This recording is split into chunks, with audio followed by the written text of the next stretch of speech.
सो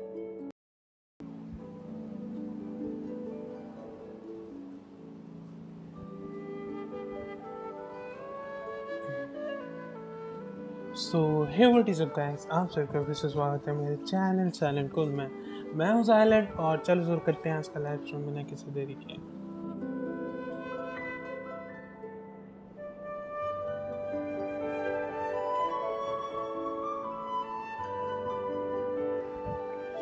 देखो आज का लाइव स्ट्रीम में विदाउट कमेंटरी होगा क्योंकि आप कंफ्यूज हो, ठीक है?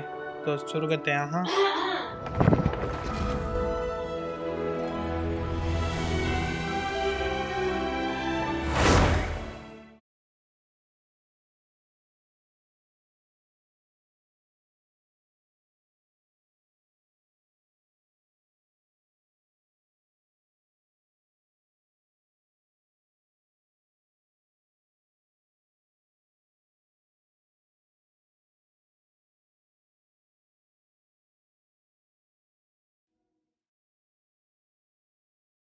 Marcel, the head of Confrérie of Cabriere! Huh?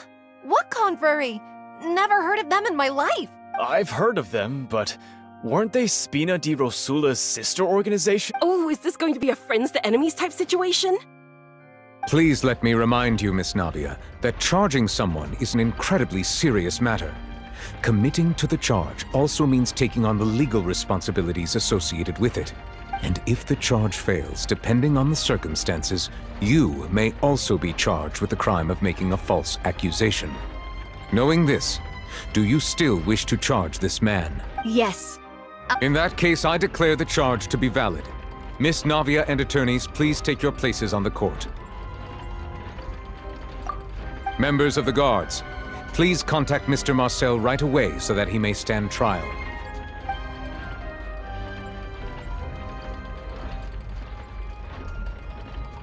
Mr. Marcel, you will not require an attorney. Is that correct?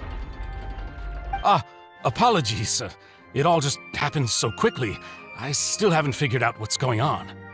I think an attorney won't be necessary. This is probably just a misunderstanding between me and Navia. Very well. In that case, since both sides have now arrived, Miss Navia, please present your charges. I would like to take everyone back to 3 years ago, to the case of Callus the Unfaithful.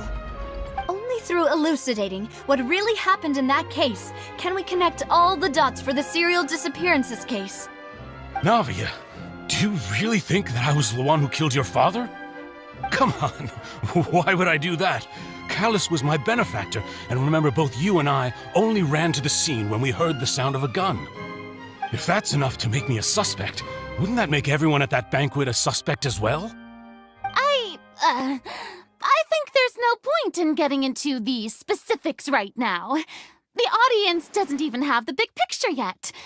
Even I'm struggling to remember some details of that case. Exactly correct, Your Honor. I must refresh everyone's memory about that case before I can explain my charge and reasoning. I see. In which case, I will recount the findings about that case as originally recorded by Maison Gardiennage.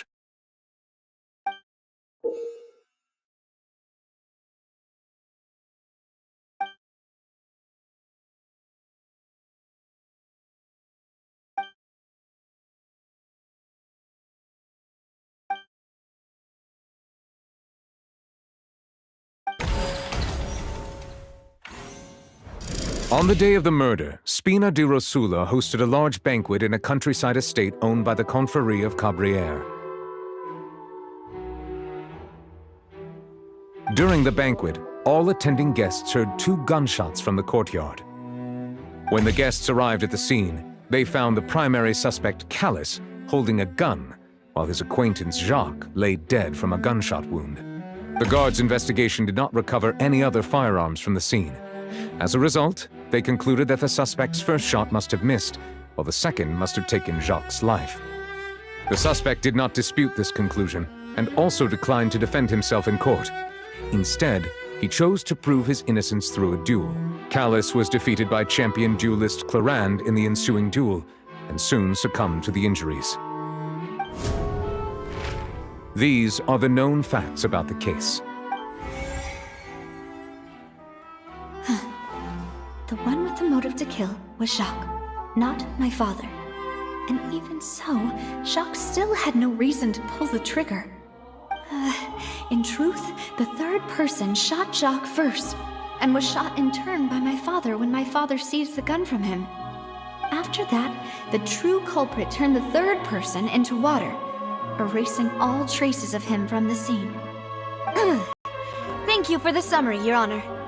Of course, the guard's conclusion appeared quite sensible to us at the time. However, we should revisit the case now that we've gained new information about the abilities of water from the primordial sea.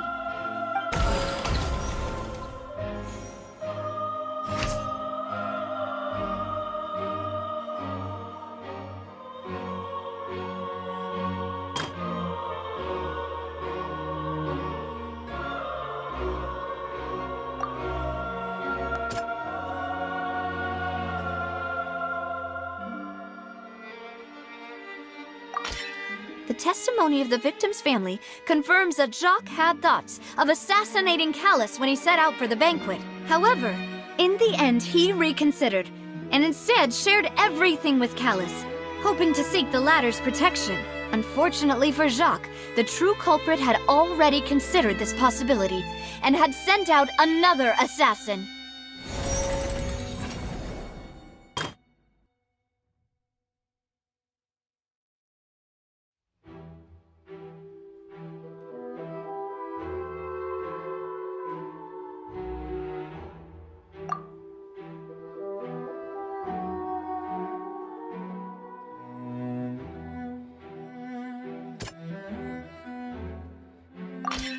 This assassin first shot Jacques, then turned to shoot Callus, only for Callus to wrestle the gun from him and kill him instead.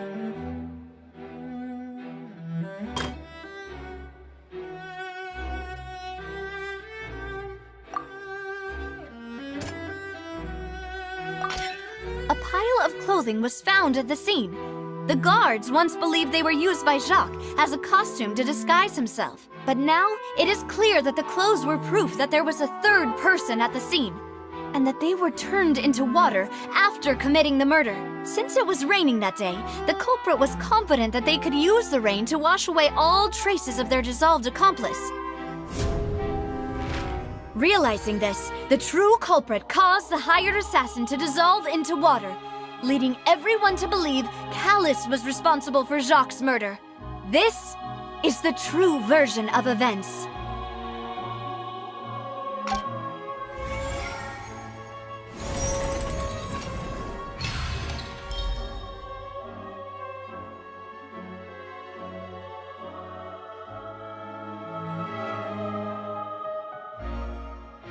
So that's what happened.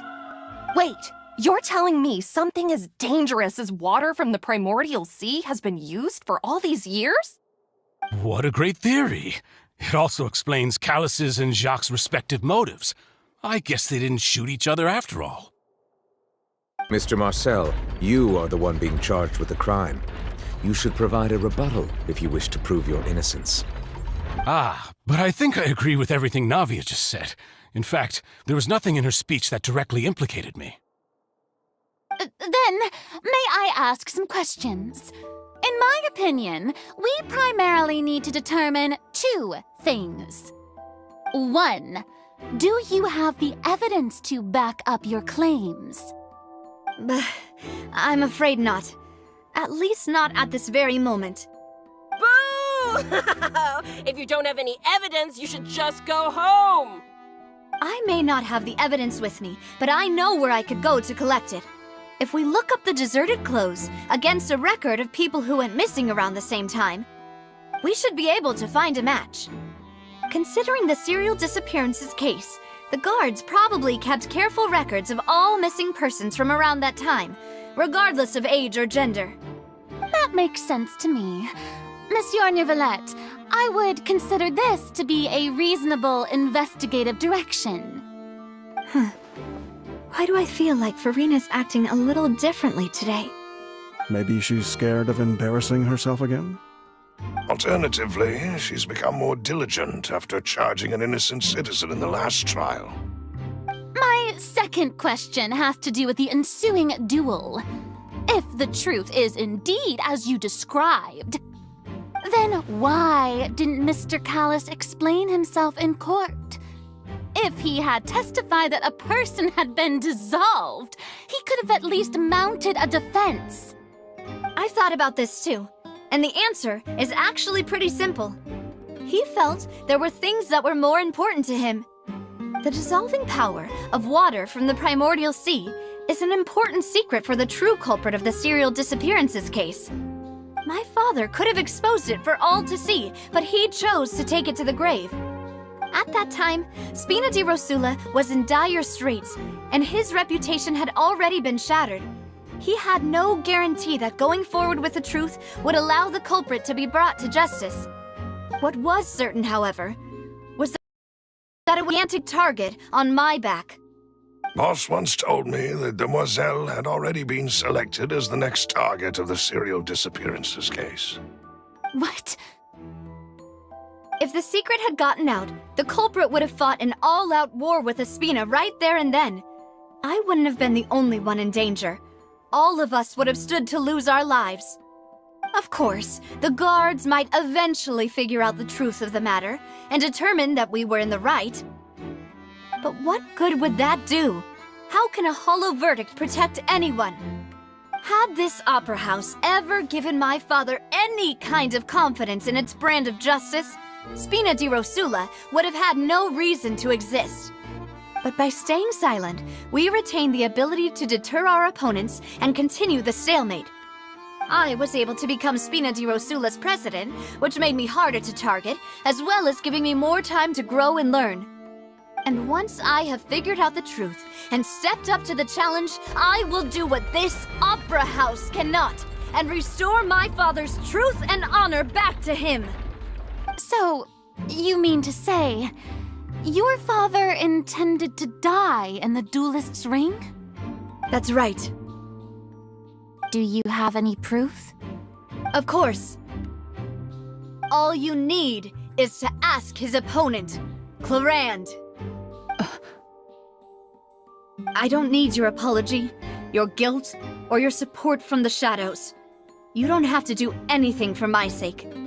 But since he entrusted his will to you, Clarand, you should tell us the truth about his sacrifice. So, during the duel, did you believe that Callus was intending to die? Yes, I did. As a champion duelist, I fought many battles and taken a countless number of dishonored lives. In my line of work, I've seen all kinds of people give their all for the faintest hope to continue living. Some were determined, others passionate, and some even manic and twisted. Just one look and I can tell if a duelist is hoping to live or if they're looking to die. I hereby swear on my name and honor as a champion duelist that Mr. Callus never intended to leave the ring alive. Since that's your testimony, I have no more questions. It appears there really are good grounds to reopen this case. I concur. However, Miss Navia, you still have not explained the link between your father's case and the serial disappearances case. Right? What she said was fascinating, but kind of beside the point. Wait, weren't they just talking about the serial disappearances case? Of course, Your Honor. The two cases are connected via a matter of timing. In my father's case, the culprit intended to kill both Jacques and Callus. As a result, they planned to act after hearing 2 gunshots. And at the end of Linny's trial, the culprit also only dissolved the victim in front of everyone because they realized they were at risk of being identified. The culprit could only time their actions so precisely if they were already at the scene. Coincidentally, Marcel attended both the banquet and the trial. So that's why you suspected me. Even after hearing your reasoning, I still can't help but find it a little preposterous. I'm used to it, though. You've always been an impulsive and sentimental child, Navia. It's one of your most endearing traits. No need to appeal to pathos. I won't try to refute your points one by one, but even if everything you just said was true, can you prove that I was the only person present at both events? On top of that, does a person have to be physically present to control the timing? Can't someone remotely monitor the place?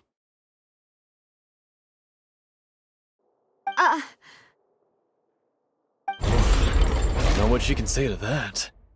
I know that even with that, you might still think you can reduce the list of suspects with some further investigations until I'm the only one left on the list.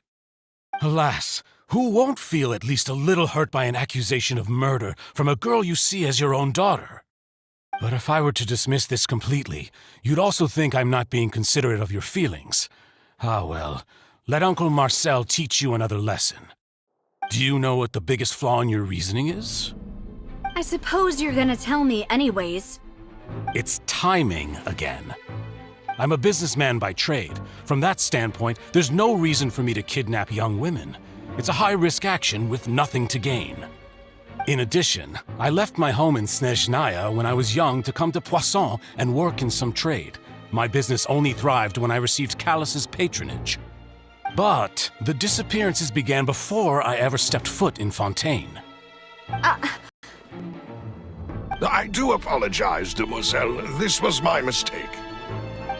No, it's not your fault. I'm sure he had come prepared. Is there anything else you'd like to say? Would you like to check the date of my first business license against the first known case of the serial disappearances?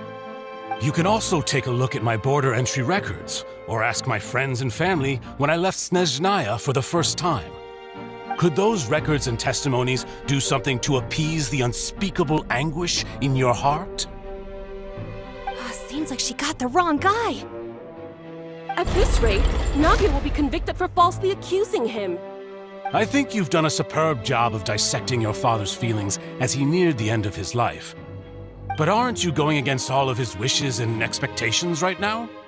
He wished for you to become more rational, collected, and conscientious, instead of dwelling only on your own feelings.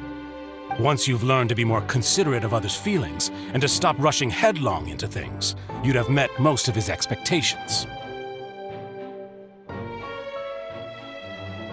This isn't just about me, and it never has been. The biggest difference between me and the rest of the victims is that I still have the ability to search for the truth, while that same agency has long been taken from them. The people whose families were destroyed by synth abuse, the people who lost their loved ones to the serial disappearances, and the people who suffered tragic ends due to their sense of justice. Many people's images are flashing before my eyes. I'm sure some are coming to those of you in the audience as well. And whose image do you see, Marcel? Is it a man named Vacher? Oh, so you do know that name. I'm merely surprised you'd suddenly say the name of someone I've never even heard of. I was waiting for you to say that.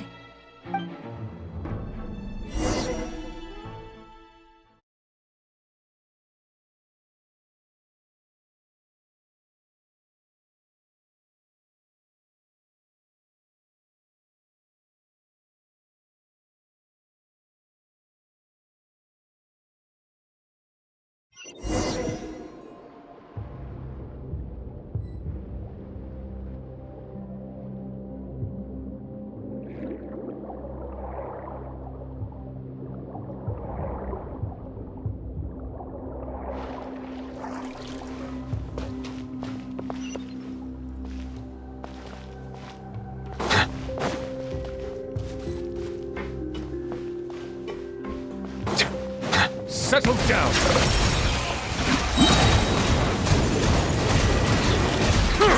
Let the mighty be humbled!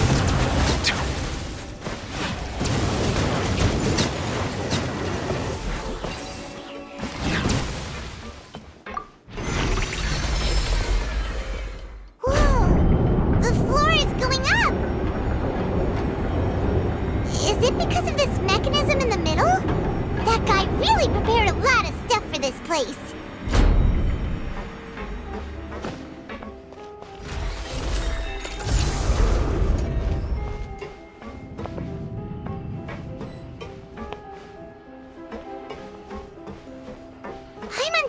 we need to go up, but Paimon doesn't see a way. Let's take a look around. Maybe we'll find a hidden mechanism that'll show us the way up.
Now we can swim to the top!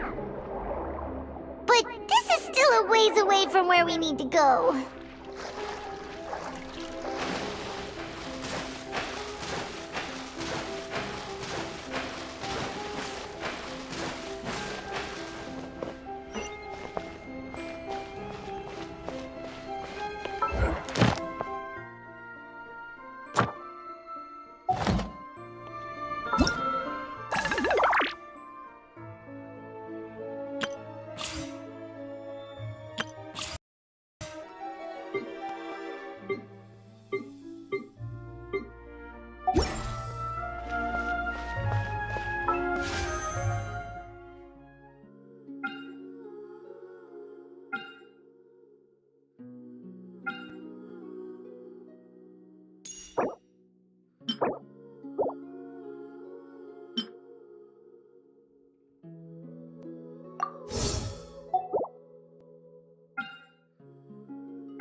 Bow your head.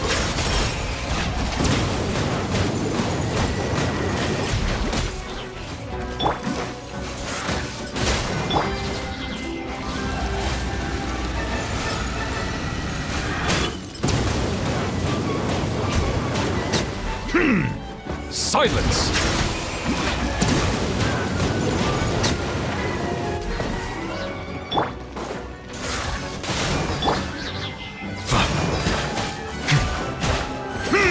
Settle down!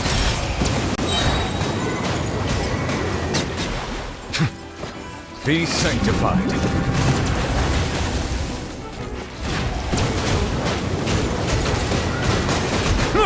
Bow your head.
Settle down! No escape!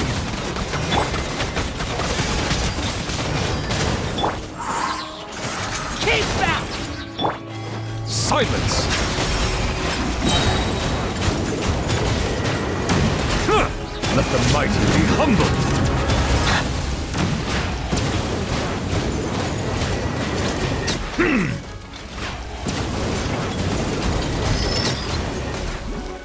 Settle down!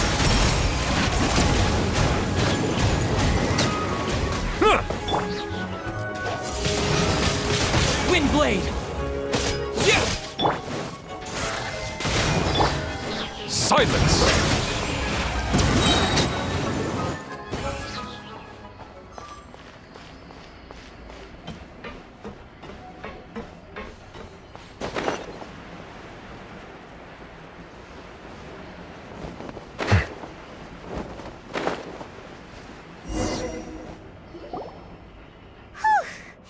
After all that, we finally made it to the innermost sanctum. Though, as expected, the mastermind isn't here.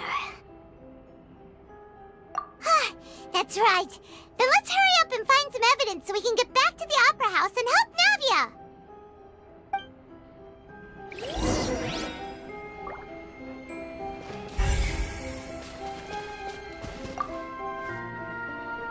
What's all this? It's a bunch of really cute things! Pink accessories, a hair tie, a necklace, even a makeup box! Oh, Paimon sees it too, but why are all these cute things labeled with different girls' names? Huh? You mean the girls from the serial disappearances? They were brought here? And then they were turned into water. And all the boxes of things, these names, that means... Oh, this is terrible!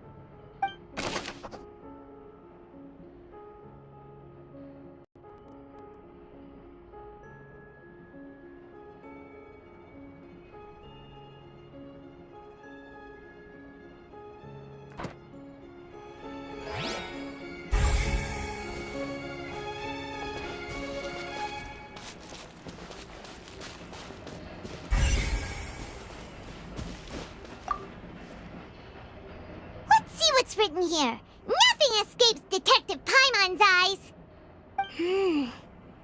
Callus. Navia's father. Oh, this seems to be an investigation report on him!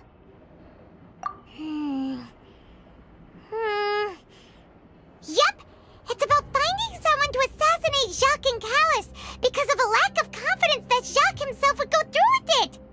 This should prove the existence of the third person, right?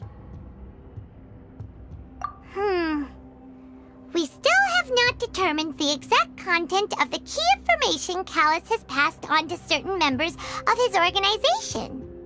The old dog's a real menace to deal with.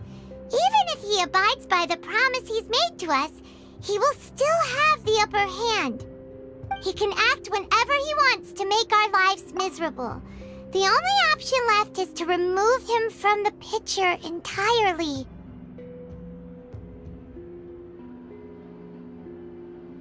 I concur. Let's send someone to kill him. He won't declare war as long as we don't touch Navia. Oh, seems like we've got a bunch of correspondence between the higher-ups. They're all just so evil.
here, and it's full of water.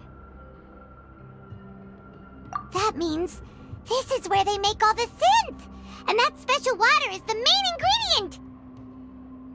If you dilute it with normal water, you'll get synth, but the pure stuff can dissolve a human. Paimon will take notes on this incriminating evidence.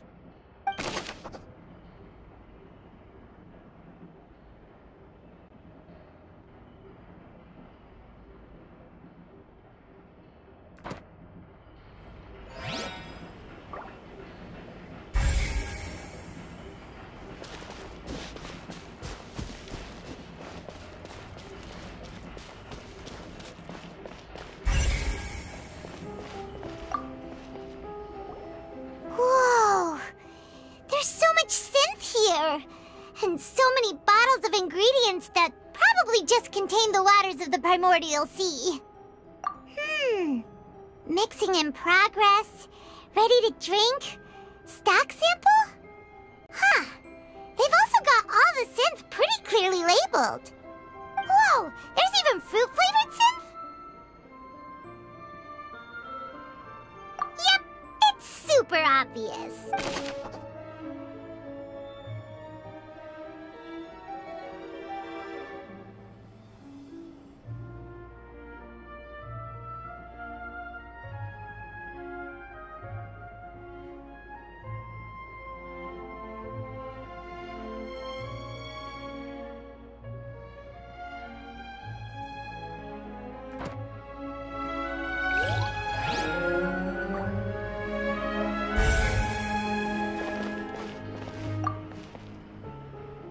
What's this over here?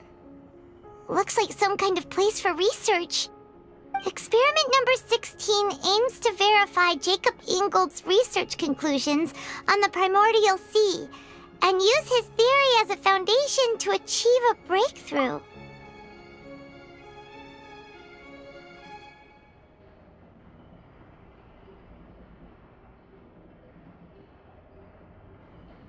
The experiment was a failure.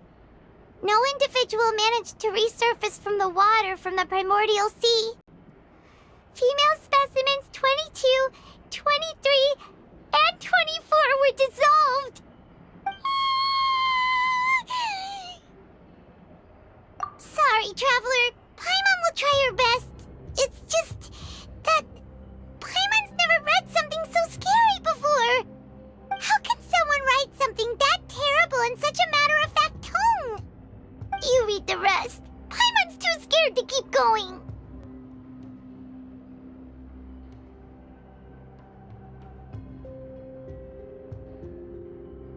So that's why he did all of these experiments. But did he really think he'd be able to find a way just by dissolving people over and over? That's just insane!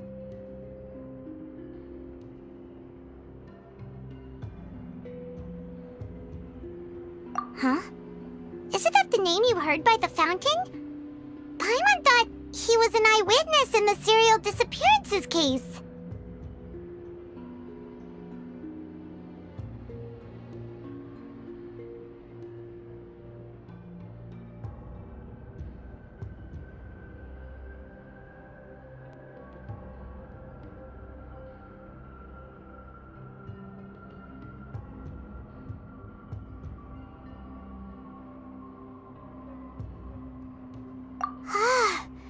You mean Vache is the one who did all of these...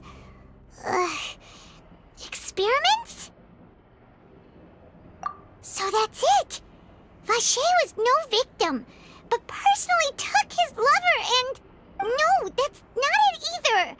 If that's the case, why would he want people to resurface from the water? In any case, Paimon will write it all down.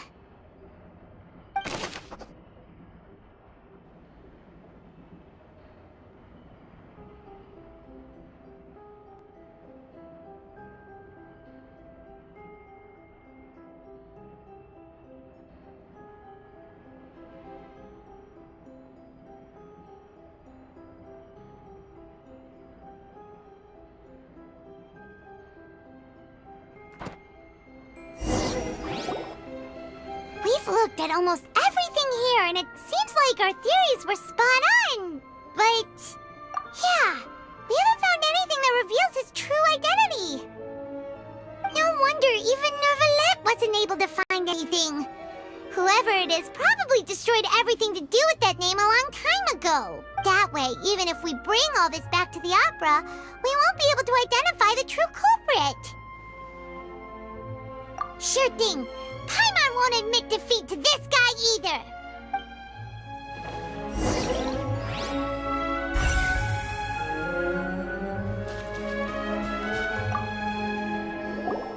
You take that side and Paimon will take this side. Check everything carefully. We'll find something for sure.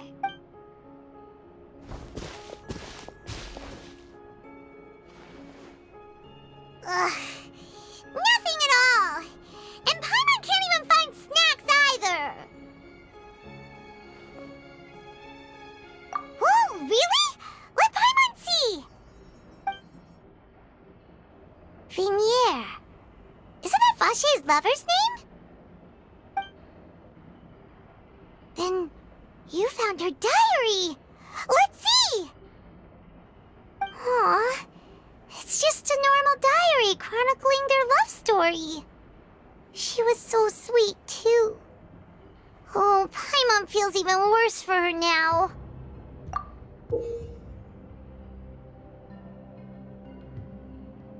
So many! A whole page's worth! But they're all crossed out. Was she unhappy with all of them? The final name she decided on was Marcel. Wait, but Marcel's pretty old.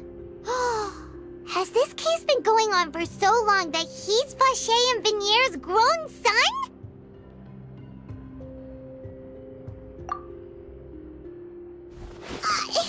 Hey!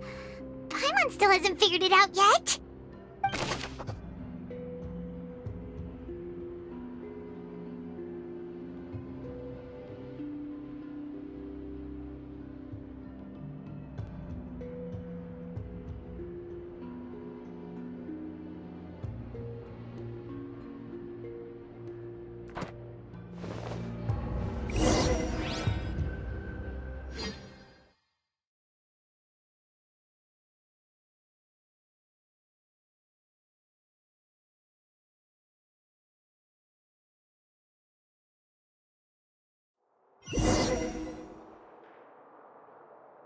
And whose image do you see, Marcel?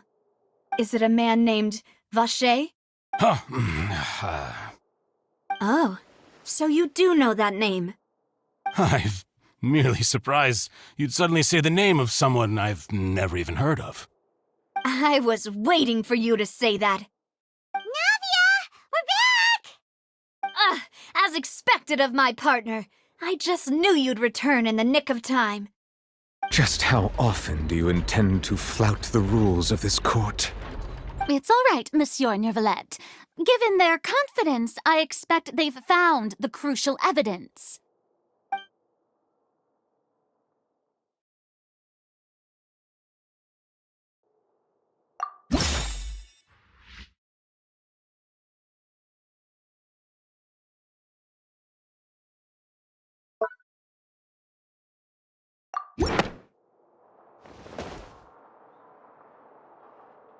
But the truth of it, Marcel, is that you've always been Vache.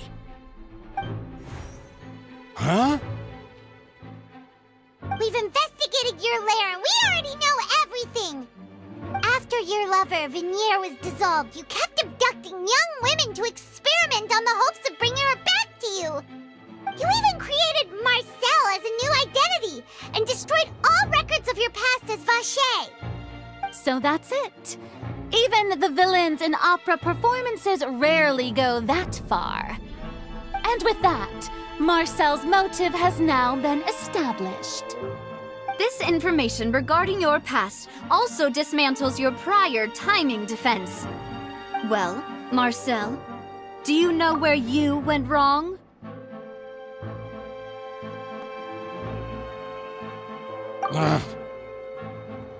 You fixated your gaze on the lover that passed away, instead of paying attention to the living people around you.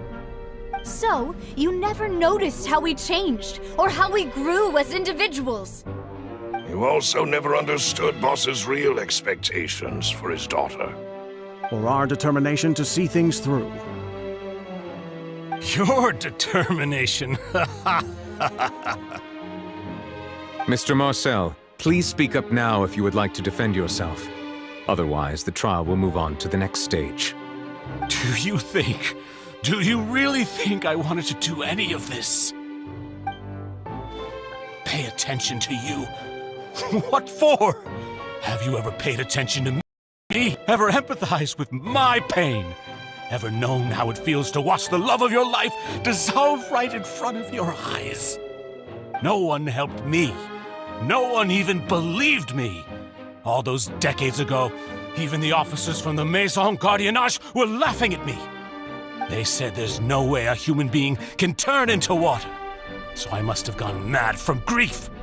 Vignier's death was brushed away by all of you as if it didn't matter at all. Well, now you know, don't you? Ha! Well, it's too late now. All those who were dissolved are gone forever. You only have yourselves to blame. You set up this ornate opera house in pursuit of your so-called justice, your beloved drama, while turning a blind eye to the suffering of the people. Vignier is dead. We promised each other that we would always be together. Wherever she goes, I will follow. But I'm not from this blasted place, so I can't be dissolved, no matter what I do. Hey, is that water from the primordial sea that he's drinking? I can't dissolve! Can't dissolve! Can't dissolve! Do you all see? I can't go, I can't follow. So if I can't go where she is, what choice do I have but to try to bring her back? I did all of that, and in the end, that accursed Callus still got the better of me. I spent my entire life living on pins and needles, only to get stabbed by his idiot daughter at the very end. The suspect is exhibiting signs of mental distress. Guards, please restrain him. Don't touch me! Don't anybody come near me! I still need to save Vignier. A promise. We made a promise. Vignier. Vignier!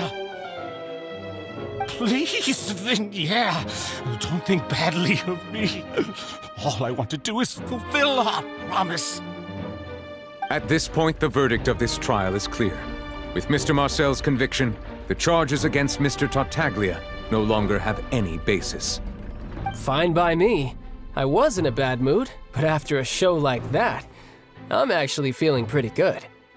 Traveler, please submit all the evidence you have collected to guards, so that I might review and summarize the truth behind the serial disappearances case. The man now known as Marcel was originally named Vacher and worked as an adventurer with his partner and lover Vignier. During an underwater expedition, Vignier accidentally came into contact with water from the primordial sea and was dissolved in front of Vacher as a result. Vacher learned of the primordial water's existence through the work of others and began to kidnap young women for research, with the goal of discovering a method to restore Vignier back to life.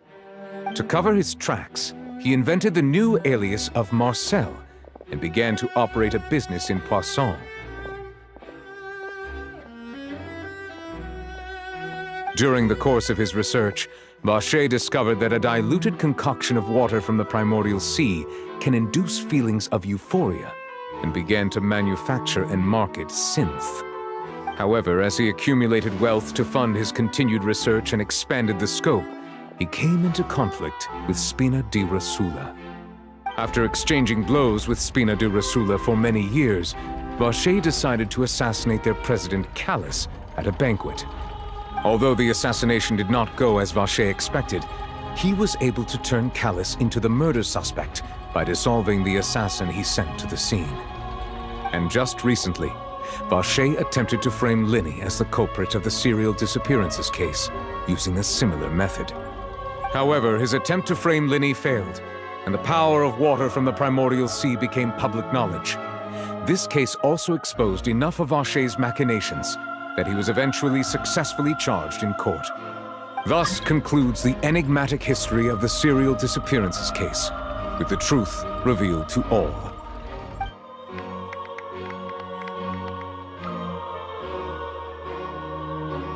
The Oratrice will now deliver the final verdict regarding the charges against Mr. Vacher.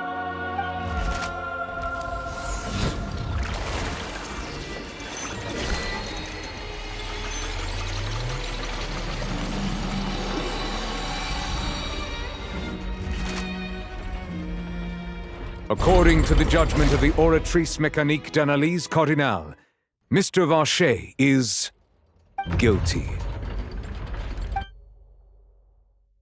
Guards! Take Vacher away. Good. It's what he deserves. With that, the serial disappearances case is over now. We really just witnessed history.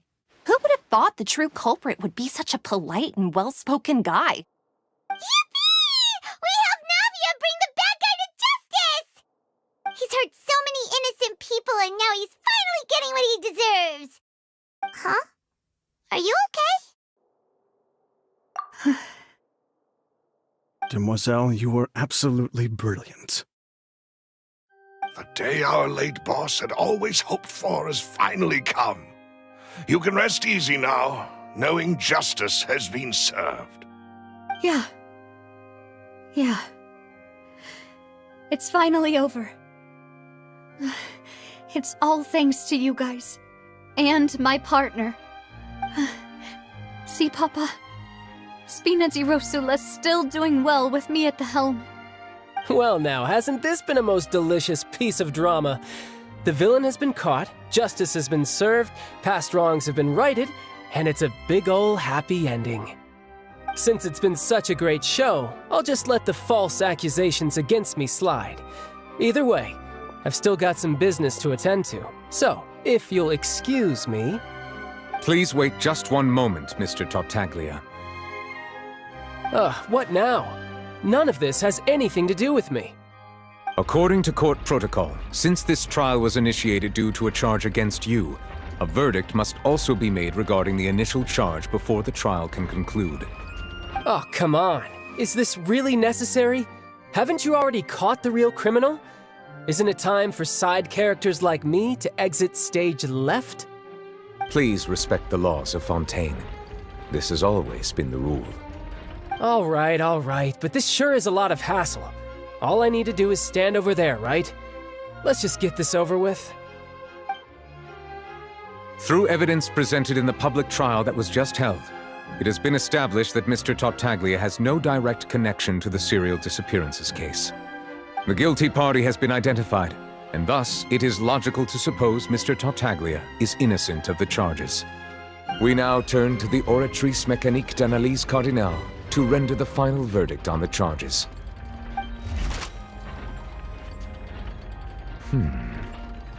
According to the judgment of the Oratrice Mécanique d'Analyse Cardinale, Mr. Tartaglia is guilty. What? Hey! That's not funny! Didn't you just say I'm supposed to be innocent? What's with this verdict? Is your justice machine malfunctioning? Huh? This has never happened before. The Oratrice actually returned a different verdict from the Chief Justice. I mean, have you ever heard of an innocent Fatui Harbinger? Do you think the Oratrice might have just convicted him on general principle? But weren't the charges about the serial disappearances case? No matter what else he's guilty of, it shouldn't affect the verdict in this case, right?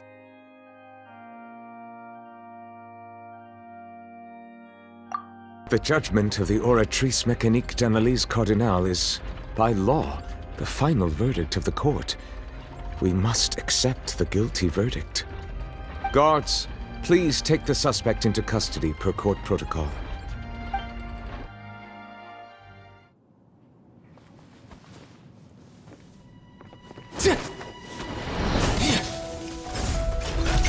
So this is how justice is done in Fontaine. What a joke. You've got your rules. Well, I've got mine too!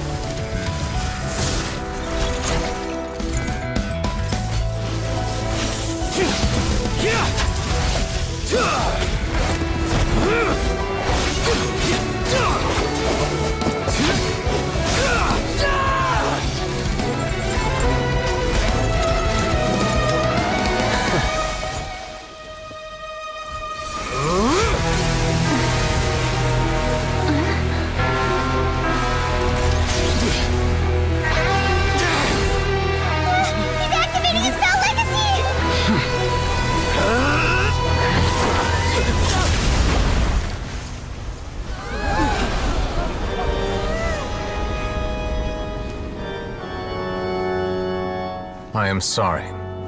If you have been wronged, we will find the truth. But the rules of the court must be upheld.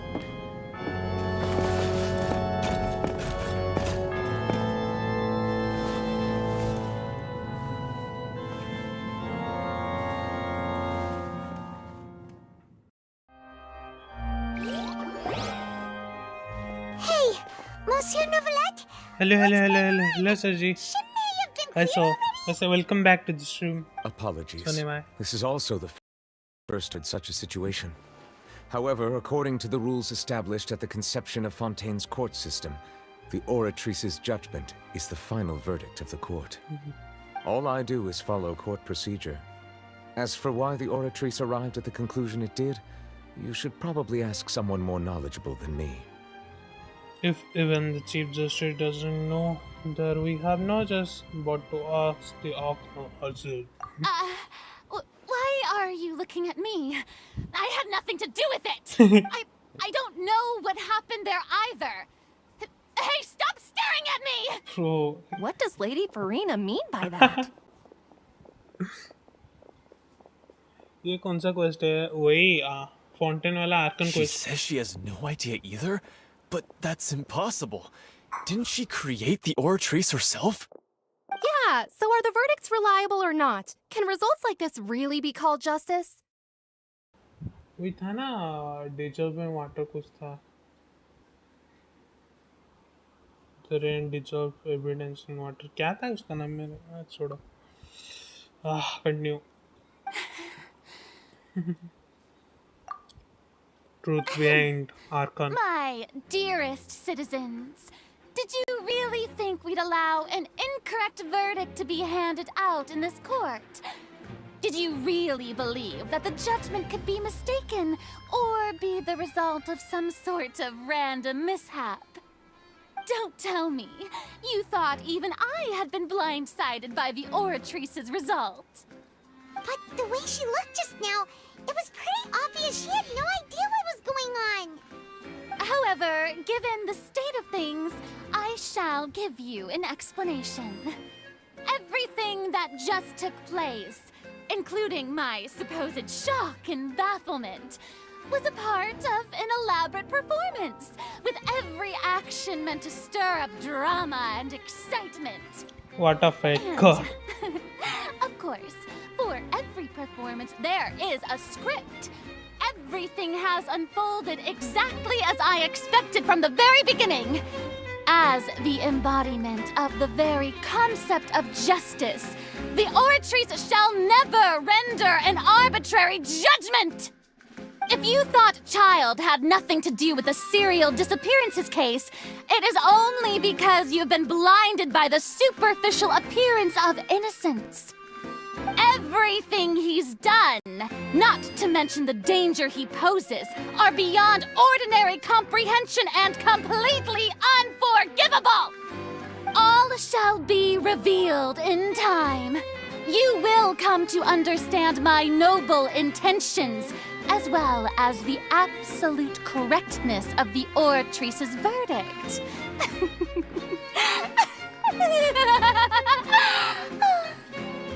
Now, having said that, although I hate to leave things hanging in suspense, it is now time for this performance to end. As the lead actress, I shall be the first to take my leave. Toodaloo! So she chose to make her escape after all, did she? So you're saying we shouldn't put much stock into what she just said? She probably just put on that performance to save face. As for the truth, it's unlikely that she actually has any idea. However, please be assured that I will continue to investigate this case in a personal capacity. Just as I promised, if the judgment has been incorrect, we will do our utmost to clear his name. All right. Even though we feel pretty badly for him, we'll take your word for it for now. After all, he's done plenty of bad stuff, so he should have known he'd go to prison someday, right?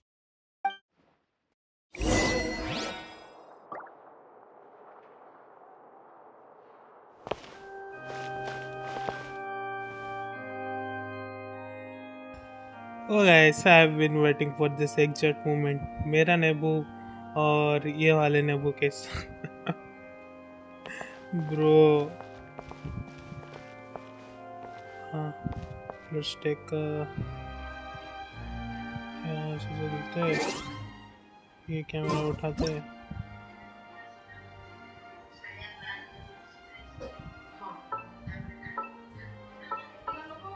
यहाँ से इसे ये थोड़ा सा side perfecto capture सब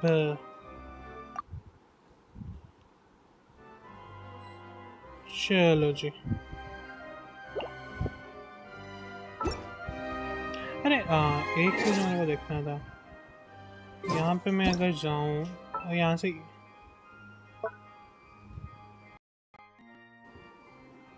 okay ठीक है. Quest continue करने से पहले बहुत सारी चीज़ें आई हैं. इवेंट ओ भाई पाइमोजेंस.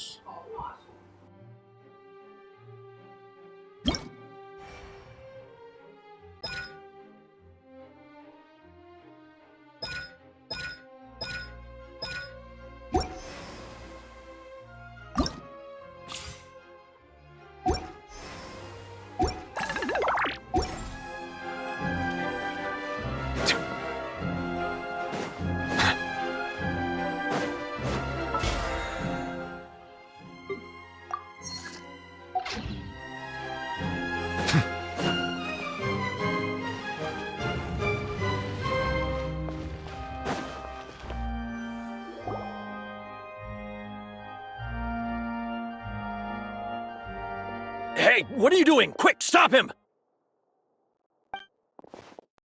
Traveler! Hey, Traveler! Marcel! What are you doing over here? Stop resisting arrest! Cease, or we'll add another charge to the list! No, wait! I just want to ask the Traveler something. I'm not looking to run away. Please, just let me ask this one small thing. Go on.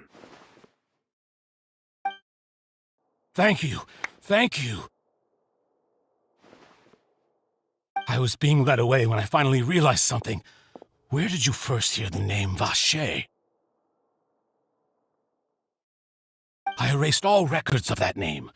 So, unless... Are you still trying to prove your innocence? Give it up. You've already been convicted. Really? You did? You're sure? You met her? But how could that be? How did you manage to do it? The Fountain of Lucine? Then she's been so close to me all along. And I just never... Please give me a chance to talk to her again. Just let the Traveler take me to the fountain to see her one last time. This is the last request I'll ever make in my life. You can do whatever you want to me afterwards. I don't care. What? Give an inch and you want to take a mile? Do you think serial killers get to make requests like that? Paimon agrees. Why should we give him what he wants when he's only done a ton of super terrible things? This request, is it worth as much to you as your life? Of course! Wait, no. It's worth even more than my life. Humans. Will they betray the instinct to live just to satisfy spiritual needs? Very well. I will grant your request. Your Honor, I fear that... I will go with him. You do not need to worry about any escape. In that case, I shall leave him in your most capable hands, Chief Justice. Thank you, Your Honor.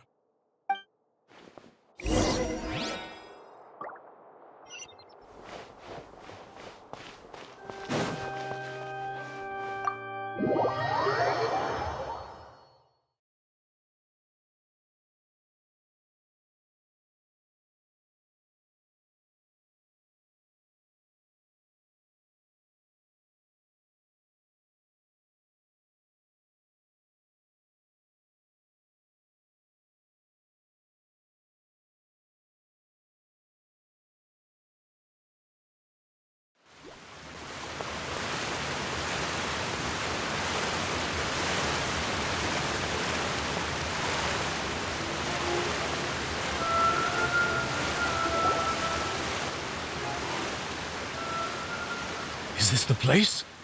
You said she's here, but what do I need to do to see her?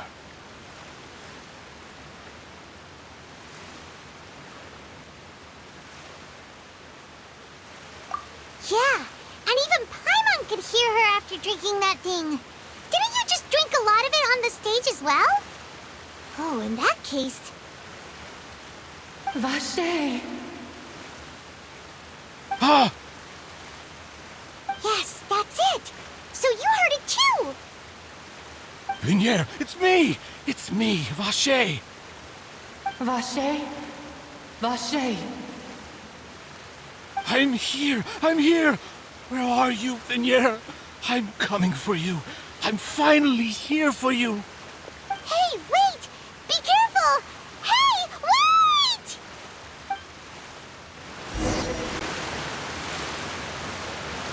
Vignier, is that you? It's me, Vache! Vignier! Vache? Why did you come? Didn't I say? You don't need to look for me. You look a lot older than I remember. How long has it been? It's been more than 20 years. I've suffered for over 20 years since the day you left. All this time, only the thought of bringing you back has kept me alive. Nothing else mattered to me. I must be dreaming. Who would have thought I'd get the chance to tell you all of my feelings like this? Vignier, you are my everything. I really don't know how I could live without you. But Vache, if you ask me, this world would be better off without you. What are you saying? If not for you, I would have finished my law degree and probably become a top-tier attorney one day. If not for you, I would have continued to pursue my love of the arts, and my works would have been displayed in the Palais Mermonia itself. If not for you, I would at least have been able to take care of my mother. And she would not have grown old and died alone, with nothing but the tears on her cheeks. It's all because of your selfishness, Vache. It's all because of you. Wait, you are not Vignier. Who are you? You're right. I am not Vignier. I am the sacrifices. Every woman who died by your hand, as our bodies dissolved, our consciousnesses flowed back to the primordial sea. Our thoughts circulated endlessly within the primordial sea, and we were no longer individuals, but we became one, just as streams of water come together in the sea. I'm Cressy. I'm Lemony. I'm Azine. The only one I am not is Vignier. Why? But then, where is Vignier? She doesn't want to see you anymore. Every tendril of her consciousness is avoiding you. This is what you get for your selfishness. Your selfishness robbed us of our lives and our futures. You said time and time again that you'd do any and everything for her. But did you ever consider whether she'd want to see you do the things that you did? If she would despise you for what you became?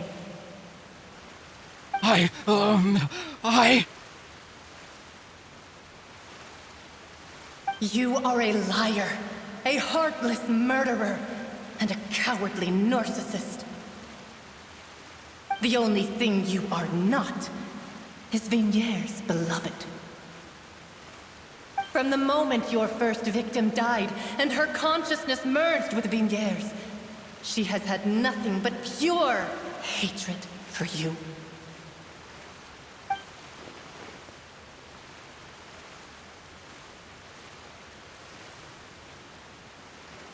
No!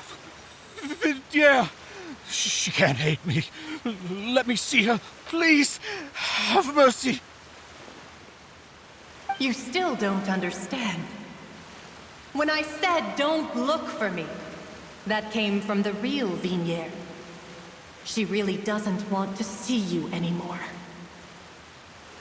But on top of that, she also said that because it's her final drop of pity for you. She said that because she knew that if you did come here, we will show no mercy to you. Vache. Vache? Vache?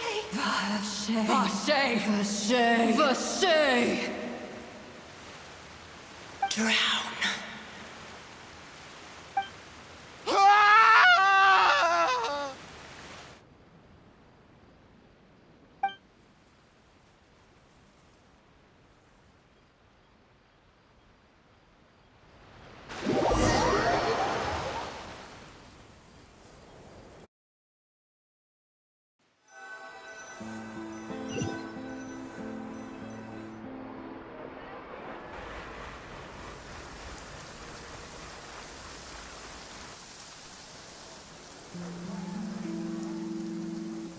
Finally, we have some time to do shopping. Gosh, it's really been a long time since we've been able to relax.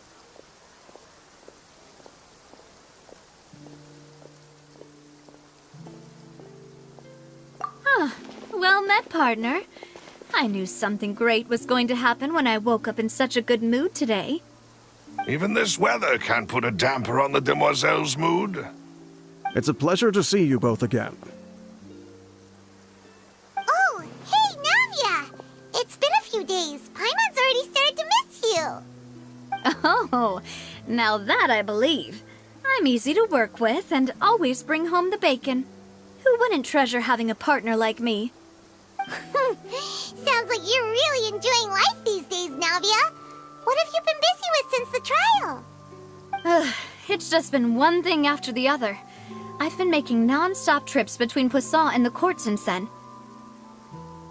Everyone from Spina di Rosula organized a memorial for my father. We never held a memorial when he first died, since everyone knew that one back then. No one was going to come. This time, though, everyone in Poisson, and even many people from the court, all attended. So his name's definitely been cleared now. That's what we like to hear. It's been the dearest wish of Demoiselle all along. That blasted stubborn fool. I was right to put my faith in him. I'm so glad I didn't give up on the case all those years ago. Oh, by the way, I ran into Charlotte just after I left the memorial service. Well, maybe it'd be more accurate to say I knew she would be there, and there was no way she'd just let me go. Huh? So you know Charlotte too? The Charlotte? Journalist from the Steambird? Yeah, way back when I first became the president of the Spina di Rosula, she was all over me. Wouldn't take no for an answer. I believe the story was called The True Heart of Darkness, Secret Tales of the Yellow Rose. To be fair, though, it was a really flattering feature. So, we've been on pretty good terms ever since. She was trying to lean on our friendship to get me to do an exclusive piece on the serial disappearances case. Oh yeah, she told us about that. She's always been super interested in that case, so now her wish has finally come true too. Anyway, I told her to make sure that when she writes about you guys entering the opera house with the critical evidence, that you both sound really cool. Now that's another thing to look forward to. We trust Charlotte's skills with a pen for sure. Oh, and in other news, I also took Clarand out for a meal. Oh, are you two on better terms now? While you were investigating Vache's headquarters, Clarand gave testimony on my father's behalf. It was thanks to her that we were able to turn the tide. I wanted to thank her. I mean, there's also no point in being awkward all the time, so we took the chance to reconcile with each other. Oh, that's great! Paimon also thought Clarand wasn't actually a bad person. It's always good to have more friends. Anyway, now that the case has finally been solved, perhaps it will slowly begin to fade from the public consciousness. Oh, actually, there's still one last thing I need to do. What is it? I should pay a visit to my father's grave and tell him the truth of what happened, as well as how it all ended. And on top of that, just how much people still look up to him to this day.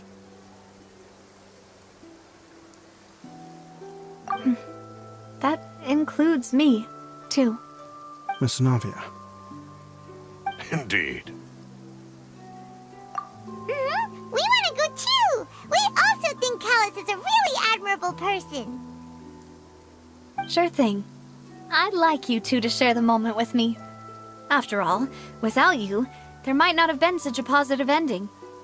And in that case, everyone, let's be off. Considering the recent weather, we'll be lucky if we can reach Poisson before dark.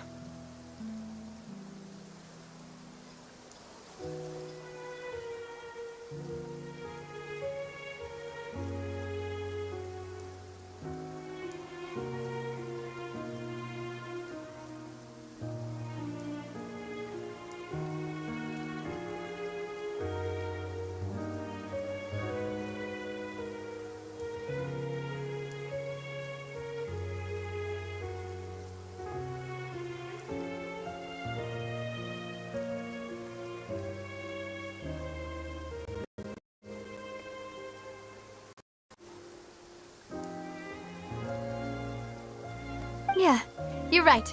It's been raining non-stop for a few days now.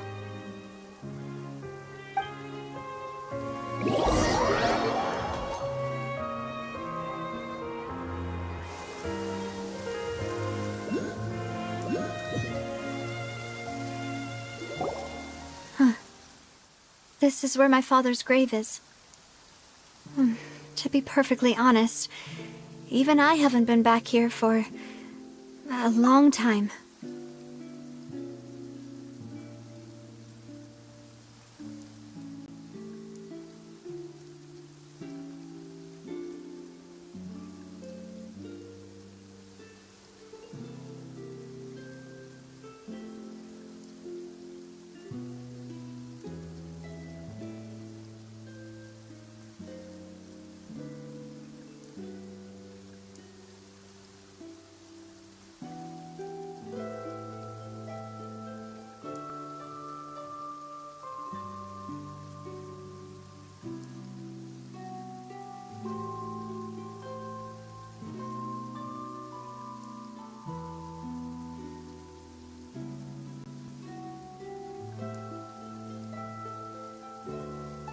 Huh?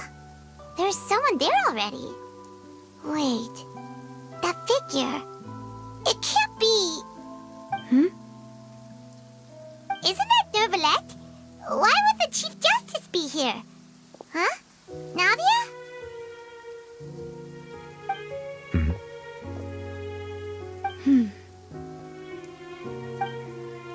My apologies. I should have asked before coming to pay my respects. Don't say that. Sorry about that. Oh, I was trying to say there's no need for you to apologize. I wanted to show my father how much I've grown, but still, I doubt I've grown to the point that even the Chief Justice would feel compelled to apologize to me over and over. In that case, I will stop apologizing for now.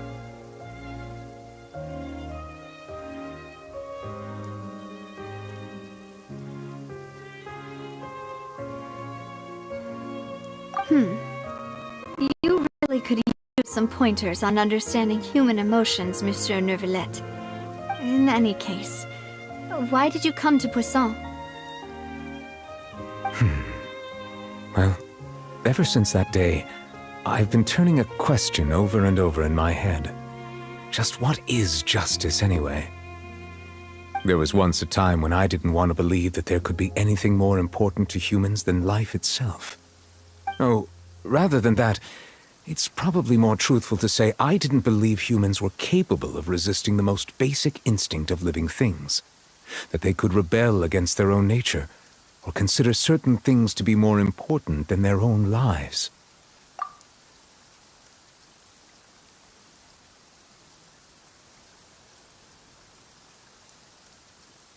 Which is also why I didn't stop your father from beginning that fateful duel. I believed that a truly innocent man would never throw away his life like that. That there was nothing, should have been nothing more important than one's own continued survival. But Mr. Callus proved me utterly and decisively wrong. If not for his sacrifice, the serial disappearances case would have remained unsolved to this day. Mr. Callus made the choice he did for his daughter, for his associates, and for many people completely unrelated to him. And in the end, from a certain perspective, one could say that he did it all for the sake of justice. A justice that's higher than life itself. So, you asked me why I came here. I just wanted to say my apologies to Mr. Callus in person.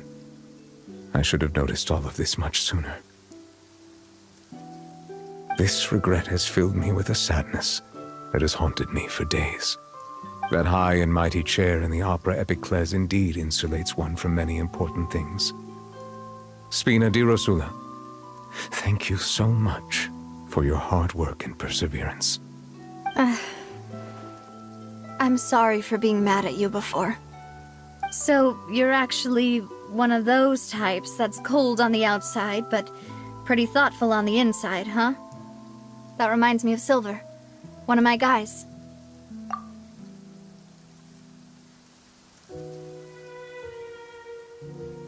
Sorry about that.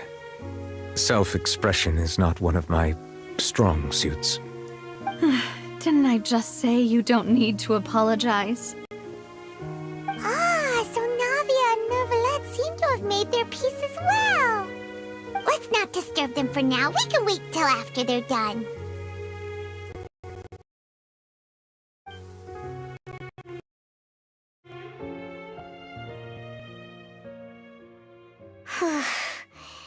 Paimon's never paid respects at someone's grave before.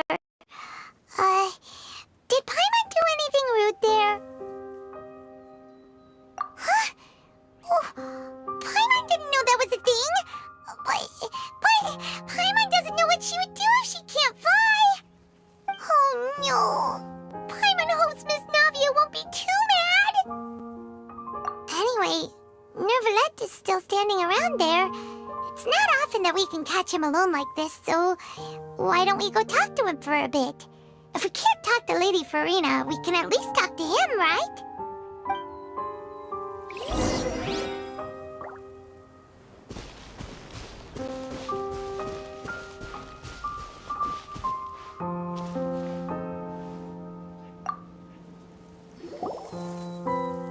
Oh, it's you two. Did Miss Navia invite you to come pay your respects to her father? Mm-hmm.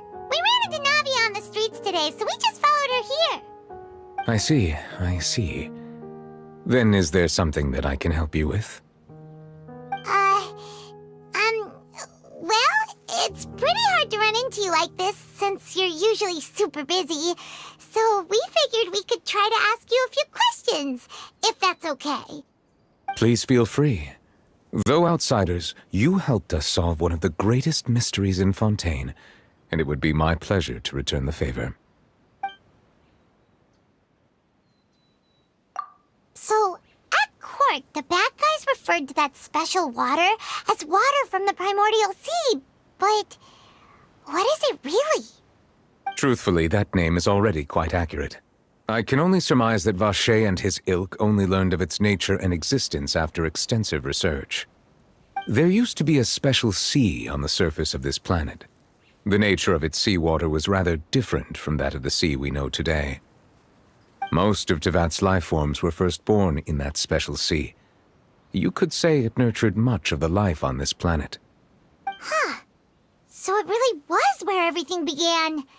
It makes sense to call it primordial then. But today, the primordial sea no longer exists on the planet's surface. What Vacher discovered must have been some kind of special case, or a remnant from a truly ancient age. Huh. So that's how it is. Oh, you really know everything, Monsieur Neuvillette. But if that's the case, then why would people, at least people from Fontaine, dissolve in that kind of water?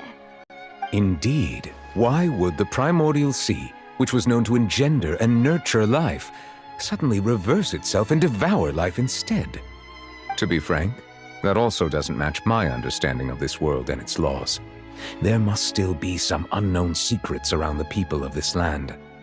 Is there anything else you'd like to ask me about?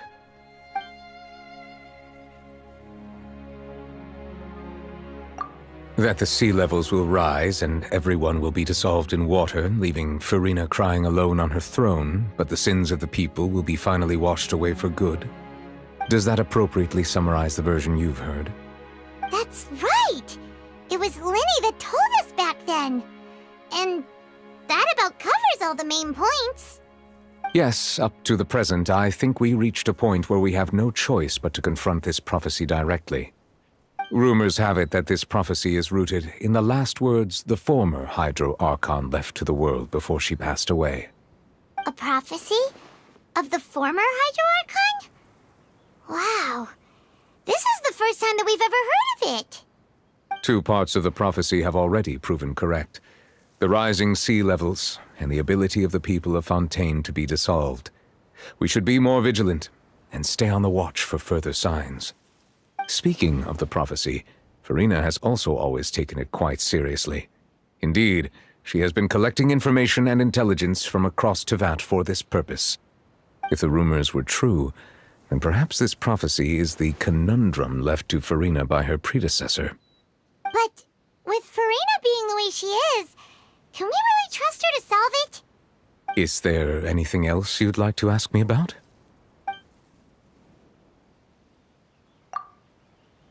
My apologies. My investigation has still not reached its conclusion. However, I still believe the judgment of the Oratrice was not rendered arbitrarily. Huh? But you also said you thought he was innocent. For many years, I have been quite aware that the Oratrice does not simply mechanically repeat the verdict that I give on each case. As a divinely created mechanism, the people's unified faith in the concept of justice is integrated into it. Not only can it produce the incredible power of indemnitium, but it likely also possesses other traits, such as self-awareness. Which is all to say, I have been prepared for a situation like this for a long time. Huh. So when Linny told us that he heard a human voice from the room where the Oratrice's core is stored... I was not aware such a thing had occurred. Perhaps that could serve to prove my conjecture. I will add that to the list of items to investigate. In any case, I am inclined to believe that the Oratrice does have a methodology all its own. We just do not have enough information. Based on Farina's reaction, I doubt even she had any idea what was going on. She managed to bluff her way through it, though, the time-tested twin tricks of bravado and drama. While we do intend to get to the bottom of this, for now, we regret to say that the Fatui Harbinger will just have to bide his time in the fortress of Meripede. If we did incorrectly convict him of crimes he did not commit, we will most certainly compensate him to the fullest extent allowed by the law. If you ask Paimon, the only compensation he'll want is a no-holds-barred fight with you. Is there anything else you'd like to ask me about? Your sibling, another blonde-haired traveler. I'm sorry, but I've never seen anyone who matches that description. If she ever stepped foot in Fontaine, I'm sure she followed our laws to the letter, and had no reason to appear on the stage of the opera Epiclese. Is there anything else you'd like to ask me about?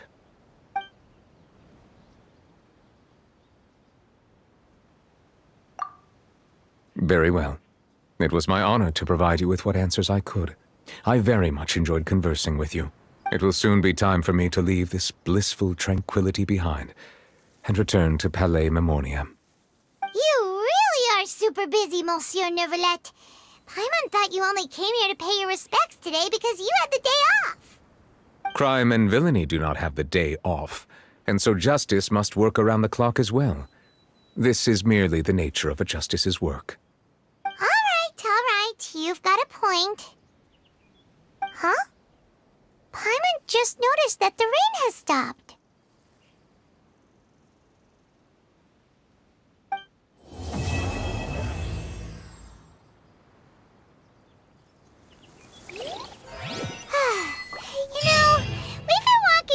For a while now. Why don't we go back to the Spina di Rosula base in the court of Fontaine and have a rest? Navia said something about having a place ready for us there, didn't she? Come on, let's go!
Ad Astra Abyssosk. Thank you for completing today's commissions. Here is your reward.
Guys the moment of truth. क्या करें, क्या बोल रहे हो, करेंगे क्या 10 वाला spin? I don't know, I am just closing my eyes here and spinning, nothing to say. मैं क्लोज किया हूँ पूरा। आप बताओ कुछ आया क्या, कुछ आया क्या, कुछ आया क्या? ओके लाइला मिली। I'm Layla, a Ratawa student. कुछ आया मतलब Sorry, पिंक I या didn't येलो sleep आया, well मैंने देखा last नहीं। night, so I'm a bit out of it today. What did you say again? You want to team up with me? No. It's not that I don't want to. I'm just not sure my crazy sleep schedule will really work for you. But, I guess I look forward to working with you. I don't know, Laila may be a good character or bad. I don't know. I have no idea. But सुना है कि लाइला अच्छी है, तो ठीक है। ओ ओ दर्द हुआ, एक ही 4 स्टार। ओ ओ भाई, कुछ ज़्यादा ही दर्द हुआ रे। संभाल नहीं पा रहा हूँ। हो अरे रे रे रे, 50-50 का चांस था। जी यार।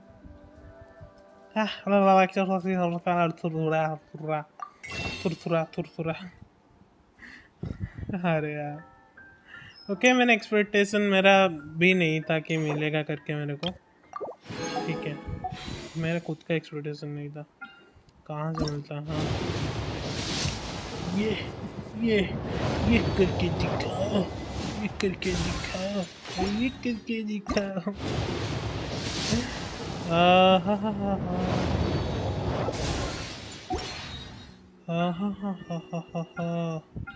भाई सारे 1600 मैंने जमा किए थे 10 के स्पिन के लिए। ओके लाइला अच्छी कैरेक्टर है कि नहीं मेरे को पता नहीं एक्चुअली, ठीक है, थोड़ा सा हम देखेंगे, उसके बाद लाइला के ऊपर इन्वेस्ट करने की सोचेंगे, ठीक है। आई थिंक ये अच्छी है। वैसे वेपन में स्वॉर्ड यूजर, इसके टैलेंट में जाके देखते हैं ना। Performs up to 3 rapid strikes, consumes a certain amount of stamina to unleash 2 rapid sword strikes, plunges from mid-air to strike the ground below. Okay, ये तो normal है। Second, puts forth a shield known as the Sultan of Slumber, dealing AoE Syro damage. The Slumber's damage absorbs। छोड़ो, ये मेरे को देखना ही पड़ेगा। मेरे को पता नहीं इसके बारे में थोड़ा, पर लाइला देखा है मैंने, बहुत सारे लोग यूज़ भी करते हैं। मेरे पास कौन से इतने ही कैरेक्टर्स हैं। ओके भाई 5 स्टार में सिर्फ मानने वो ये एथर और चीचे भाई। One. मेरे को लगा कि अगर मेरे को चीचे में लगा तो मैं यूज़ करूँगा करके, फिर मैं आज तक यूज़ नहीं कर रहा हूँ। वो गंदा है चीज़। ठीक है, छोड़ो छोड़ो जो भी हुआ।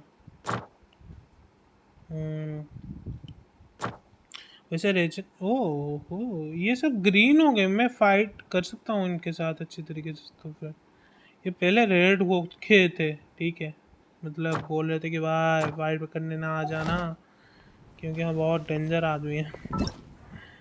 ओके, ये इवेंट देखते हैं कुछ आए हैं। हाँ टोटल ओके। हाँ चेंज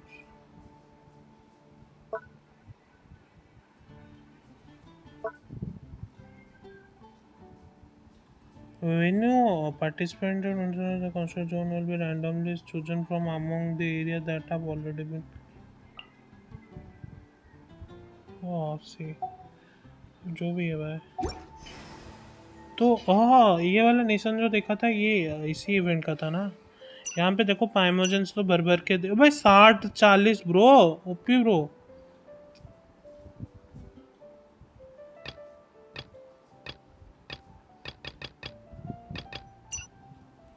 ओके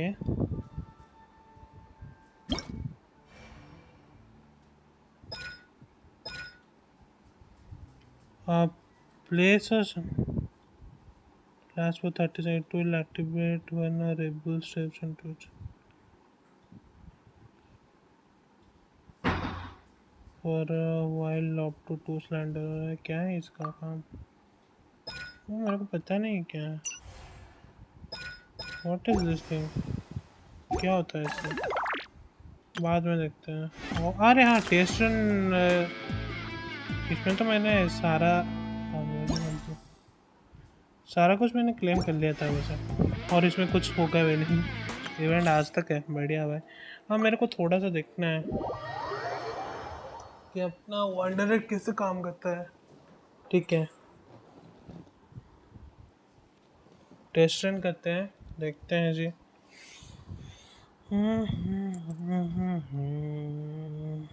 वैसे आकन क्वेस्ट कंटिन्यू करूँगा मैं अभी।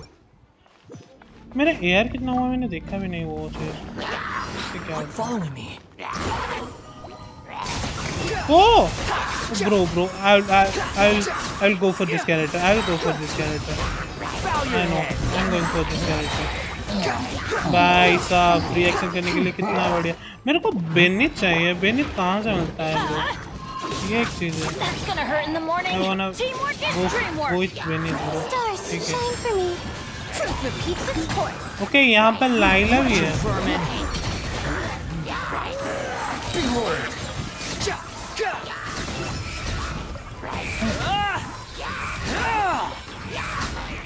हाँ लाइला से क्या होता है? My guiding stars. Don't be scared.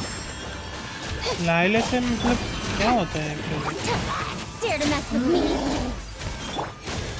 Unsightly insects. Bro. Squall of fury. Okay challenge खत्म हुआ। एग्जिट स्टेज करते हैं, पाइमोजन क्लेम करते हैं, उसके बाद चलते हैं। अच्छा है भाई। I would go with wanderer और उसका अगर वो वाला वेपन छोड़ो यार। मेरे पास अच्छे कैरेक्टर्स ही नहीं है। 5 स्टार के कैरेक्टर्स ही नहीं मेरे पास। वेपन लेके मैं क्या ही करूँगा? वही तो और चीज़ है। वही तो चीज़ है। क्लेम करते हैं भाई 20 पाइमोजेंस मिला हमको, अच्छी बात है। और बाइजू का भी टेस्ट रन करते हैं। आई वांना सी कि बाइजू कैसा है।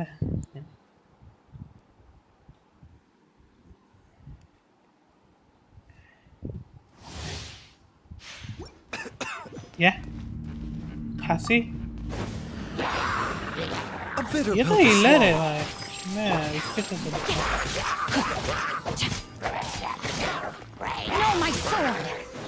ये तो शॉर्ट डिफेंस आई थिंक। क्या है यार? हम split. हेलो जी भाई लीजा के साथ कितने दिनों बाद भाई साहब मैं बहुत पहले खेल रहा था लीजा के साथ तो भाई जो हिलर है भाई ये क्या ही करेगा Witness the power of Gurwa. Know my sword.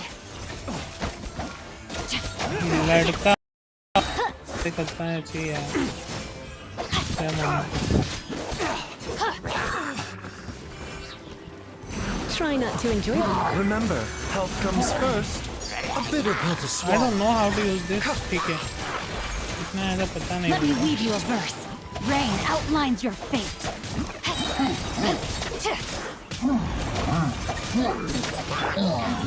You're in for a little shock. Come a little closer. Taking a turn for the better. भाई हील अच्छा Mind the करता side है effects. Witness the power of Gurwa. I love this healing power जो मेरे को यहाँ पे दिख रहा है You're in for a little shock. What is that? Oh, इससे मैं ये जनरेट करूँगा फिर ये डाल Surrender दूँगा and be gentle. फिर बाजू का ये यूज़ Seems करूँगा like an emergency. लिटरी से फटेगा भाई ये बहुत ज़्यादा अच्छा चीज़ है वैसे। Rain cutter. खत्म हो गया बढ़िया पता नहीं चला कभी खत्म हो गया मेरे को मज़ा आ रहा था इससे मज़े लेने के लिए मेरे को थोड़े से अपने कैरेक्टर्स को बिल्डअप करना पड़ेगा और बिल्डअप करने से पहले हमको थोड़ा सा AR-50 तक पहुंचना पड़ेगा ठीक है उसके लिए मैं आर्कन क्वेस्ट कर रहा हूँ ज़्यादा ठीक है कि आर्कन क्वेस्ट खत्म हो जाए वैसे मेरा एयर कितना है एयर शायद से बढ़ा मेरा आई थिंक नहीं 47 ही है मेरे को लगा कि यार बढ़ा करके पता नहीं क्यों नहीं मैं पैसा नहीं है सॉरी अचीवमेंट्स में क्लेम करते हैं देखो जीवन भर में मेरा एक ही कोटा है भाई पैसा खर्च नहीं करना है गेम पे ठीक है कभी भी नहीं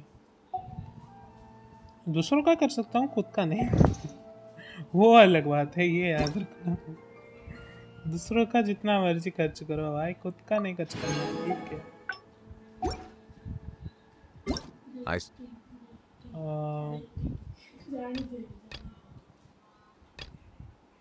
वो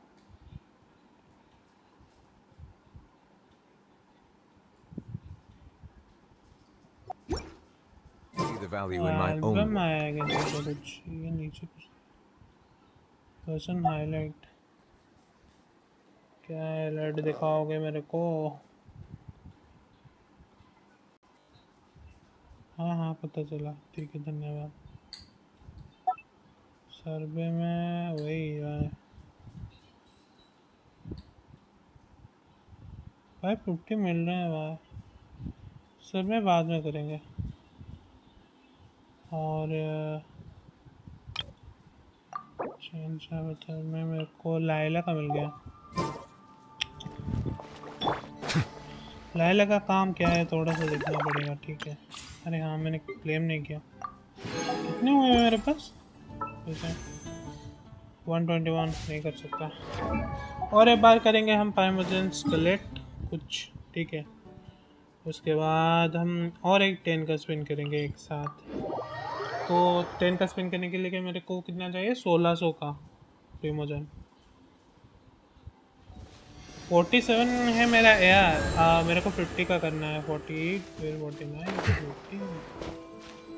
48 तो भाई इतना ज़्यादा दूर नहीं है पास ही है वैसे 17,000 चाहिए मेरे को 9,000 है मेरे को सिर्फ 8,000 कुछ चाहिए होगा ठीक है और हम चलते हैं भाई अपना आर्कन क्वेस्ट कंटिन्यू करते हैं और मैं करता हूँ अपना माइक बंद ठीक है bye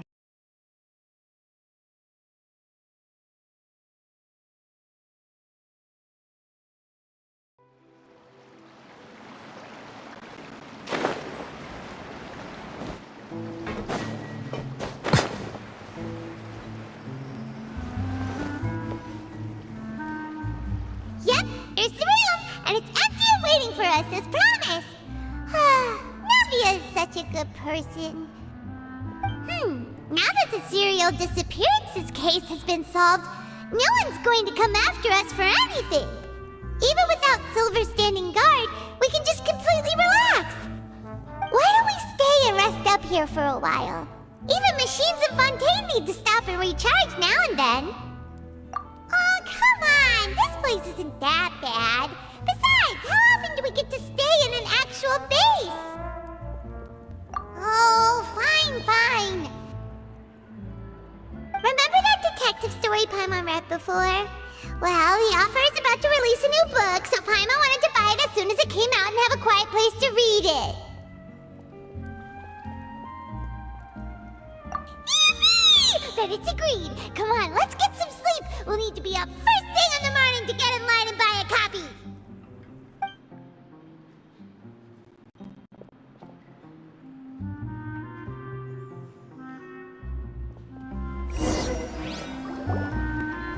Paimon didn't expect that style at all. Even though it's a detective novel, it's also like a social documentary. Whew. It's actually pretty good.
No!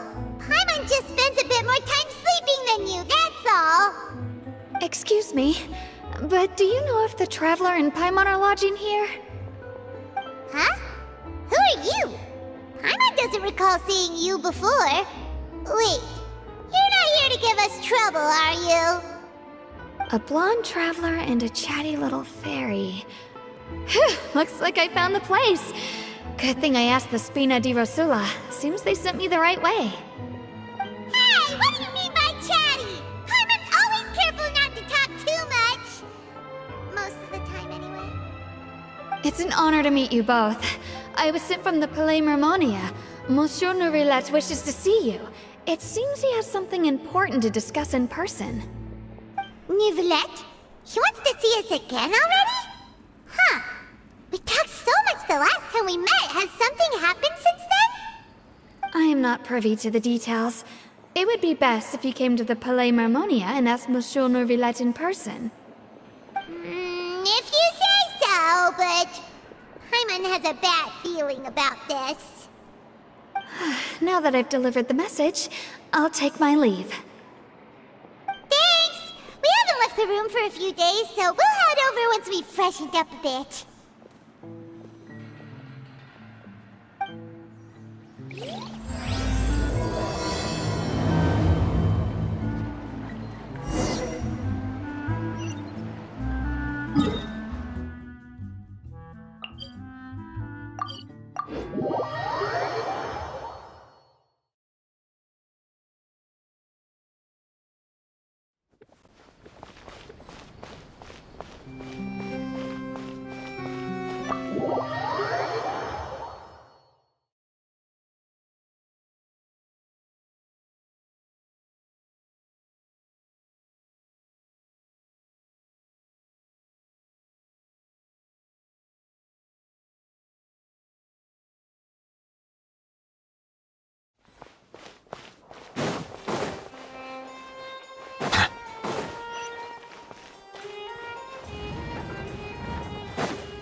standing there? You daydreaming or thinking something over? Yes, I did send someone to fetch you. But as for what I'd like to discuss next, well, I still have some reservations. Given that we've already made the trip here, you should just tell us. Bet you need us to help you with something, right? I do indeed have something I'd like to ask you to do. However, you should wait until after I tell you the details, then decide for yourselves whether you'd like to help or not. The situation is this. If I'm understanding you correctly, the Snezhnayan Harbinger known as the Knave has essentially requested a diplomatic meeting with you, correct?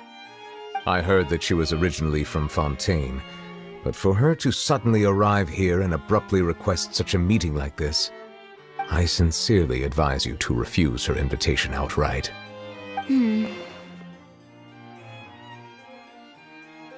I'm sure you're aware that her purpose is most likely related to Child's recent predicament. We convicted one of the Snezhnayan Harbingers in a court of law, but we have yet to provide any form of detailed report on the matter. This does indeed provide an opportunity for Snezhnaya to put pressure on us.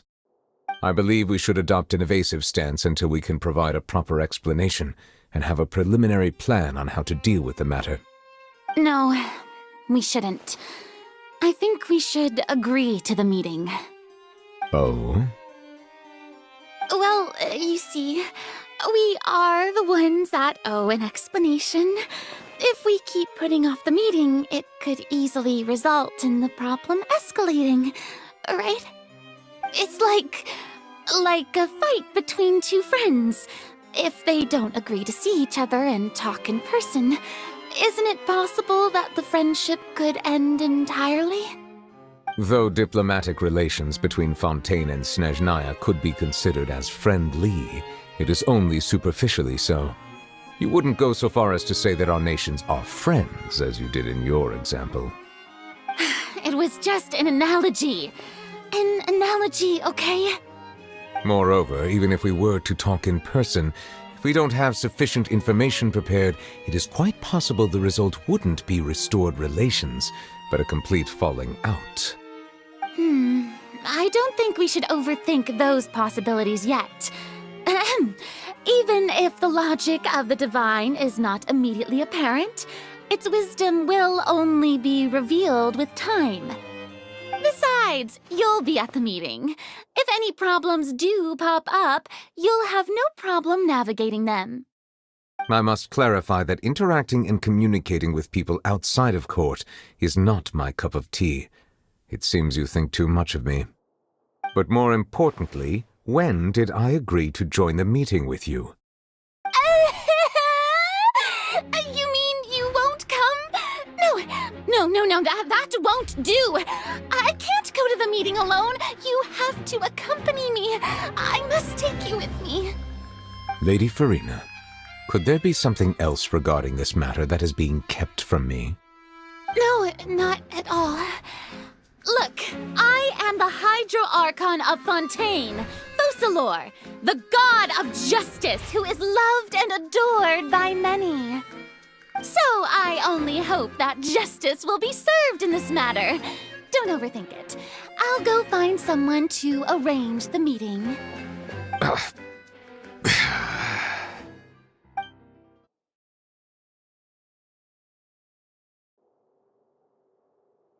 Though it could officially be considered a diplomatic conference, I prefer to see our meeting today as an ordinary tea party.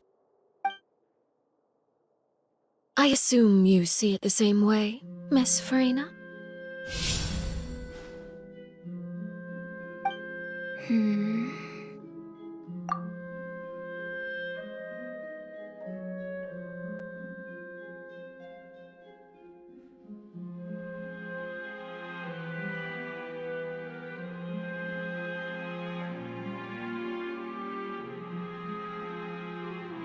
Lady Farina?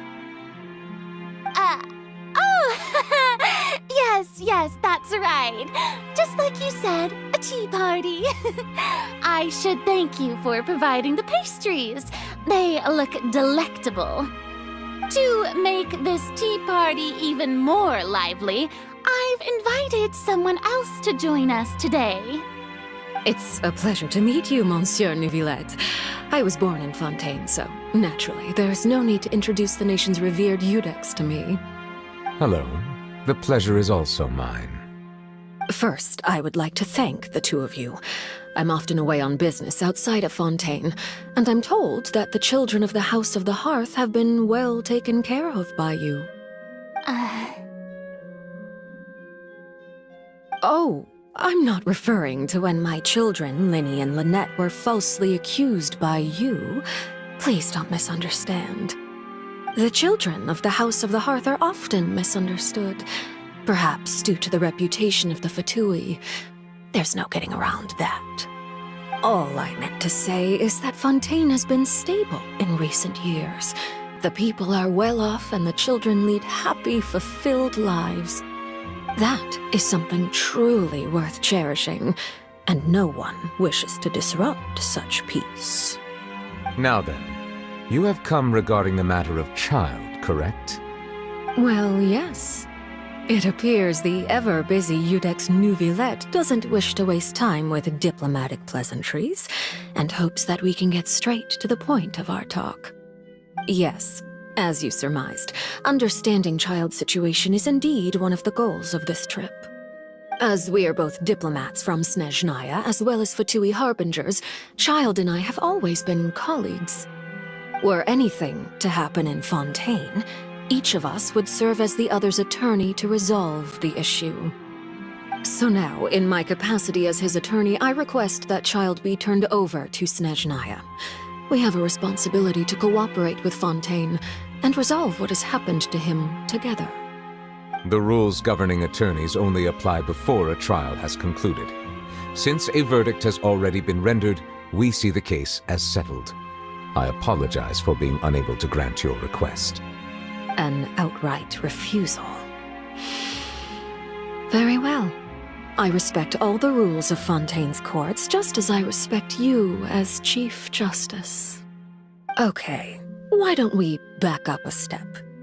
You don't need to transfer Child to us. I only request to enter the Fortress of Meripede to see Child and confirm his condition. It's not like you couldn't even manage to fulfill a simple request like that. Right, Miss Farina? About that. The Fortress of Meripede has always been completely autonomous. Even we have no authority to interfere there, and diplomatic issues do not suffice as an excuse. However, if you absolutely must confirm the situation of the Harbinger, I have a proposal.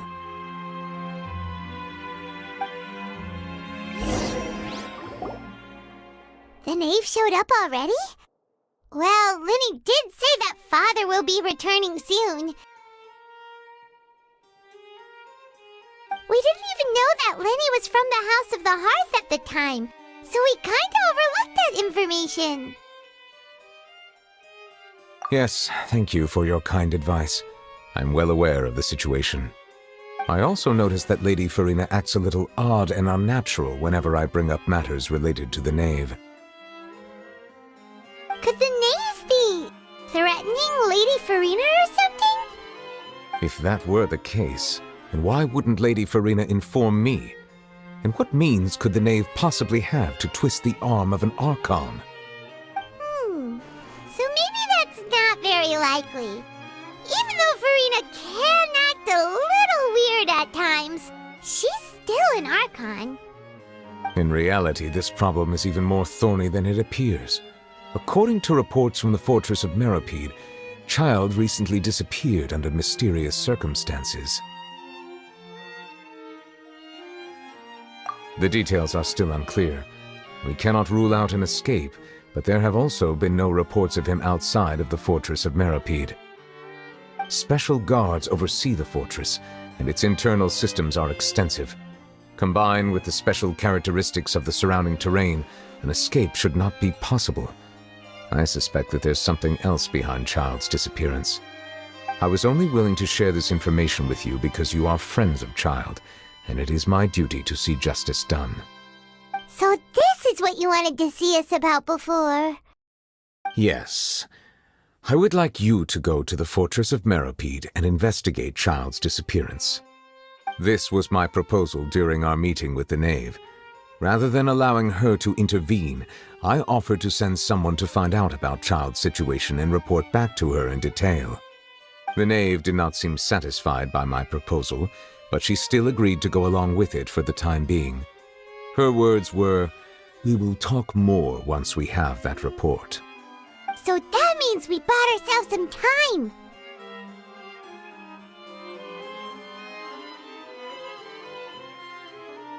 Firstly, you're already acquainted with Child. Your eyes may discern relevant details there that others would miss. And secondly, is the consideration of the unique nature of the Fortress of Meropide. Isn't it just Fontaine's prison? I would not define it so crudely. The Fortress of Meropide is not affiliated with the court system of Fontaine on paper. It has always existed as an autonomous entity. Early in Fontaine's history, criminals were punished with exile, not imprisonment. Even today, sentences against convicted criminals still include exile, just as before. The Fortress of Meropide may seem like a prison, but it should in fact be regarded as a gathering place for exiles. All we do is dispatch guards to keep watch and help maintain security, but we have no right to get involved with any other matters. Although I do have a personal relationship with the administrator there, neither myself nor the courts have the right to be directly involved with the investigation, no matter how serious the grounds.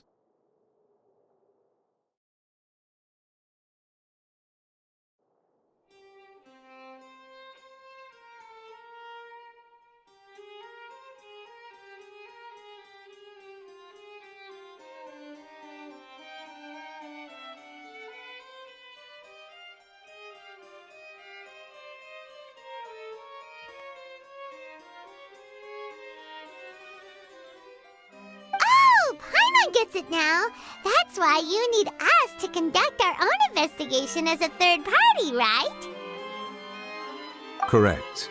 I will arrange false charges against you so that you may secretly investigate inside the fortress during your detention. This will save us a lot of unnecessary trouble. So, are you two willing to accept my proposal? Yeah, no matter how you look at it, it seems we're the best choice. Alright, we hereby accept this difficult task. Reluctantly.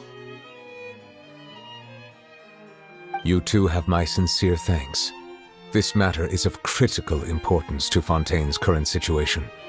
Also, I hope that both of you can keep this operation a secret. We will rendezvous at the Fortress of Meropide's entrance on Erinius once you've prepared yourselves. I will arrange for someone to take you inside. Prepared ourselves? Is there something we need to prepare? Perhaps you could enjoy a good meal and have a nice bath. I'm afraid that living conditions inside the fortress are nothing like those on the outside world. Alright! Even though we'll be there on trumped-up charges, we'll be in prison for real. On second thought, is it too late to back out?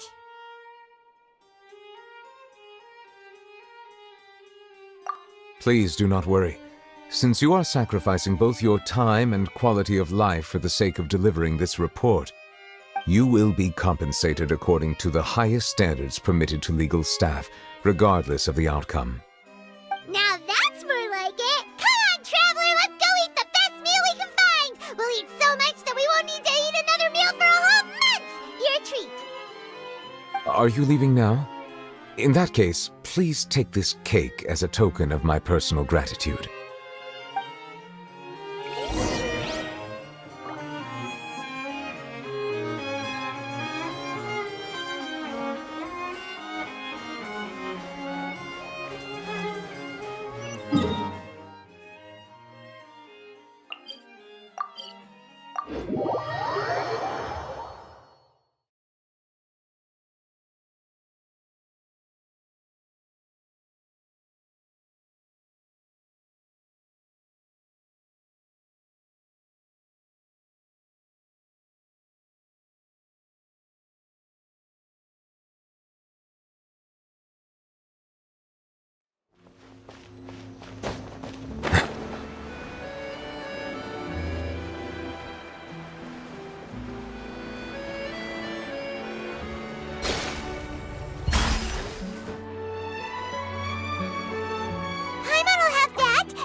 That cake was pretty good.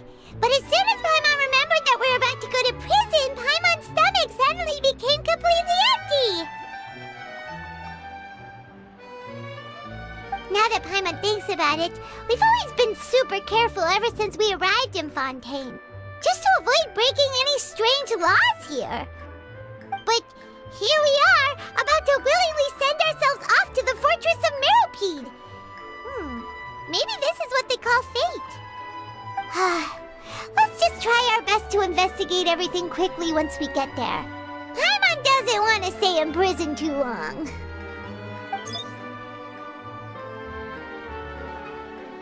Oh, what is that I hear? Is it the taste of a breaking story? Hey! You can't hear a taste! And what are you doing here, Charlotte? Oh, don't remind me. I invited an eyewitness to a case to eat here, and I was planning to get some great material out of him. But he didn't even show up. Calm down, calm down. This is nothing new. As a journalist, you should be used to this by now. And as long as you can score some juicy tidbits from the traveler, you might still be able to recover the cost of the meal.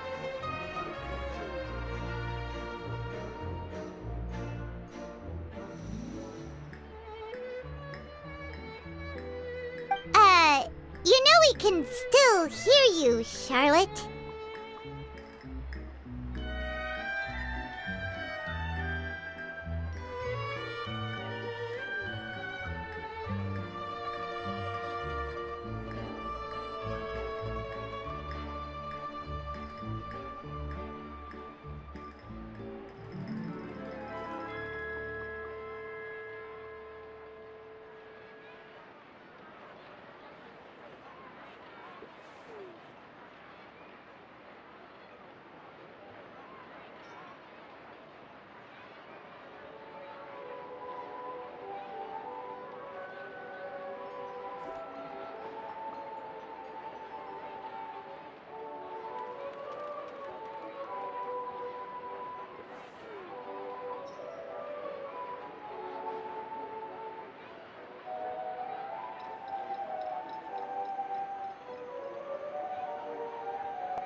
Never mind. It's nothing.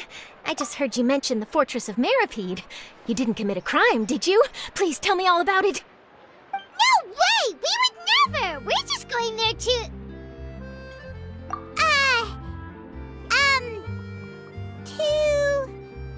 Oh no!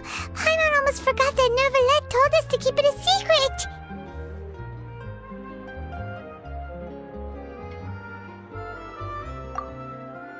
Huh? You're being arrested for that? Oh, but now that I think about it, I suppose that's not completely unreasonable. That's pretty despicable, almost as offensive as committing theft. Oh, you mean Paimon really did something that serious?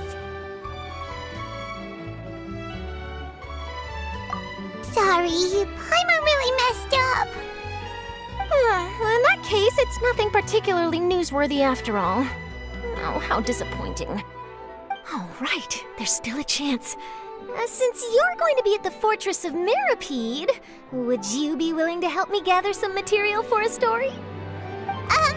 About that, Paimon doesn't think we'll have any time. Oh, it's nothing difficult. All you have to do is think of a way to get some time face-to-face with the warden of the fortress. He was awarded the honorary title of Duke in Fontaine. Sounds really cool, huh?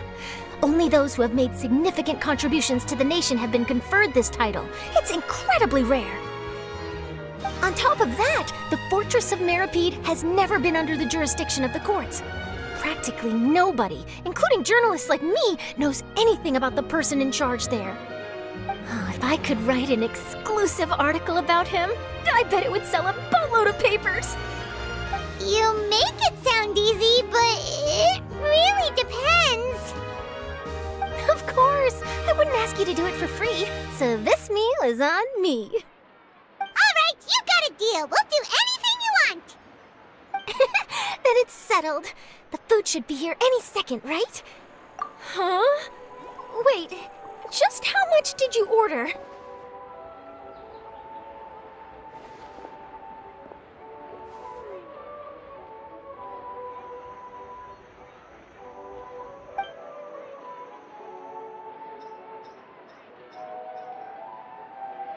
Oh, Paimon's so full. Well, guess we have nothing to regret now, so let's get going. Wait. Paimon just said something really ominous, didn't she?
You have come, just as promised.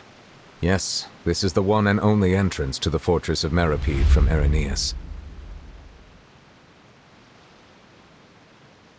Careful. You may want to step back a bit. Whoa! So you have to go down from here? Is the prison underwater? Utilizing both the barrier of the water as well as the fear humans have of the depths, the fortress of Meripede is naturally the perfect place to confine and guard criminals. But do not worry. It is not nearly as frightening inside as you may think. You will see for yourselves once you are down there. Paimon hopes you're right. Don't know about you, but just thinking about being at the bottom of the sea like that gives Paimon the heebie-jeebies. Oh, and there's one more thing. I mentioned that I have had personal dealings with the administrator of the fortress, Writhsley. He's a very shrewd fellow. Yeah, we heard about him too. He's that Duke, right? Correct. He is the highest-ranking manager of the underwater prison. Even though you are going there to investigate at my behest, it would behoove you to avoid any conflict. The Duke rarely ever leaves the fortress of Meripede, but that does not mean he is not privy to all that is happening inside and outside the fortress. He is quiet, but not unaware, so please bear that in mind. All right, that's about all the time that we have to talk privately. I'm counting on you two. Don't worry, we won't let you down. Good. Madeline! I'm here, Monsieur Nervalet. These two are the newest convicts, I presume? Don't worry, they won't escape on my watch. Like we would try. Please follow me, you two. I'll process your paperwork for entering the Fortress of Meripede.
So this is what it feels like to be a criminal in Fontaine.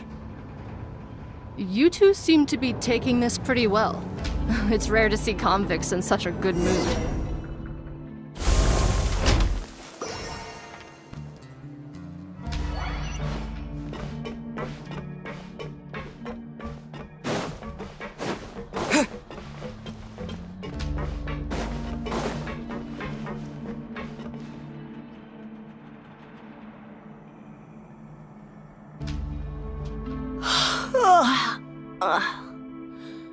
Oh, it's you, Madeline. Why'd they make you make the trip down here today? Monsieur Nervalet personally requested I escort these two convicts. I suppose he was concerned others might not be up to the task. Well now, aren't you the lucky one? Must be nice to be on good terms with the big shots like the Chief Justice. The only people I get to see every day are the new inmates. Well, have you tried service with a smile? Who knows, it might help your professional reputation. Yeah, right. As if. Every criminal comes through here looking miserable. How can I smile with such a toxic work environment? And even if I did smile at them, the convicts would probably just think that I'm some freak getting some kind of twisted enjoyment from their pain. Oh, she's got a point. Well, I've finished transferring you. You two will register here, and Marette will guide you through the remaining procedures. Yep, I'll take it from here. You head on back to that bright and sunny world above. Okay, let me see. You are the Traveler and Paimon, correct? That would be us! Let me confirm your charges and sentence. Let's see. You two are charged with eating a cake specially prepared for the Archon by a Snezhnayan envoy without the Archon's permission, thereby incapacitating the political center of Fontaine for a brief period. Sentence, 45 days? Huh? Wait, you mean the cake that Nervalet gave us was... Just looking at the charges, it seems you two are capable of causing some serious trouble. And considering how fond Lady Furina is of sweets, this crime is tantamount to trying to assassinate the Hydro Archon herself. Now I've seen everything. Anyway, we still need to finish processing you before you can enter the Fortress of Meripede. Please stand in front of the board over there. I'll take your mugshots with my camera. Oh, all right. But be sure to catch Paimon's good side.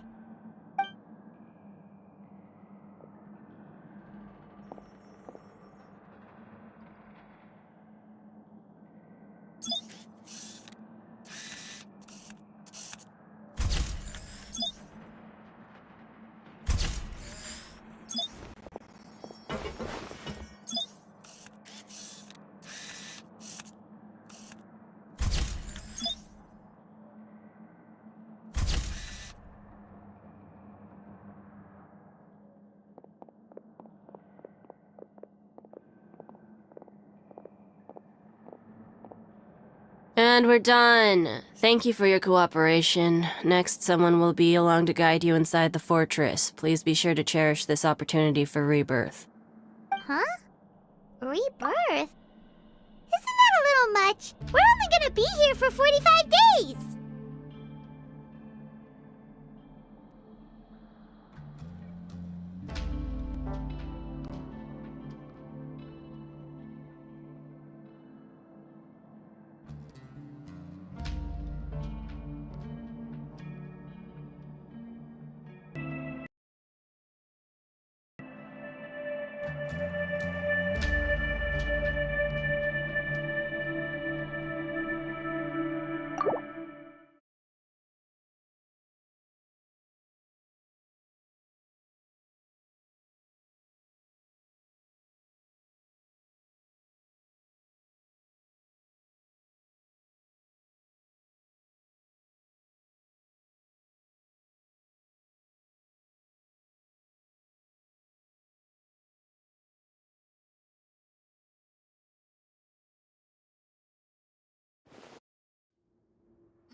Monsieur Nervalet personally requested I escort these two convicts.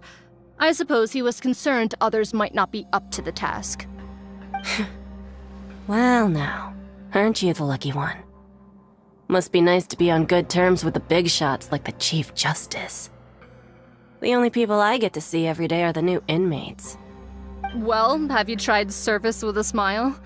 Who knows, it might help your professional reputation. Yeah, right. As if. Every criminal comes through here looking miserable. How can I smile with such a toxic work environment? And even if I did smile at them, the convicts would probably just think that I'm some freak getting some kind of twisted enjoyment from their pain. Oh, she's got a point. Well, I've finished transferring you. You two will register here.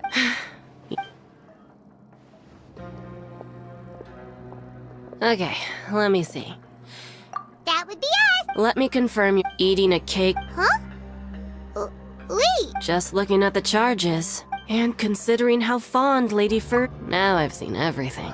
Please stand in front of the board. Oh, all right!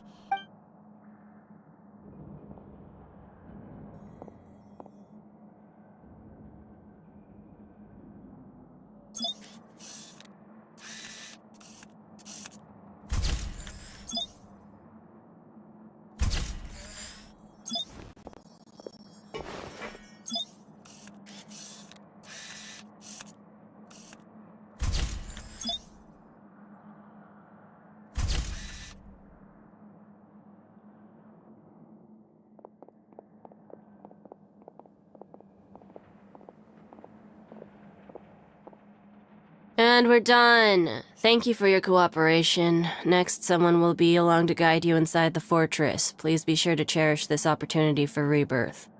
Huh? Rebirth? Isn't that a little much? We're only gonna be here for 45 days! You two are the new inmates, right? Follow me. Oh, okay! Paimon is Paimon and this is the Traveler! Save it. Not like I'll remember your names. Move it.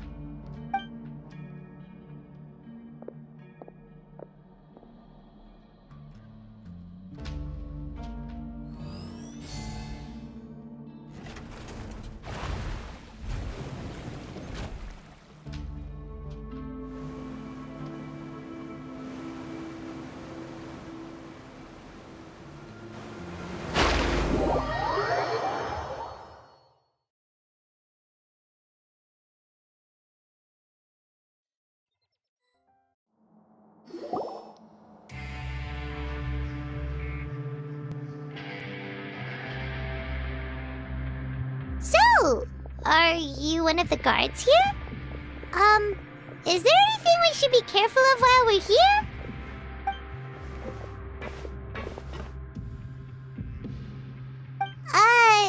Did Paimon already ask something she wasn't supposed to?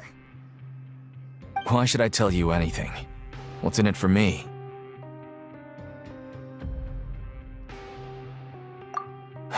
This is exactly why I can't stand new fish. I wouldn't even be doing this if it weren't for the credit coupons. Credit coupons? Alright, seeing as you're not the annoying kind that's getting dragged in here crying and blubbering, I guess I can tell you a few things. But next time, it'll cost you some coupons. Mora means nothing here. Here, we use credit coupons. Coupons can get you almost anything in the Fortress of Meripede. Desires? Fulfilled. You want power? No problem. Coupons can even change fate itself. So, credit coupons are a currency that can only be used here? It's not as simple as that. Like Moret said, everyone gets a chance at rebirth. No matter how much money or power you had before, it means nothing once you set foot inside the Fortress of Meripede. You have to start over and earn your coupons. Everyone starts from the same place, and you have a chance at a new, less terrible life. I guess that's the real purpose of the coupons. They symbolize true fairness and true justice. And this is also exactly why so many criminals choose not to return to the outside world, even after they've served their sentence. Oh, so that's what the Fortress of Meripede is like. Huh. Paimon was under the impression that it'd be more like a prison. It certainly ain't all sunshine and roses here, but it's also not the worst place to be. You'd better take a good look at the scenery now. It'll be the last chance you get for a while. After being away from the sunlight for so long, even the terrifying depths of the sea start to feel like home. It just stops feeling oppressive, you know? Oh, I'm actually an inmate like you two. Welcoming newcomers is a job I've picked up to earn some extra coupons.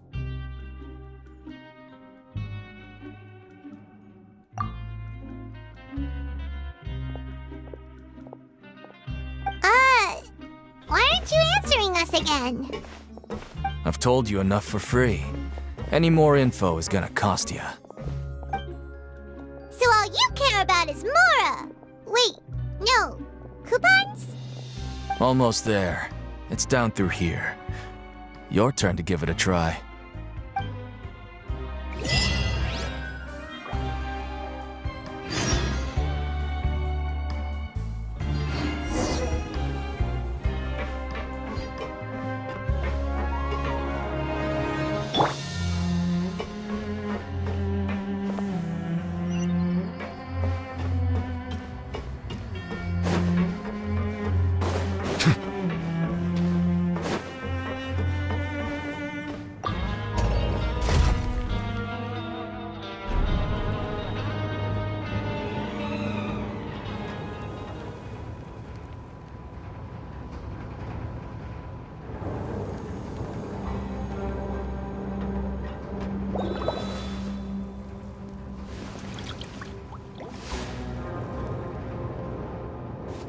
So, we're going even deeper now? Just how deep down are we? It's like a metaphor for your previous life, isn't it? Our lives weren't that bad.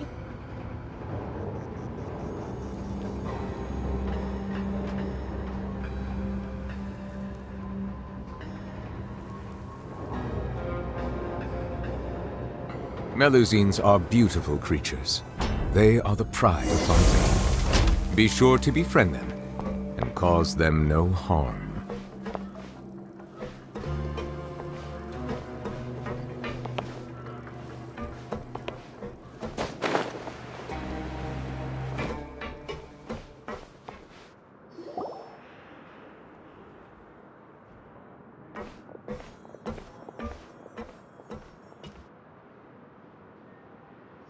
So this is the actual entrance to the Fortress of Meripede? Huh. It looks like there are other new arrivals, too. Oh, they sure don't look happy. Maybe we look too relaxed for fresh convicts.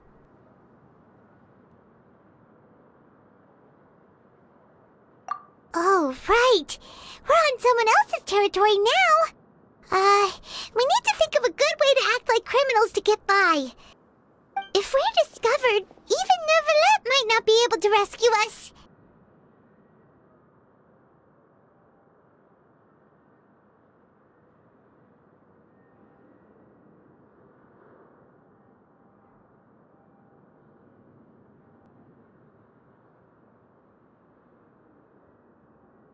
Hey! Don't scare Paimon! Oh, Paimon's not ready for all this! Look, I don't really know you, and I have no idea what kind of crime you committed, but you wouldn't have happened to anger someone important, did you? Someone important? Paimon doesn't think so. Wait, why are you suddenly trying to talk to us now? Now's not the time to worry about that. Anyway, it's over there, so you just go on over there by yourselves. I've done my job, so good luck. What was that all about? Wait a second. Are there usually so many Garderex around here?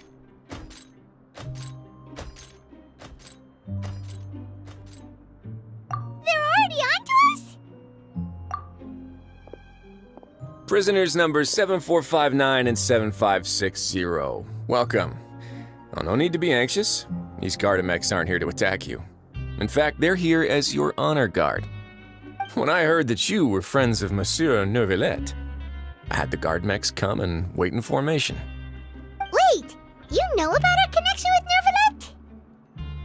The seafloor isn't as cut off from the world as you might imagine. However, I'm afraid that I know nothing more than that you are friends of the Udex. And as you can see, committing a crime means being sentenced here, even if you're friends with the Chief Justice. Quite fair. The Duke! Greetings, Your Grace. Lovely weather today, isn't it? Oh, greetings, my good fellow. Well, I'm willing to imagine that the weather is as good outside the sea as you say it is. How great it would have been if only the Fortress of Meripede had been built on the coast, huh? It would have been so convenient to enjoy a nice chat in the sunshine. My profuse apologies.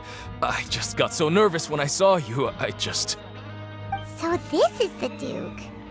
He sure looks a lot younger than Paimon imagined. The Traveler and Paimon, correct? Mr. Deacon here was responsible for your welcome. I trust you were satisfied with his guidance?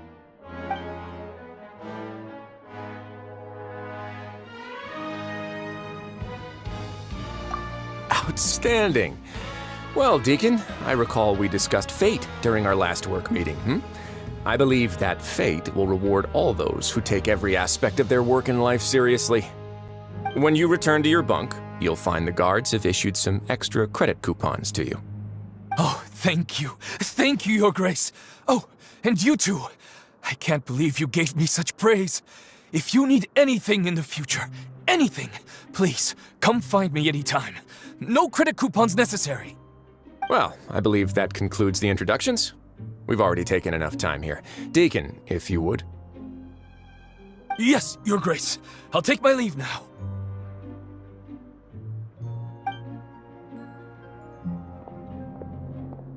Please, follow me. To make you feel more welcome, I'll show you around the various facilities of the Fortress of Meripede. I hope it'll help you adjust to life here. He's going to personally give us a cure? Huh. Paimon can't figure out what this guy's thinking at all. No wonder Charlotte's so interested in him. He's one of those mysterious types. Alright, let's keep up with him.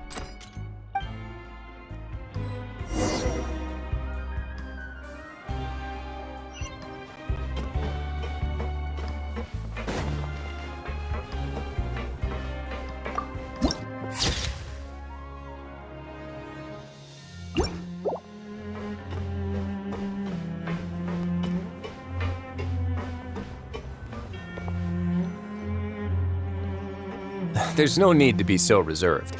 The label of criminal is nothing but one of many identities, and being criminally inclined here at the Fortress is just one of many ways to survive. Is it really okay for the Warden to think like that? We're real criminals, you know. What if we're too difficult to handle? Well, then maybe you'll be able to carve out a name and a place for yourselves in this underwater world, But before you go in swinging, please remember that in the Fortress of Meripede, it's better to not cause trouble for yourself or for the guards. Now, we've arrived at a very important place, the Coupon Cafeteria. You can come here and claim one welfare meal each day. Welfare meal? You mean it doesn't cost anything? That's right. Criminals are essential to Fortress operations, so we must guarantee that they at least have the basic means to survive. But that's not how it was. Back in the day, it cost you credit coupons just to get a cup of water here. For fish like you who just arrived with nothing, you'd have to go to work hungry until you earned enough coupons to eat. It was only after His Grace became the administrator that we got the free meal rule. Now everyone gets a square meal every day, even no-good slackers who've never picked up a wrench in their whole lives. Nobody starves to death here. In the Fortress of Meripede, credit coupons are the only currency, and everything must be purchased. In some sense, you could say using the coupons is a form of trade. But trade is always conducted by people. So if we want trade here to prosper, we need everyone to work hard and live their lives.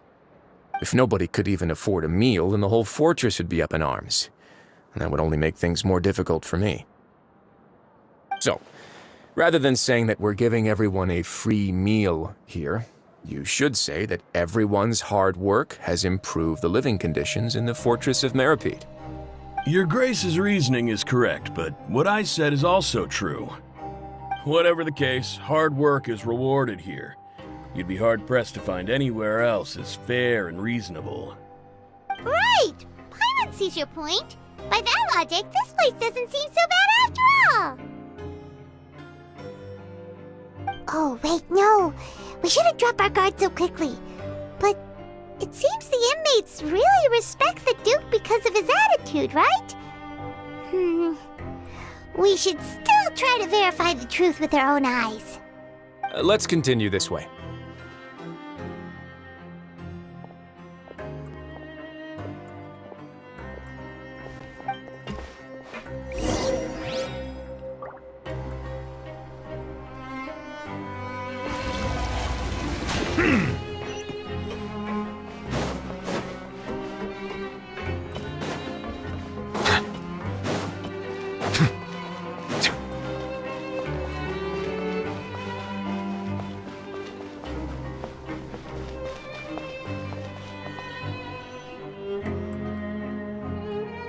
This place is known as the Pancration Ring. Sometimes we have criminals who have more energy than they know what to do with. Their daily work alone isn't enough of an outlet for them. So, instead of leaving them to their own devices, we've provided them with this dedicated venue. This way, nobody will get involved unless they want to be. Pancration matches? And you can earn extra coupons? Oh, what do you think, Traveler? Interested? But I must warn you that your sentence will be extended if you fail to restrain yourself and end up seriously injuring or killing your opponent. So, did you set this place up too? No, actually. I just granted approval for the organizer to use this area to build the ring, and I collect a portion of the proceeds in return. Of course, the fees are also quite useful. Oh. Do you mind if we ask what they're used for? Sure. Ensuring personal safety, maintaining the arena, and resolving any conflicts that arise. Why? Are you interested in how to manage a pancration ring? Oh, no. Paimon was just wondering if that's how you paid for everyone's welfare meals. A reasonable guess. I see you have a talent for entrepreneurship. Oh, you hear that? Paimon has a talent! So we can start a business here? That is something you can discuss between yourselves later. Let's move on for now.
Your Grace.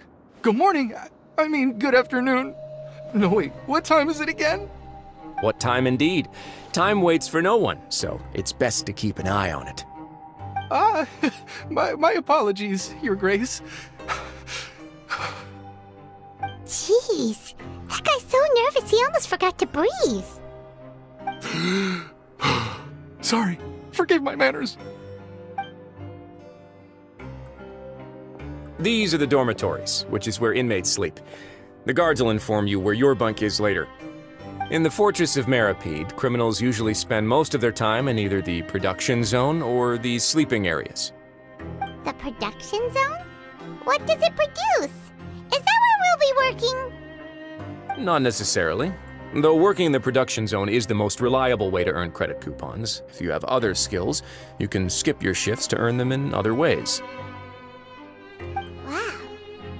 Wait, you're the manager of this place, and you're just telling us to our faces that it's okay to skip work? The fact that the Fortress of Meripede has continued operating completely autonomously is proof enough that most people are willing to work honestly and earn a stable income.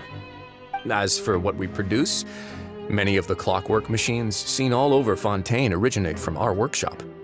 Therefore, the Fortress of Meripede is not only a place where criminals serve their sentences, but also a giant machine factory.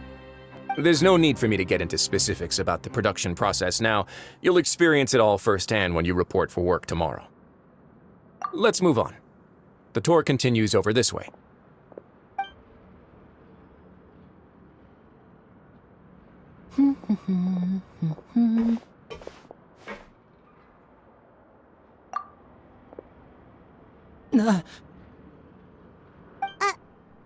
Oh! Oh, you really scared me there.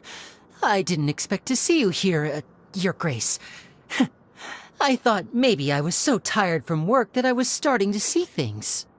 The only thing you should be seeing is the work in front of you. Stay focused and keep up the pace. Oh? Is something the matter? It's nothing.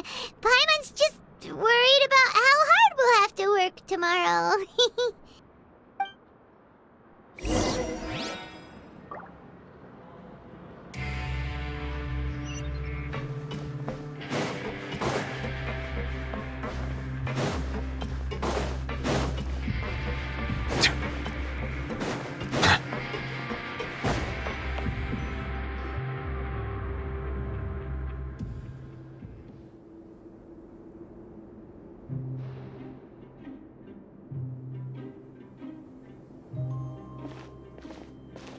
Your Grace? What are you doing in the infirmary at a time like this? Oh no, you didn't injure yourself, did you? Not yet, unfortunately for you. But thank you for your concern, Sigewin. Oh, then you must be here for those two. Allow me to introduce you. This is the infirmary, and Sigewin here is the Fortress of Meripede's head nurse. Hello, new faces. They call me the head nurse, but I actually handle all the nurse-related work all by myself down here. Since you seem to have some rare downtime with no patients, perhaps you could find the time to join us for dinner? Oh, then these two must be some important convicts. Sure, I'll join the welcome party. Thank you. Your presence will be the pièce de résistance for today's tour.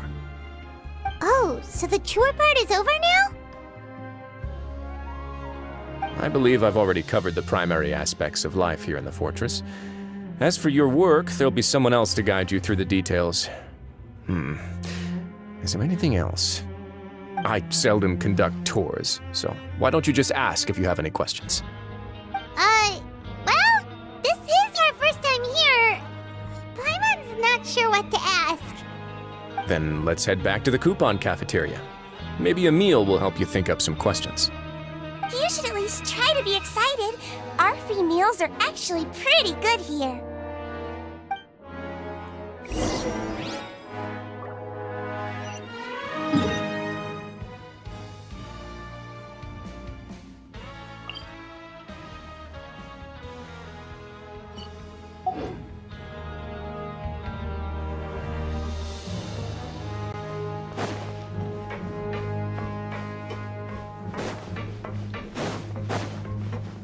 kids these days.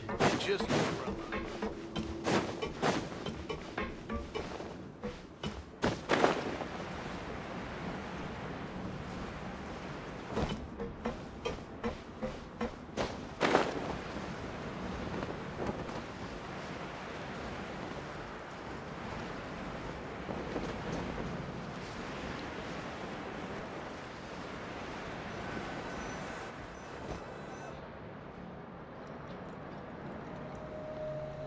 What do you think of the food?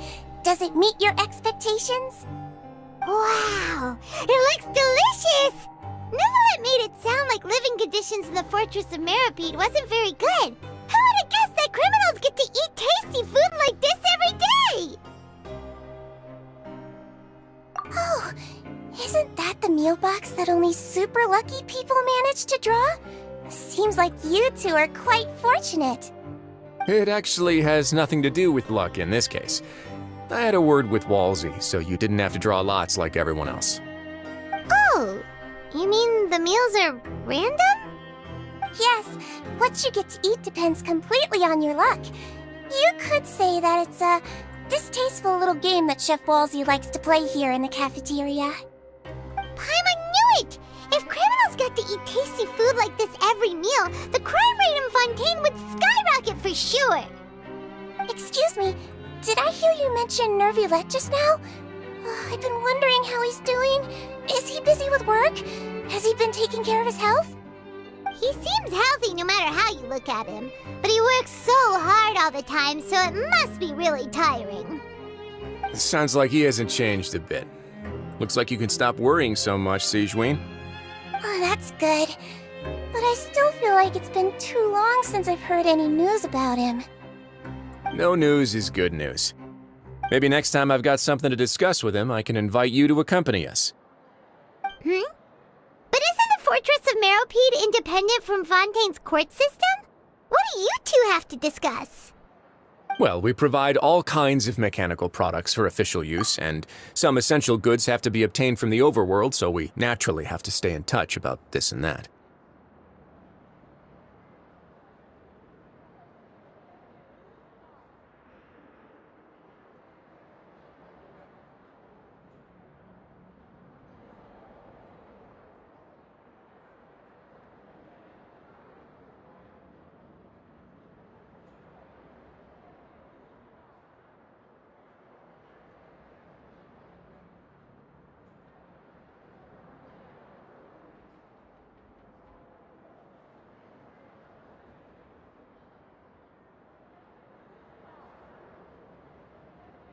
Monsieur Nervulet's character is unimpeachable. No matter the question, you can discuss it openly and freely with him. Talking with him feels quite effortless.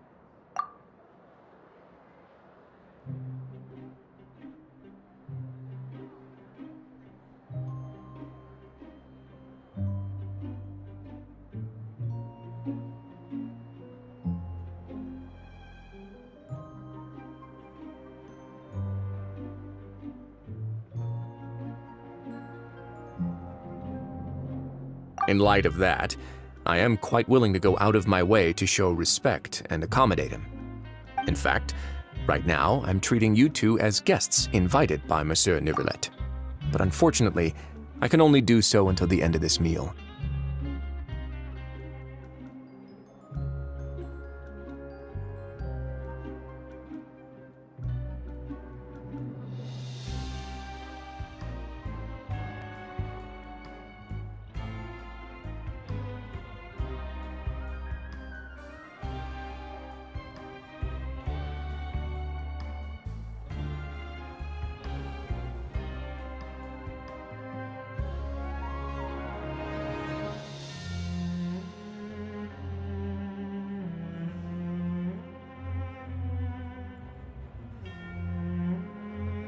After this, you two will just be inmates here.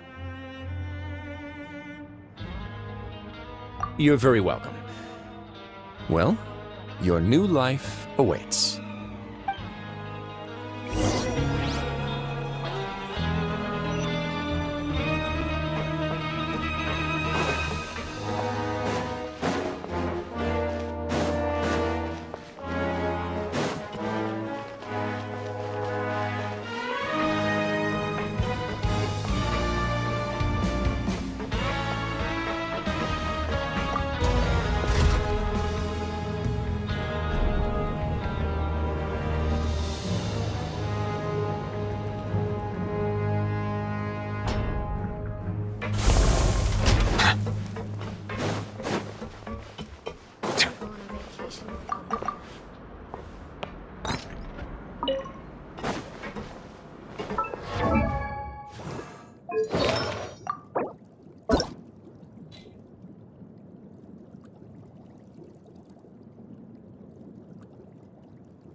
Traveler and Paimon, right?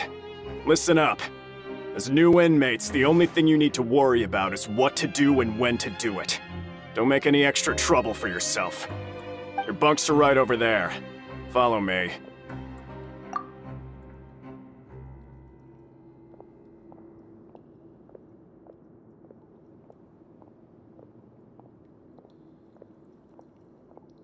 Whew. So this is where we'll be sleeping from now on. Oh, Paimon can't believe this! The days of staying home and reading detective stories are like a dream now.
By the way, Traveler, we saw a lot of things worth investigating just now. Even though the Duke didn't say it too directly, judging from what he said at the end, it seems that he was only welcoming because we know Novelette. We are criminals, and Paimon did eat that cake, but we're actually here to help Novelette. Is it possible that he knows we're here on a mission? Or is Paimon overthinking things?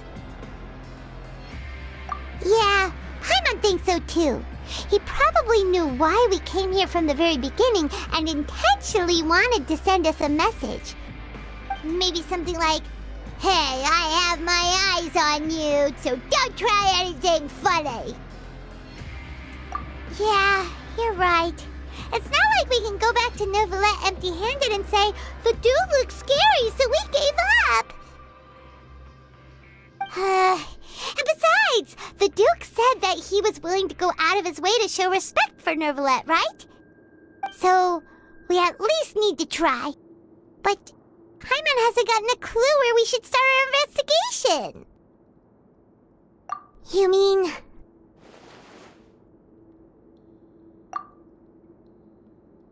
Yeah, that's what Paimon was thinking too! Paimon almost spilled the beans when we ran into him. Fortunately, based on his attitude, it looks like the Duke sees Linny as just another inmate. We worked so hard to help clear Linny and Lynette's names, and yet we turn around and bam! He's in prison anyway!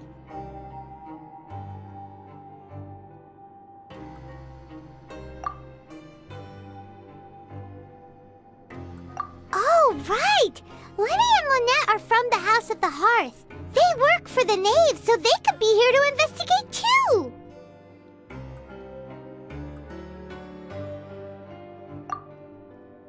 Huh? Oh, it's a card! Paimon didn't notice it earlier. It looks like a magician's prop. Lenny must have left it here. He's in prison and still doing his little tricks, huh? Let Paimon have a look. It was nice to bump into you again. Let's catch up in the production zone tomorrow. What in the world? It's written like he's greeting a buddy on the street. Paimon thought he'd write something important. If you say so, we can ask him what's going on tomorrow. Let's get some rest now.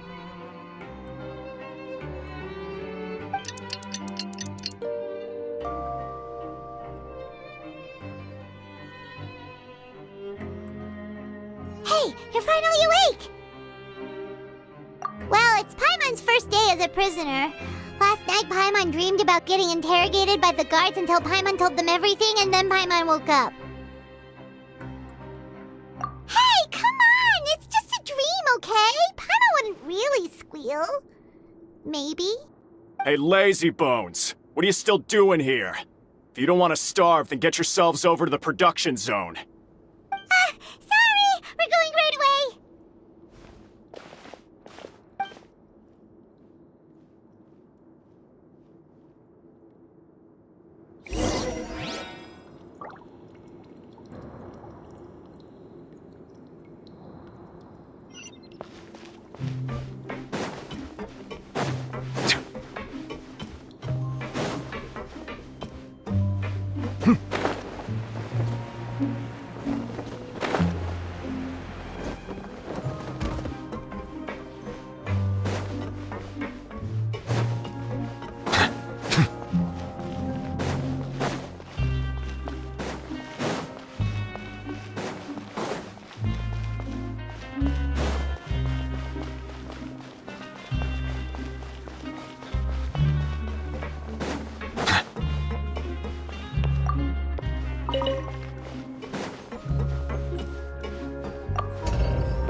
Ah, you must be the catch of the day. Looks like you've got some luck getting assigned this space. Yep, we just arrived yesterday and... Don't interrupt me when I'm speaking.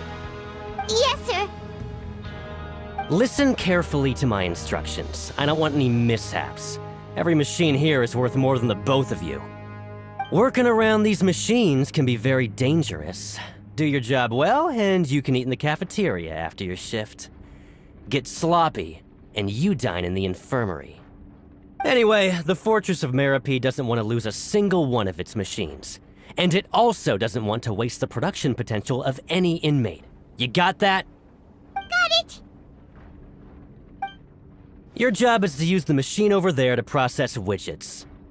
Watch carefully, and make sure you step on the pedal at the right time. If the machine gets jammed, then give it a little maintenance with your fist. Here, take this. Bring me the processed widgets, and I'll give you some credit coupons in exchange.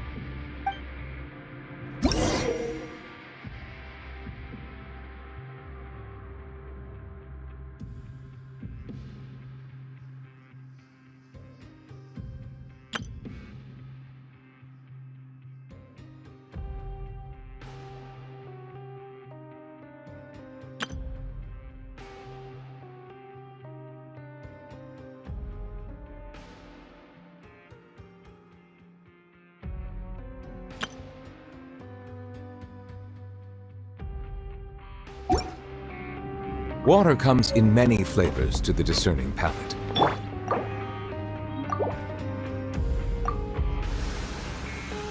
Once the widget is hot enough to glow, jump to step on the pedal and hit the widget with the... So if the machine gets jammed, you just need to attack it to fix the problem.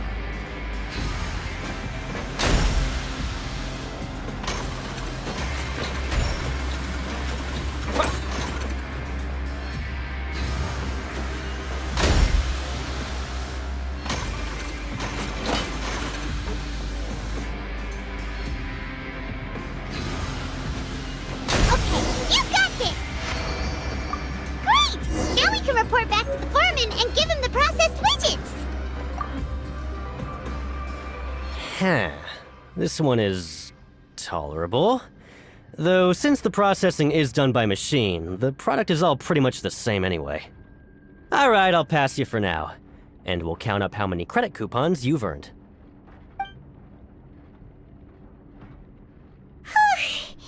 Paimon's exhausted. We're done now, right?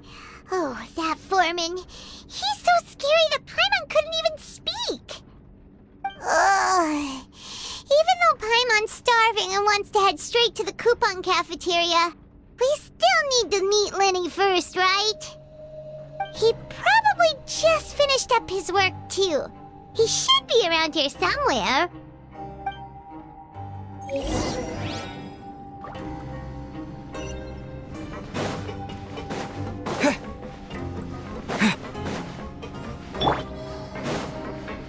Lenny? Mr. Magician? Where are you? Oh, this had better not be some disappearing act. He doesn't seem to be around here. Let's try looking somewhere else.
Could he be? Did he decide to slack off and sleep the day away?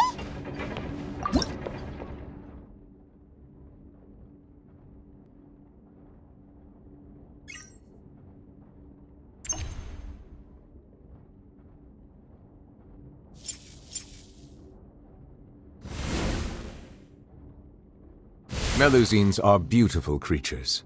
They are the pride of Fontaine. Be sure to befriend them and cause them no harm.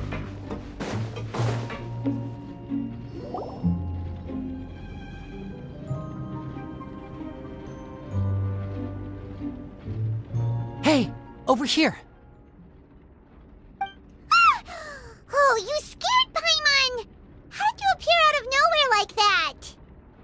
Oh, you scare so easily now? Is there something worrying you these days? You little... The only thing we're worried about was trying to find you. Sorry. Come over here and keep it down.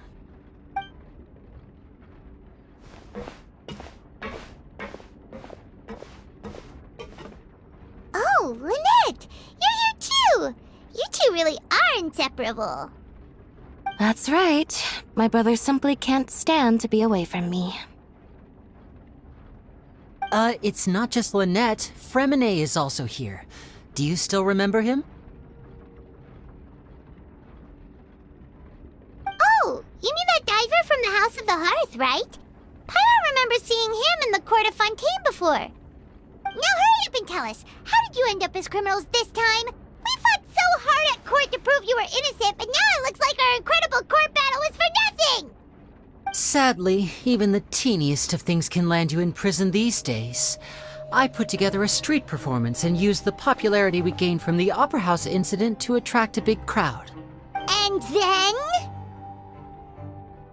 Next, I invited several audience members to participate in the show. And then, with the entire audience watching, their wallet suddenly disappeared. My brother was charged with theft, and I was charged as his accomplice, having assisted him in his crime.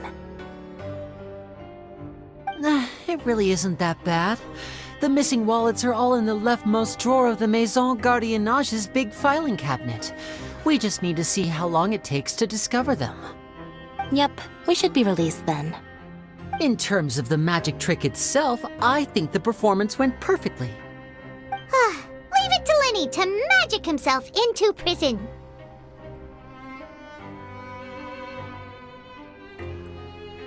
Indeed. Last time I hid my identity from you, I promised that I'd tell you absolutely everything if you were angry about it. No more secrets. So I don't plan on keeping anything from you this time either. At the moment, the House of the Hearth's interests don't conflict with yours at all. We were instructed by the father of our house, the Knave, to come here and conduct an investigation. Told you so! See? Paimon guessed right. As for what we're investigating, perhaps you haven't heard, but the fortress of Meropide hides a secret. Some even say that the entire fortress exists just to protect it. The House of the Hearth has been investigating this for a very long time, trying to uncover its mysteries. But recently, all of our informants, including the ones that had infiltrated the guards, suddenly vanished and have not been heard from since. We believe that this is a direct provocation, and it's the reason why we came here. Father has somehow managed to confirm that Focalors does not have Fontaine's Gnosis. Huh? How did she manage to learn information that important? Father has her ways. Many of them are beyond our imagination, and we've never had the chance to see her at work. But we trust her conclusions. It was this information that led us to suspect that Fontaine's Gnosis might be in the fortress of Meropide and is related to that secret. So it's all about the Gnosis again. Well, that's about it from our side. How about you two? Did Monsieur Nervulette send you here? Bingo! The Knave has been applying a lot of pressure. She wants to know what happened to Child, so we came here to investigate. Traveler, are we allowed to tell them?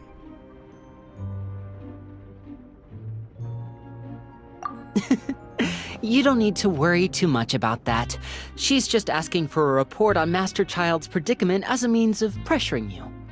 Father used this situation as a pretext to negotiate with two high-ranking officials in the court of Fontaine. She actually just wants to be able to make concessions on this matter for gains elsewhere, almost like a bargaining chip. Sometimes you need an excuse to do things you otherwise couldn't. And a harbinger is more valuable than you might imagine. Of course, it's not a complete farce. If we do manage to find out what happened to Master Child 2, then diplomatic relations with Fontaine could improve, and Snezhnaya might even be able to adjust its stance a bit. Is it just Paimon, or does it feel like we're the only ones who actually care about Child's situation? The relationship between the Harbingers must be as bad as ever. I wouldn't go that far. Father just has different standards than we do when it comes to what can be sacrificed for an advantage. By the way, I have a suggestion. Why don't we team up? Even though we have different objectives, we're both here to investigate the fortress of Meripede. It would be more efficient for us to work together. As you know, the House of the Hearth has many reasons to seek the Gnosis, but our highest priority remains resolving the prophesized crisis. You can trust us on that. See, I told you. Is that so? Sure enough, it won't be easy to convince them to cooperate with us. Lenny seems to be thinking pretty hard about something.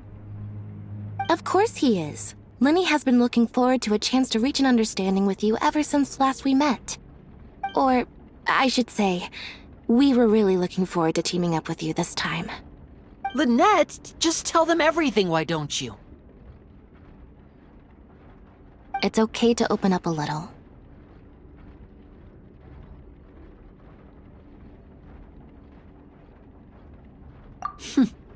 Very prudent of you, and consistent with your behavior since we first met. That's reasonable enough, and I agreed to cooperate on these terms as well. I was prepared for the worst, but you were actually more agreeable than I anticipated. All right then, there's no time to lose. I have some information to share, so listen carefully. Since Lynette and I arrived here, our investigation uncovered the fact that the Fortress of Meripede has a forbidden zone. Most people just clammed up and wouldn't talk, but after asking the right questions, we were able to confirm the existence of the forbidden zone from the guards. You should be aware of that while you're investigating. A forbidden zone? Could that be where Child disappeared to? You're right, we'll definitely keep that in mind. Good. That's the most suspicious thing about the fortress that we know of so far. We have a few other unanswered questions, and we'll be investigating those as quickly as we can. Anyway, I hope you find our information useful at least. Oh, look at the time. You two must be hungry. You should go to the coupon cafeteria and get something to eat. I'll use my cards to get in touch with you again in the future. Oh, that's just what Paimon wanted to hear! Paimon's starving after all that work today. We can talk more about the investigation later. Let's go get some grub!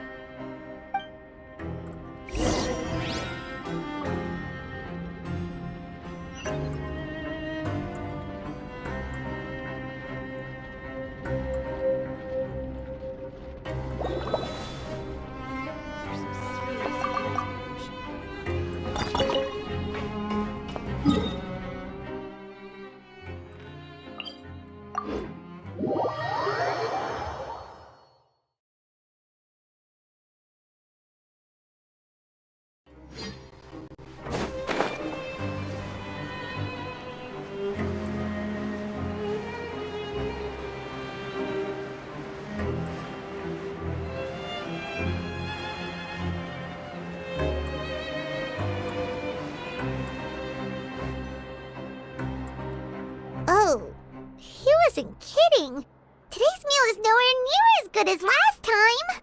Oh, who knows how long it'll be until we're lucky enough to get that super tasty meal again.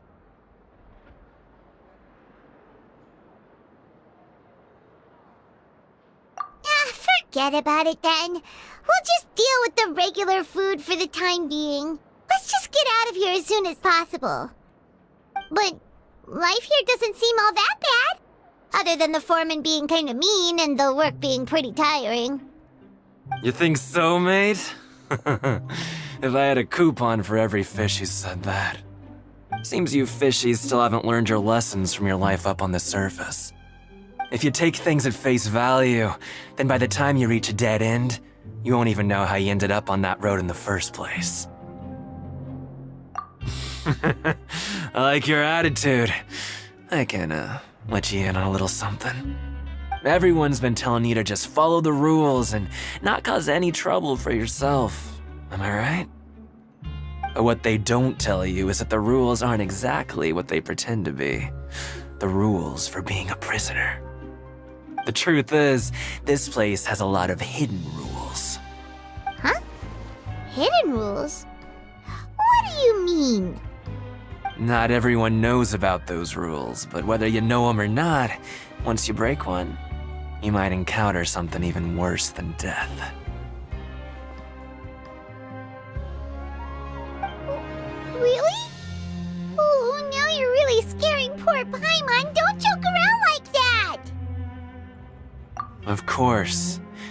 And I'd say that just disappearing would be one of the better outcomes. Oh, you mean that if there really are hidden rules, then Child's disappearance might have something to do with that? In that case, would you tell us some hidden rules? We definitely want to avoid breaking them. Come on, mate. This is valuable information. The difference between life and death. Do you really think you can just ask and I would tell you? Paimon understands, but we don't have many credit coupons yet. Yeah, I know. Not like I'm going anywhere. Just come talk to me after you've saved enough. Moreover, you're new fish, freshly caught, and completely out of your element. What'd be the point in even telling you anything before you've gotten a handle on your new lives? Come and find me once you've been here longer. I'm usually around the rag and bone shop. Just call me V-Doc. Bye-bye now.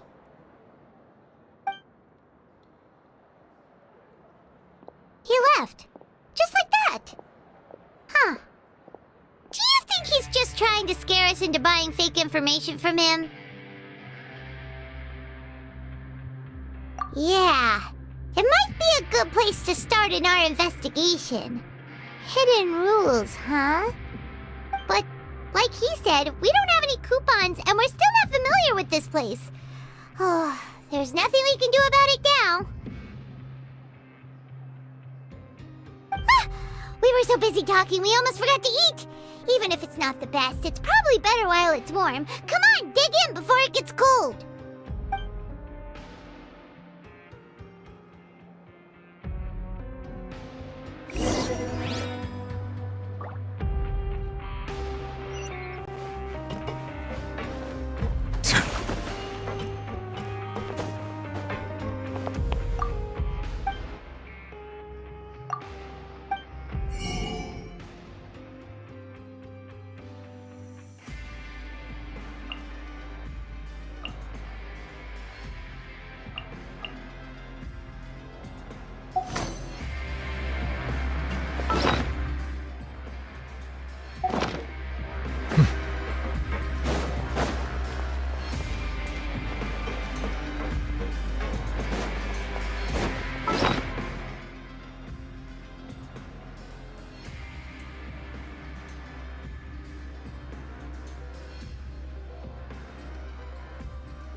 So Paimon just confirmed with the guards that our shift is set for every morning, and we're free to do whatever we want all afternoon. But it seems like most of the other inmates choose to continue working through the afternoon to earn more credit coupons. Oh, and they also said that you can use coupons to skip work in the morning and free up your time. They weren't kidding. Credit coupons really can be used to do anything here. Paimon's so tired. And we'll need to wake up and go to work in the morning. Without any credit coupons, it's not like we can really do anything else. Nighty-night, Traveler. Paimon hopes we can keep making progress on our investigation tomorrow.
What's wrong? You seem to have something on your mind. Did you dream about something last night? Is that even possible? Unless it wasn't an ordinary dream? Oh, child's vision! So you had it with you this whole time? Maybe the vision connected child's consciousness to yours. And our investigation has its first major breakthrough! Good thing you brought the vision with you here. So what did you see in the dream? Do you know where child went? Huh. Okay. Well, hopefully it'll be a bit more helpful in the future. What's more important now is that it's the start of another new day as prisoners. Let's do our best to earn more credit coupons. What's the plan for today? Let's go! It's time to start working. If that guard Fielding catches us skulking about, he's sure to give us an earful.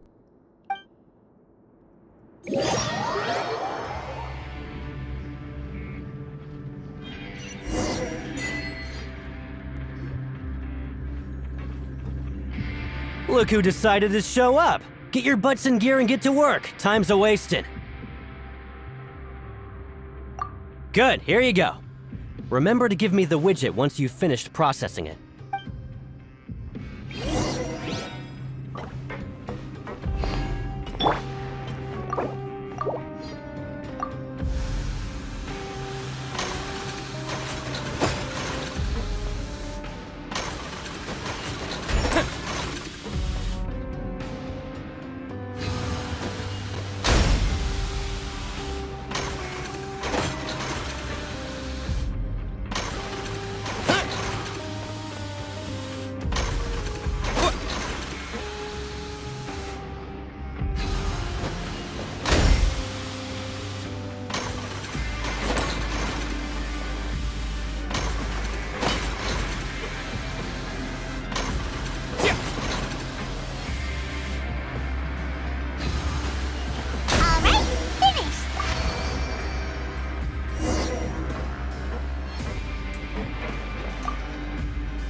I'm on speed.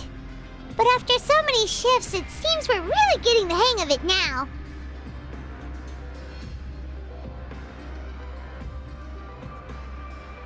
Hey there, fellow shift mates. I saw you finished your work, so I thought I'd come over and say hi.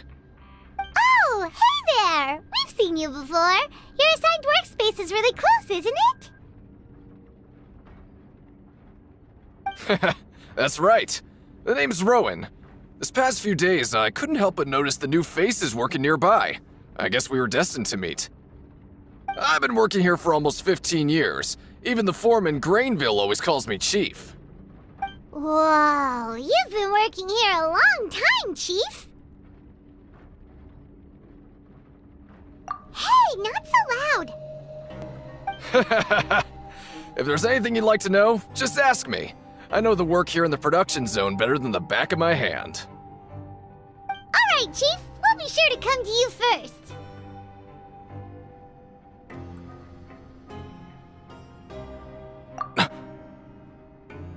Did you just ask about the rules? Pretty sharp for newcomers. You've already heard about the rules, huh? Who'd you hear it from?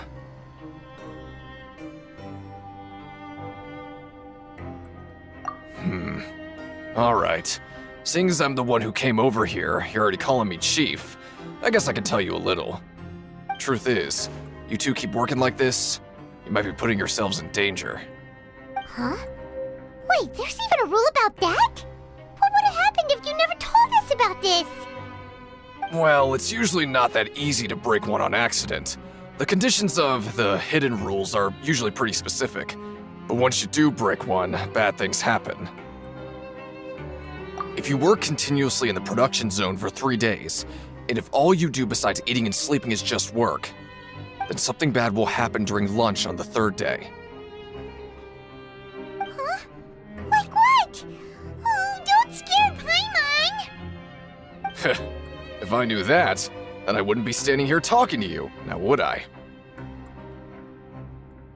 You mean, even you have never tried working 3 days like that before?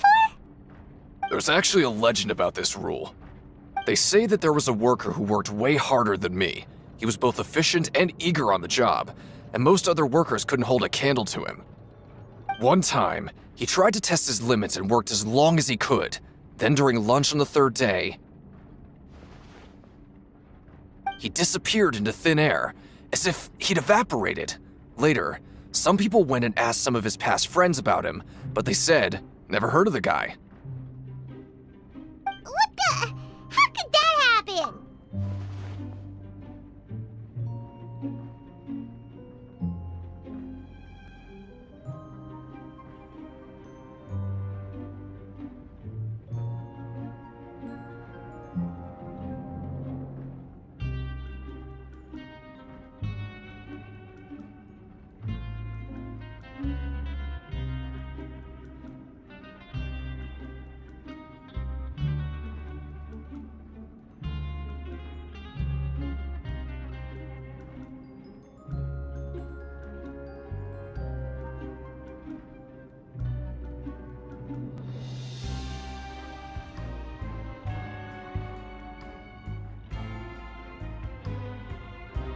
Unfortunately, we were assigned different production zones.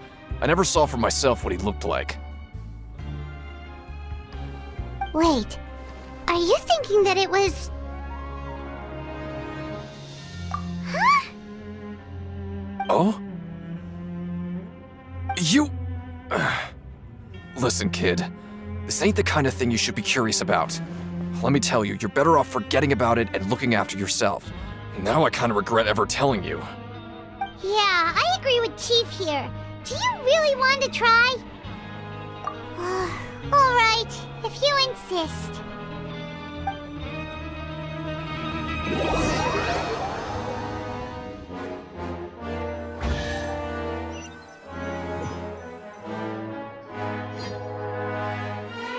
Oh, just a regular meal set. Guess Paimon shouldn't get her hopes up. What would you like to do this afternoon?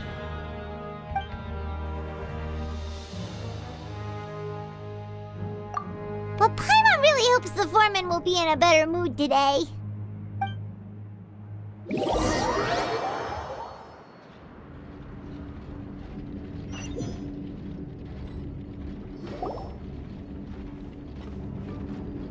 Look who decided to show up! Get your butts in gear and get to work. Time's a-wasting. Good, here you go. Remember to give me the widget once you...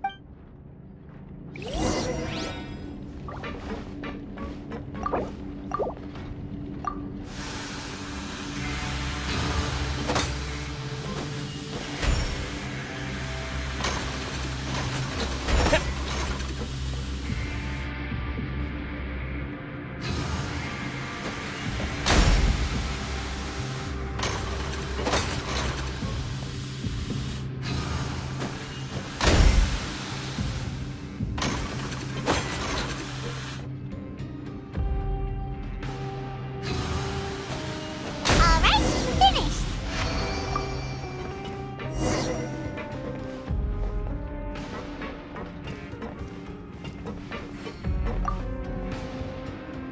Let me have a look. Not bad. Right, here's your credit coupons.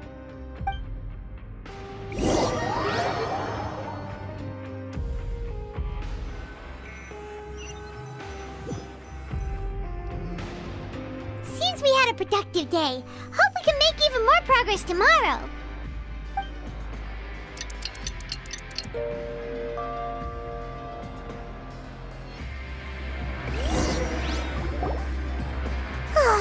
The dawn of a new day. Paimon feels like we're getting used to life as convicts. Is that a good thing or a bad thing?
What do you have planned for us?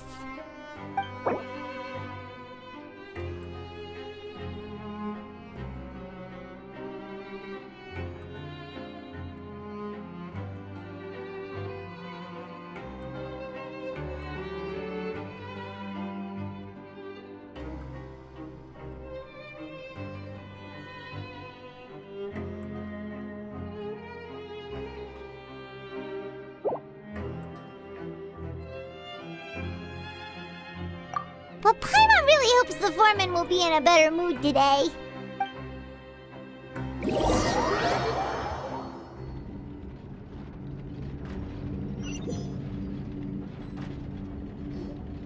Look who decided to show up! Get your butts in gear and get to work. Time's a-wasting. Oh? What's with suddenly wanting to work so hard? You need coupons that badly? Sure. Let's just say we really want to test our limits.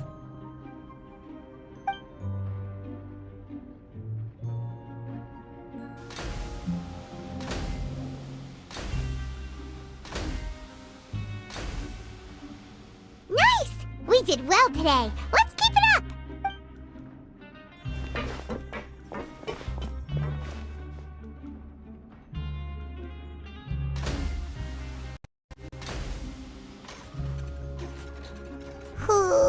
Paimon's had it. Who processing these widgets would be so tiring.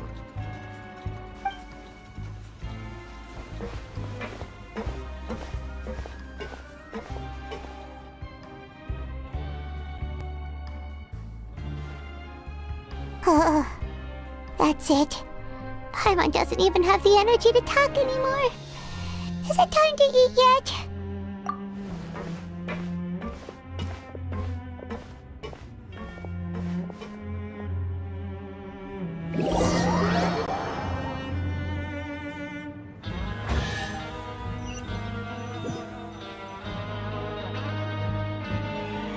Oh, Paimon's exhausted. It's just work, work, and more work. Paimon's little body can't handle this much longer. Wait a sec. Now that Paimon thinks about it, haven't we been working non-stop for 3 days now? Oh, Paimon feels a shiver going down her spine. What's going to happen? But it doesn't seem like anything's changed at all. And we made it to the coupon cafeteria safely. Are the so-called hidden rules only a rumor after all?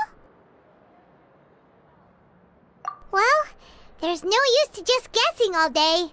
Paimon's stomach has been grumbling the whole time. Let's just eat already. Paimon wonders what we'll get today. Maybe we'll get the super lucky meal. Wait, what?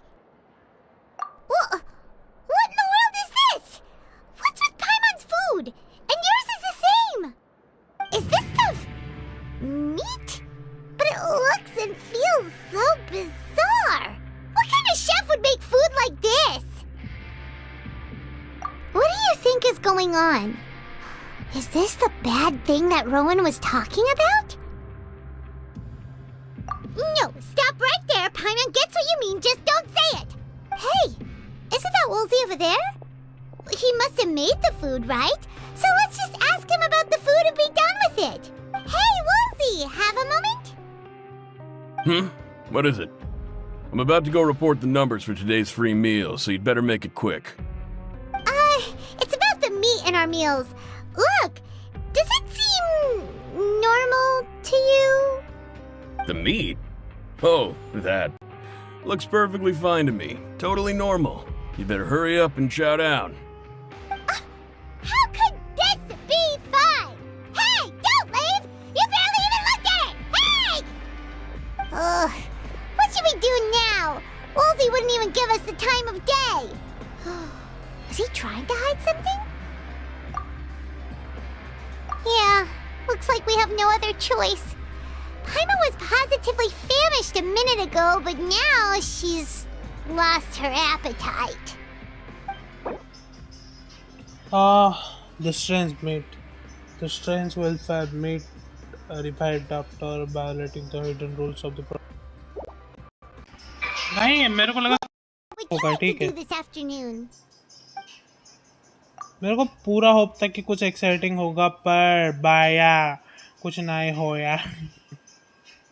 Okay, investigate the clues we discovered. Since we have time now, let's focus on investigating some more. चलो.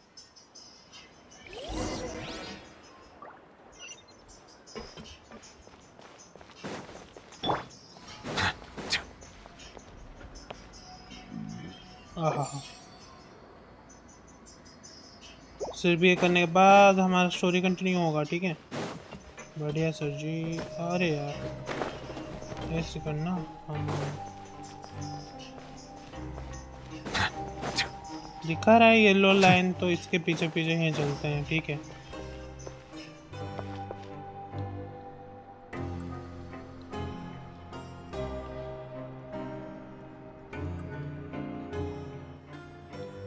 चलो चलो चलो चलो ये sir जी से बात करना है. Oh, hello. You two are the ones who were with His Grace. No need to be so nervous. Sorry, I couldn't help but think of His Grace once I saw you, and I... Are you that scared of him? Oh, it's hard to say. Maybe I am. He's got a very overwhelming presence. It makes me feel like I'm just some insignificant little bug. Wait, seriously? Oh, I'm always indecisive, and I tend to make a mess of things. It's like a reflex. I just instantly start to tense up the moment I see a smart and capable person like His Grace. Oh, I get it. You want to take his place. What? Please, don't say anything like that out loud. How could you possibly think something like that?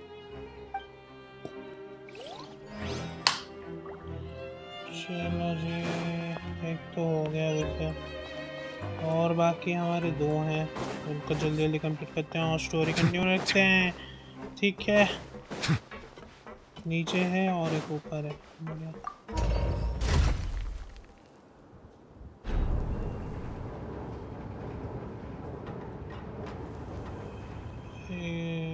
बढ़िया।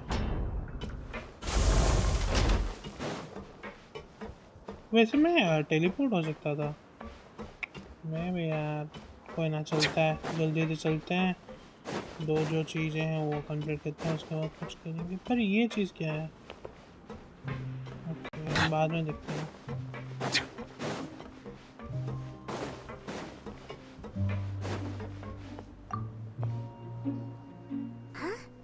Rowan? What are you doing here, Chief? Oh, I was injured a bit just now. Nothing major, I think I just pulled something. Little mishaps like this are unavoidable at work, you know? Huh. Paimon wouldn't have thought someone as experienced as the Chief would still get hurt on the job. I just knew you would say that. This is pretty embarrassing. Where is Siegeween when you need her anyway? The one time I need to make a quick trip to the infirmary. Oh, you mean she wasn't in the infirmary? Yeah. The rumors say that there's never anybody in the infirmary in the half hour before lunch, and nobody knows where Siegeween gets off to.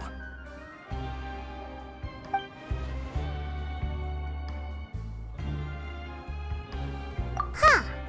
That's actually really strange. Siegeween's always super dedicated to her work. Where else would she possibly go? Forget it. I can take care of a small sprain like this on my own anyway. No need to trouble her.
Looks like a research notebook.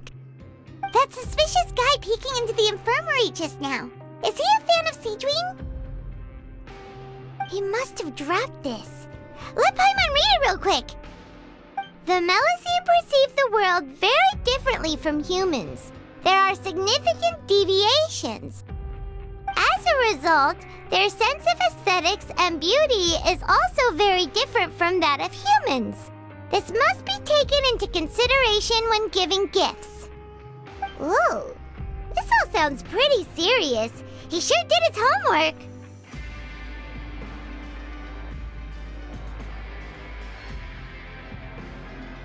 And as for the notebook, let's take it.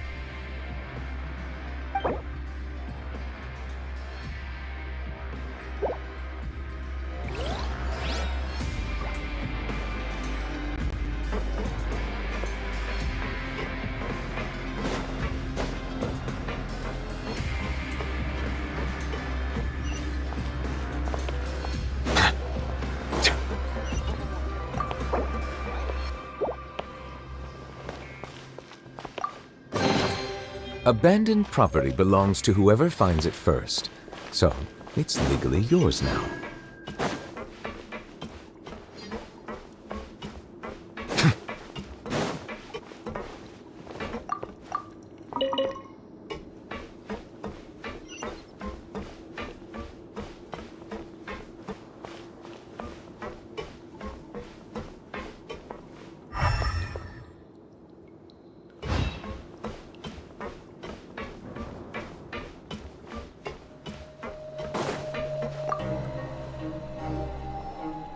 Oh, wonderful. I was worried that you'd be busy trying to earn credit coupons all the time, but it seems like you haven't neglected your investigation work after all.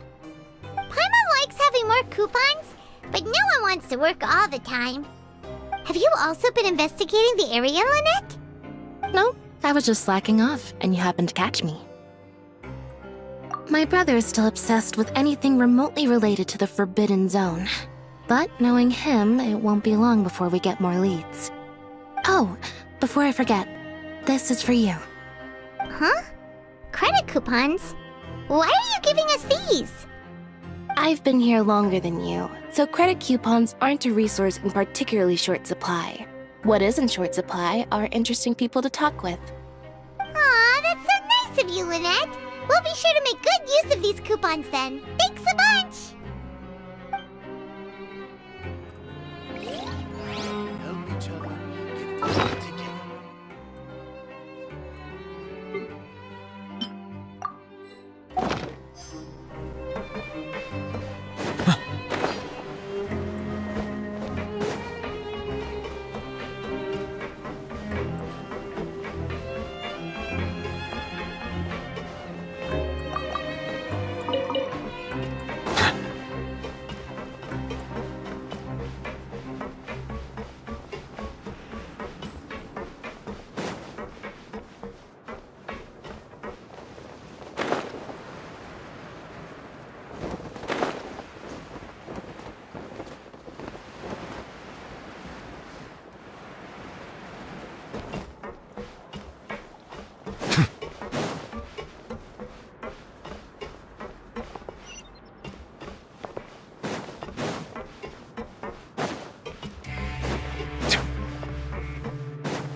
Siegewing?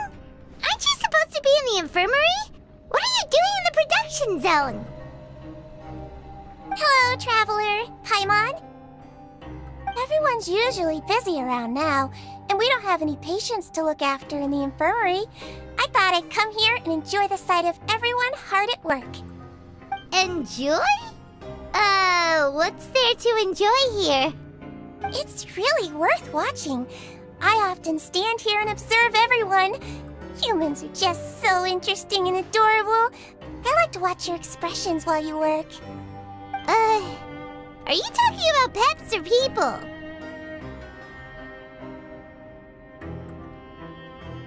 Oh, I can see why you think that, but you shouldn't jump to conclusions. See, we Melazines are a different species, and we see the world very differently from humans. It's very easy for me to observe everyone's condition. All it takes is one look, and I can tell which workers are exhausted. Wait, Melazines can see that? Huh, that does sound useful for being a nurse. Yes, running around tending to everyone's health is very fulfilling. But I'd much prefer it if you're all happy and free from exhaustion and pain in the first place. Take care of your body, and make sure you eat well. Always rest when you're tired from work, and don't push yourself too hard. definitely take care of ourselves. Thanks for the reminder.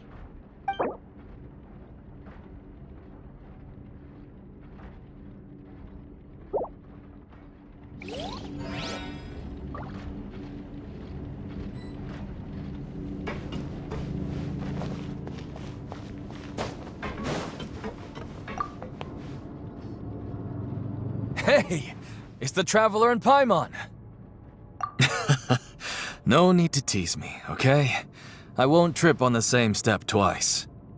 Listen, I feel ashamed about last time. Thank you for praising me in front of His Grace. Here are the extra credit coupons he gave me. I'd like you to have them. Huh? No, we couldn't take them. They're your reward after all. But when I was welcoming you, I didn't do anything but give you the stink eye. Come on, I insist. These coupons are nothing compared to getting the attention of His Grace. I won't take no for an answer.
You want to stop investigating and go rest?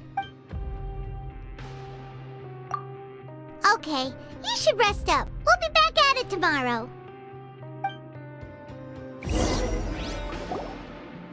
So after working a few days straight, we got some strange meat in our lunch. What was that all about? Has our investigation turned up anything useful recently? Really? Then it looks like that part of the investigation has hit a dead end. Well, we'll keep searching for more clues tomorrow. Good night, Traveler.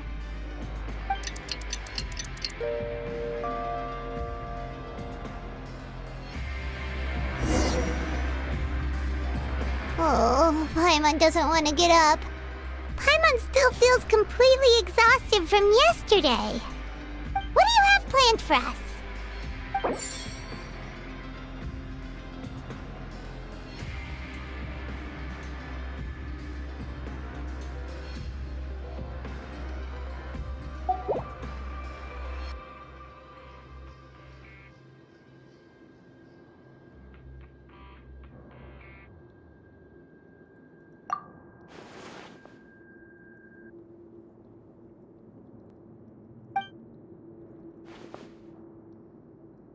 After working here so long, we're really starting to get the hang. But doing the same thing all the time can get old pretty quickly.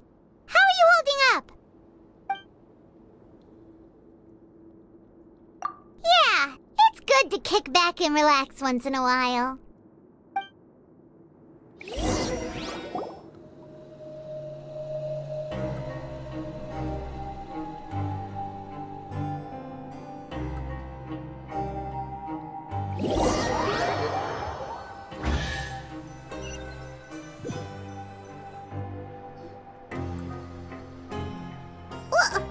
What is this garbage?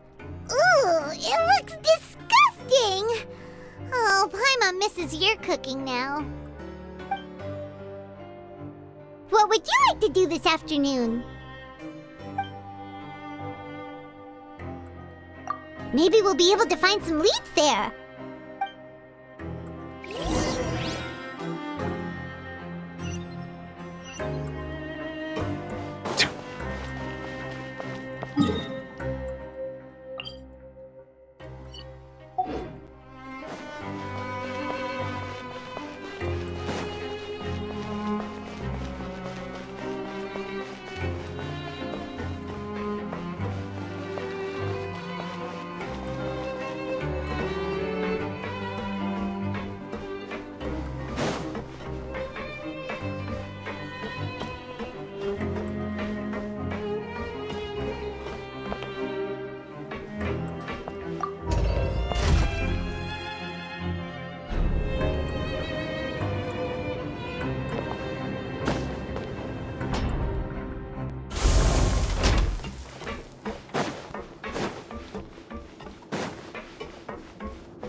Oh, you must be the Traveler, huh? Sorry, mate, but competitors as strong as you are prohibited from participating. I don't make the rules, mind you, but I was given very specific instructions. Even convicts value their lives, don't they? I hope you can understand. But we have a game here that'll let you show off your strength, and you'll even earn some credit coupons in the process. What do you think? Interested? And if we lose the game, will it cost us credit coupons? Of course. That's the cruel reality facing every competitor in a place like the Pancration Ring. Okay, great. Let me walk you through the rules. The targets in front of you will pop up one after another. You'll need to hit the targets in the same order that they popped up. If you can complete a few rounds in a row with no mistakes, then you'll win credit coupons. But the second you mess up the order, you'll lose. Game over. The game costs 300 credit coupons to have it go. So, you up for it? Thanks for your patronage, mate. Now, let the game begin.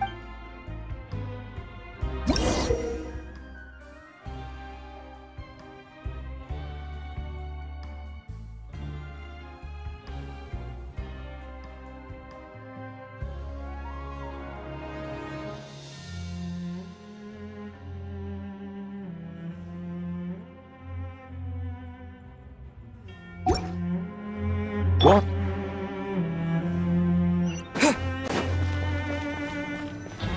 Okay, do your best to hit the targets, just like Colin said!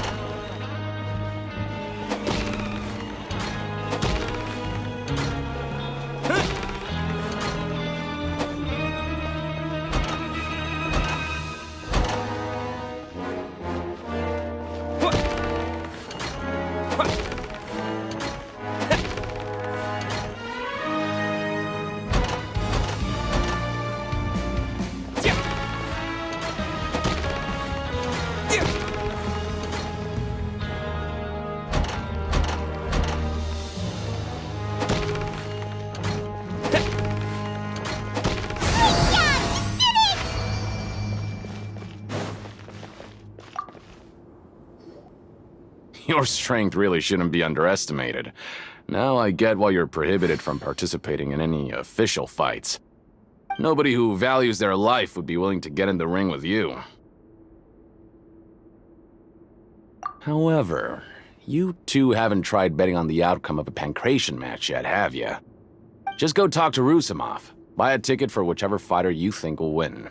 There's a big payout if the fighter you support comes out on top. But we don't know anything about the fighters. How can we possibly know who to support? That's normal. Just watch a few matches and get a feel for the fighters. It won't be long before you can pick winners in your sleep. He's got a point. Why don't we give it a try? If we have enough coupons, we could probably bet at random until we figure everything out.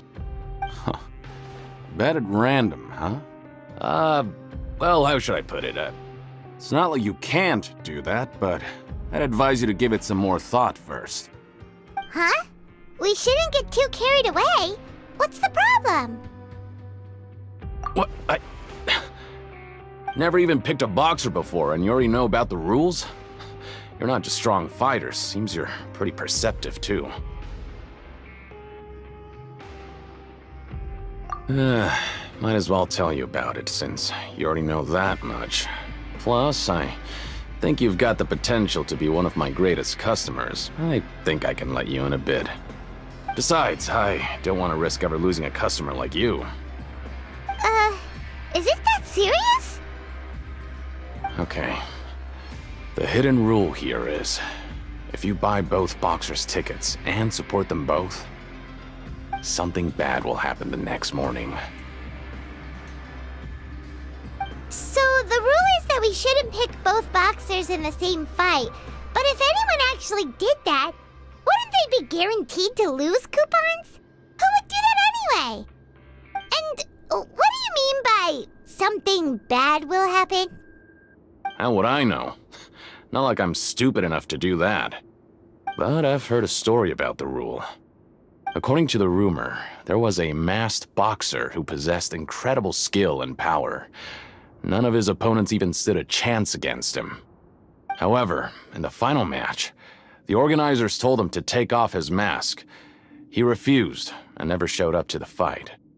And after that, he was never seen again.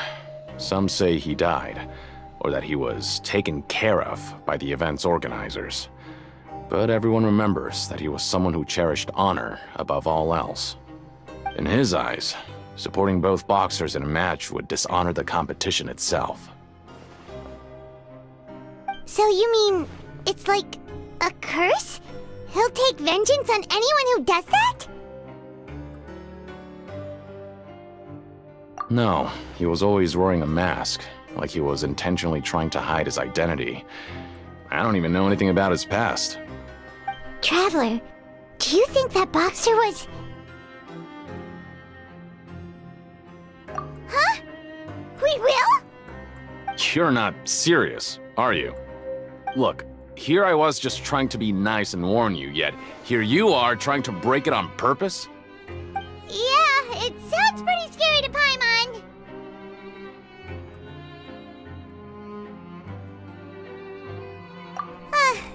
Seems you've made up your mind. Just be sure to protect Paimon, okay? Betting on both fighters will set you back about 3,000 credit coupons. If you have enough, then go ahead and give it a try. Just don't come running back to me if something happens.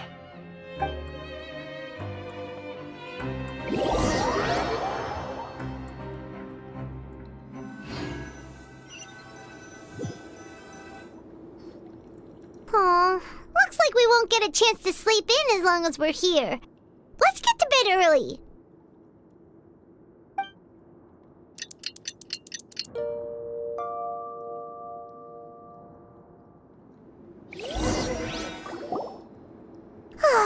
The dawn of a new day.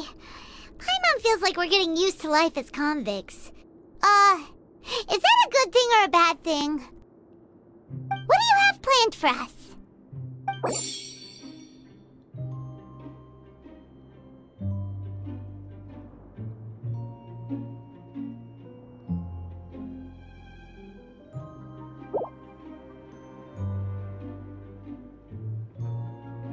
After working here so long, we're really starting to get the hang of it. But doing the same thing all the time can get old pretty quickly. How are you holding up? Yeah, it's good to kick back and relax.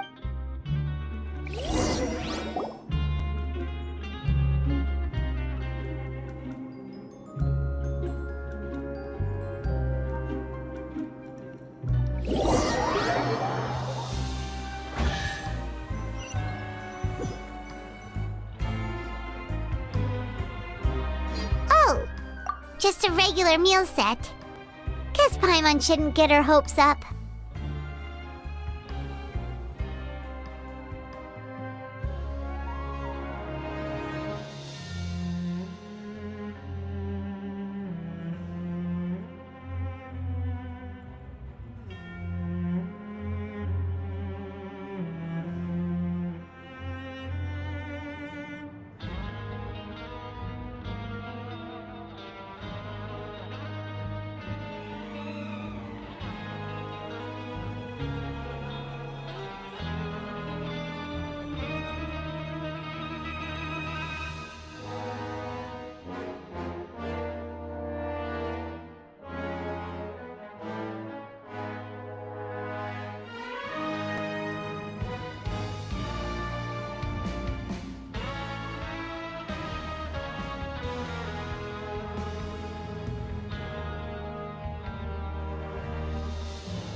What would you like to do this afternoon?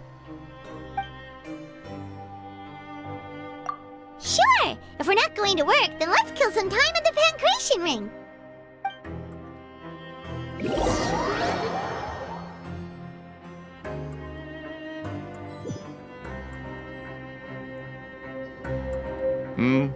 Are you two here to buy tickets? Better be quick about it. Another match is about to start. Who are the boxers in the next round?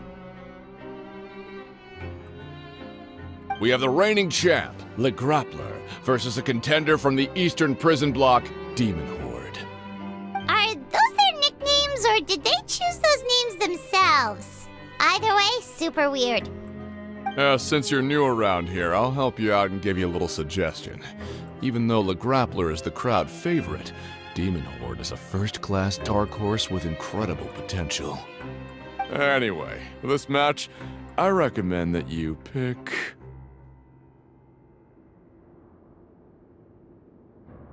Huh?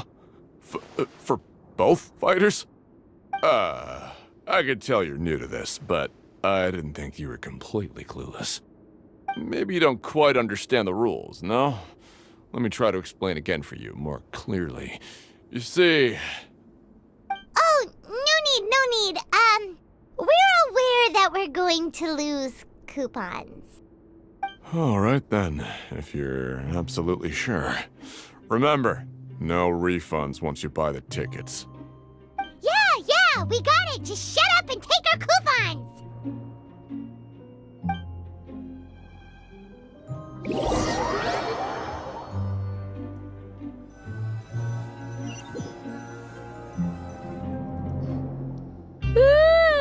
We woke up so early today that Paimon's been nodding off all afternoon. Good thing it's finally time for bed.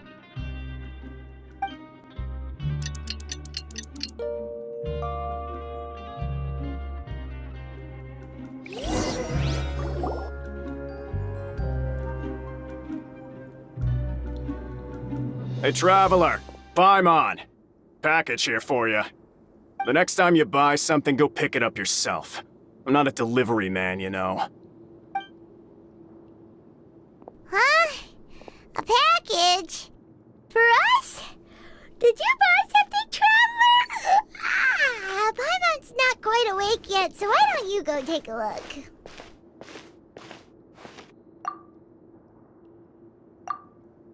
All right! Yesterday we broke the hidden rule and bought tickets for both boxers. Oh, maybe this package is the bad thing that Colin said would happen. Paimon suddenly feels wide awake. Wait, maybe let Paimon go hide somewhere first. Just call Paimon after you opened it. Hey, wait! Paimon's still here! Don't open it! Ah!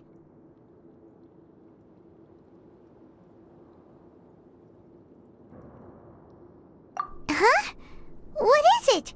Are you okay? Let Paimon take a peek too. Oh, it's just a small bottle. But the color of the liquid inside looks so wrong. Almost like...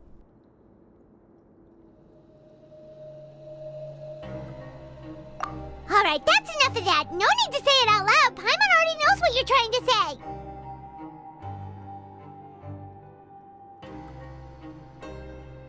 Ugh! No way! Get that stuff away from Paimon!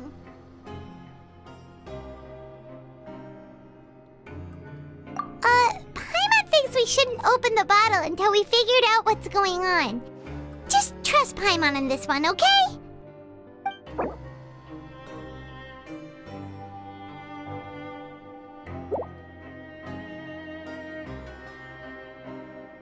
What do you have planned for us?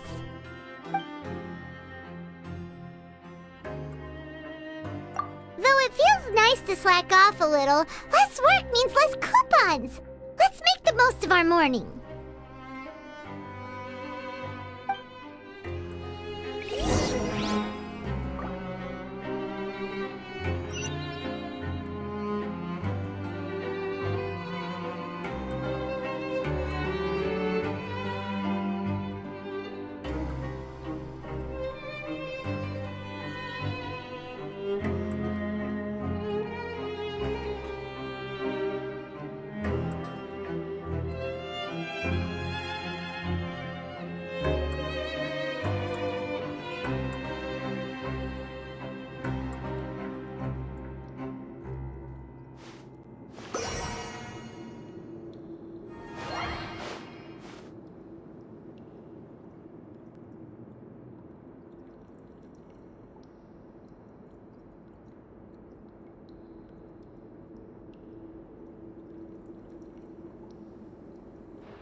Hey, what are these papers scattered all over the ground? Are they registration forms or something? Maybe not. Every page has the Fontaco symbol on it. Maybe it's some flyers from the company. Okay. But if someone catches us, they could accuse us of trying to steal the company's secrets, couldn't they? Oh, you're right. Guess there's nothing to worry about then. Let Paimon have a look here. Without assistance from the Fontaine Research Institute, development of the new product has been slow, and some researchers on the project have voiced concerns. We have no choice but to let the new product undergo the first phase of promotional trials without a designated name or packaging. We will adjust the direction of future development according to feedback. We have decided to only conduct closed, small-scale trials for the time being. Sure doesn't seem like anything unusual. The company is just trying to develop some new products besides Fanta. But it sounds like things aren't going well at all. Let's put these papers back where we found them and make it look like nobody went through them. Okay, good.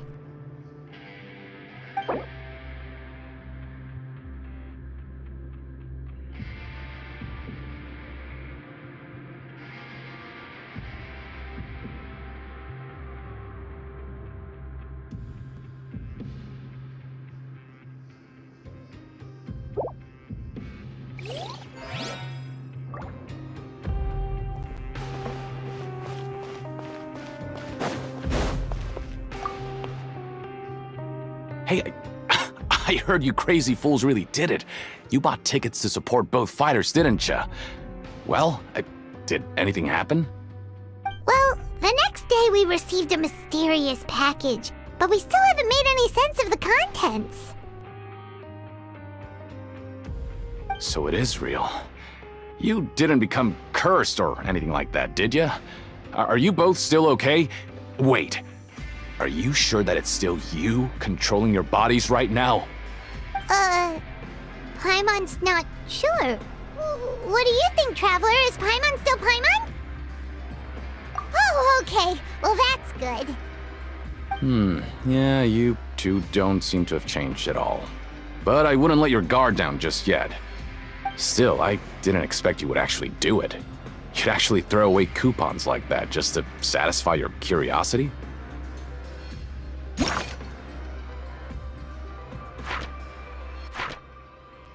Even if we bought tickets like everybody else, it's not like we could hope to earn any coupons. When it comes to things like this, it's always the organizer who makes the real profits. Hey, just what are you trying to imply? The Pancration Ring is an honest business, and we really don't make much from selling tickets. We make so little that even the current tournaments can only be held thanks to funding from the producer of Fanta. Oh, so it's the company that manufactures Fanta sponsoring the events? Paimon thought all of this was thanks to the Duke's support. Let's just say it's a mutually beneficial arrangement. They reached out to us first, hoping to promote Fanta products in the Fortress of Meropide. Anyway, you try and take extra good care of yourselves these next few days, you hear?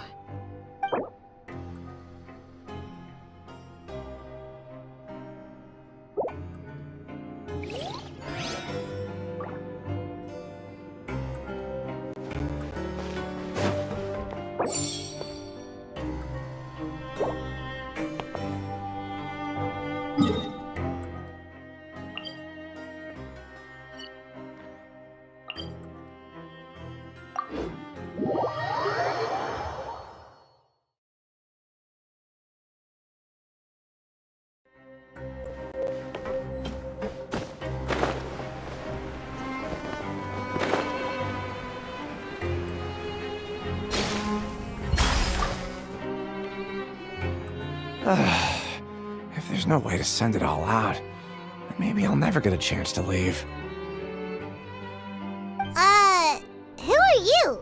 We've never seen you before, and you don't look like a fellow convict. I'm not! Of course I'm not. Please, don't mistake me for a criminal. I'm a good, law-abiding citizen. Then what are you doing here? You sure seem anxious about something. I'm a promoter for Fontico, and I'm usually responsible for promoting our drink products. I thought I could complete my task here quickly and return to headquarters, but I've been here way longer than I anticipated. Oh, a promoter from Fontico?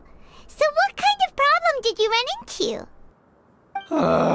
I'm so upset. It's all because of that Duke. After discussing the company's promotional plans with him, he told me outright that my project was worthless.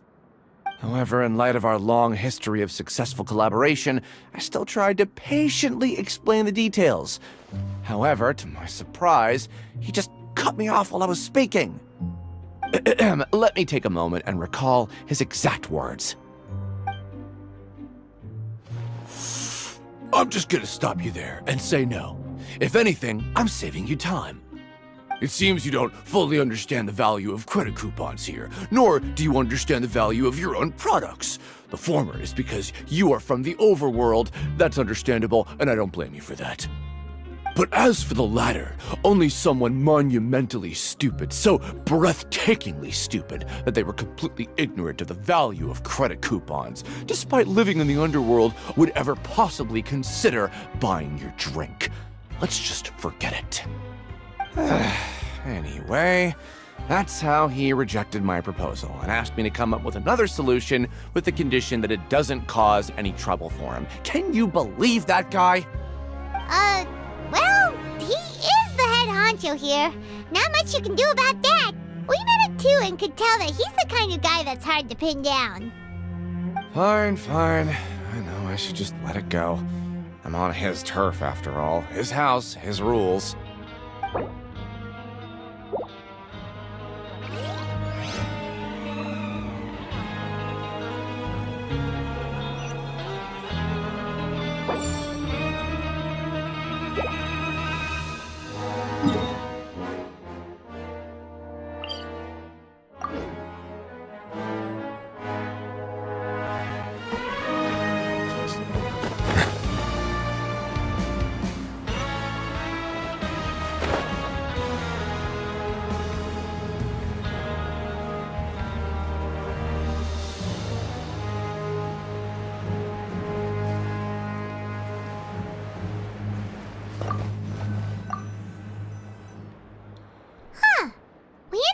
Without even thinking about it. Want to grab something to eat? Alright, but remember that we bought this time with coupons, so let's make better use of it next time.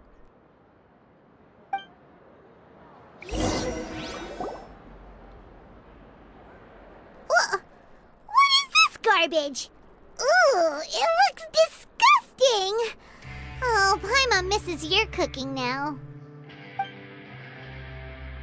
What would you like to do this afternoon?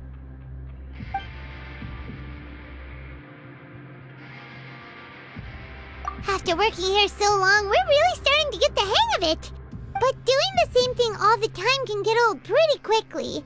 How are you? Yeah, it's good to kick back and relax once in a while.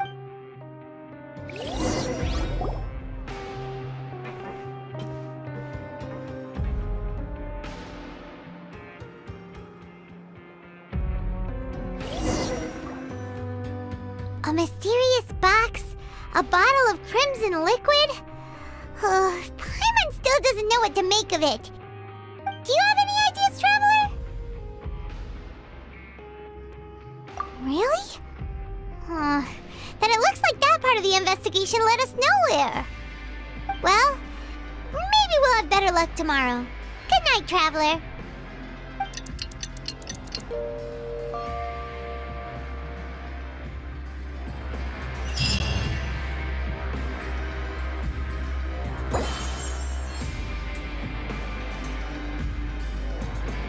Okay, so we've investigated 2 of the hidden rules.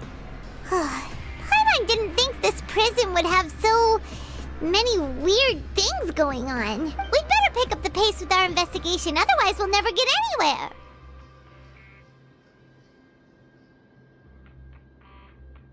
Yeah, let's skip work for now and put our time to good use.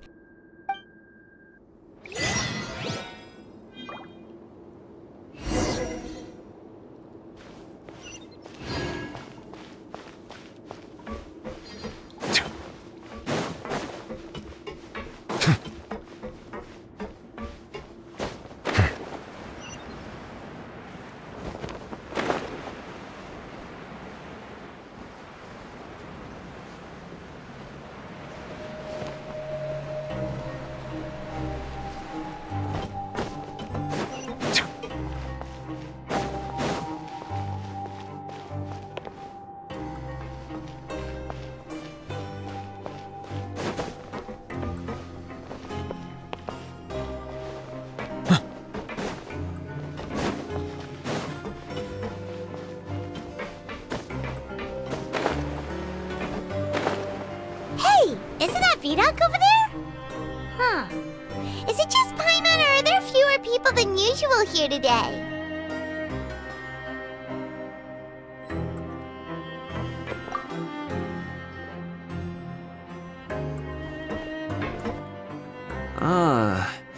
Seeing you at this time must mean you've already saved up a lot of credit coupons. Or at least enough to skip work. Seems you're getting into the swing of things around here. Impressive. Very impressive. So, now can you tell us about the hidden rules you know? If that's what you want to know, I guess you couldn't have come at a better time. Huh? What do you mean it's a good time? Leonid and those other pesky broke urchins have all gone to work in the production zone. I wouldn't want them listening in without paying up. We get it! Just tell us already! So, you know those pipes that make strange sounds? Don't ever, ever go near them at night. Even if you manage to avoid the guards, you might find something even more terrible there. Something even more terrible? Like what? A group of cannibals. Cannibals? In the Fortress of Meripede? Every month, they meet a few times in the dead of night. Rumor has it they might be connected to the people that have disappeared here. But what's even scarier is that they have a special proclivity. Since they have no way to dispose of the leftover remains, they have ways to transform them into other forms and keep them in the fortress forever. Paimon might already know what you mean by other forms. So that's what's going on here. Oh, Paimon's stomach doesn't feel so good.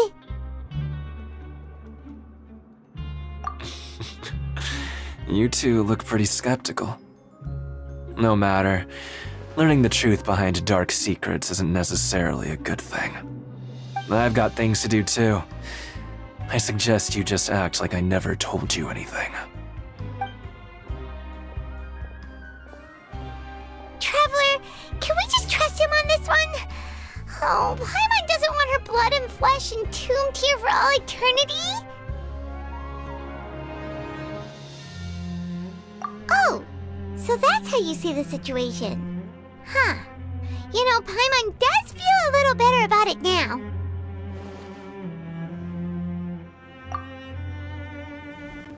When will all the secrets end?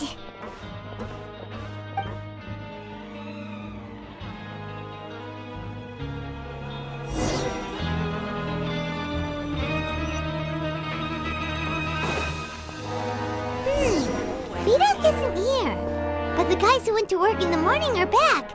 Let's go ask them!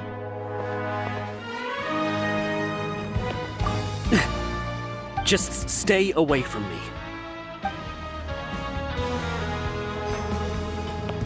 What? What are you saying? You shouldn't go around saying stuff like that.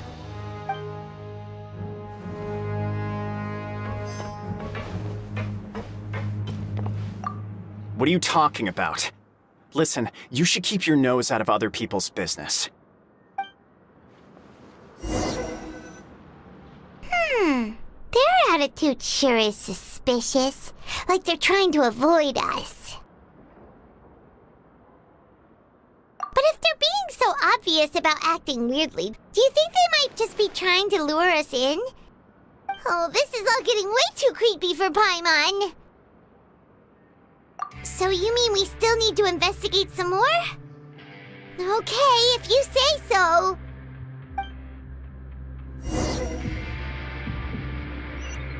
Need to find a way of sorting out the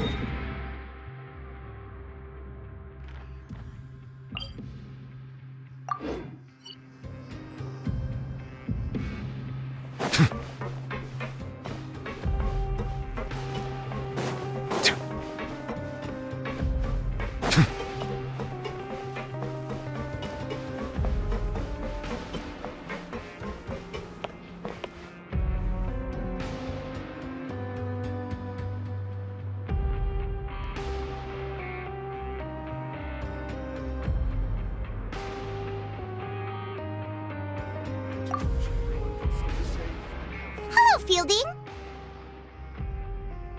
What do you want? Criminals like you ought to be working right now. Catch my drift. We just want to ask you a simple question. Have you ever discovered anything odd during your nighttime patrols? Why are you asking about something like that? Whatever happens at night isn't your concern. All you need to worry about is getting enough sleep.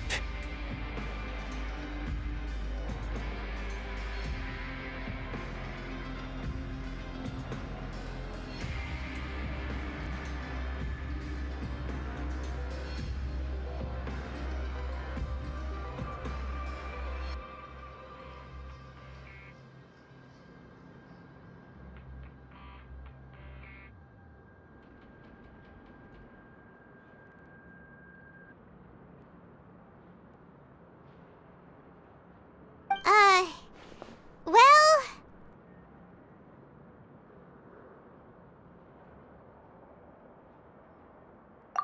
Right! We've heard it happens a few times every month. Paimon has sensitive ears, so it makes it hard to sleep. Really? I see. But it's not like I'm on duty every night. And now that you mention it, I recall my colleagues talking about something like that before. They say that strange things tend to happen at night on pipe cleaning days. Lots of us don't willingly take those shifts. So, what happens at night on pipe cleaning days? They just conduct regular cleaning of the fortress's drainage facilities. There are 3 pipe cleaning days per month, and it just so happens that today is one of the scheduled days. You can try to confirm the sounds tonight if you want, and if they're real, then I can report the issue to my superiors for you. Oh, okay. Then we'll keep both ears out tonight. If that's all, then I'll be leaving now. I advise you not to try anything funny, though. Even if I'm not on duty tonight, someone will still be watching you. Don't worry, we don't want any time added to our sentences. Oh, he left. So what do you think about the pipe cleaning days he mentioned? Right, both are a possibility. But Fielding did say that tonight is a cleaning night. Paimon knew you would say that. Alright, sounds like we'll be up all night tonight then. Paimon just hopes the guards don't catch us.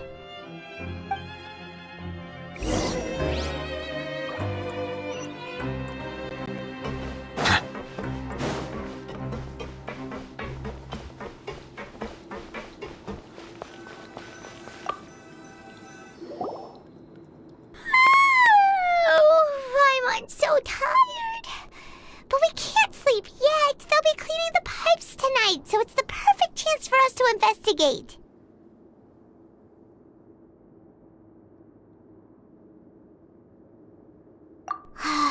Whatever. Just be sure to wake Paimon if she dozes off. Paimon's worried something might happen if you go alone. Huh? Traveler? Did you fall asleep already?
Traveler, come on, wake up!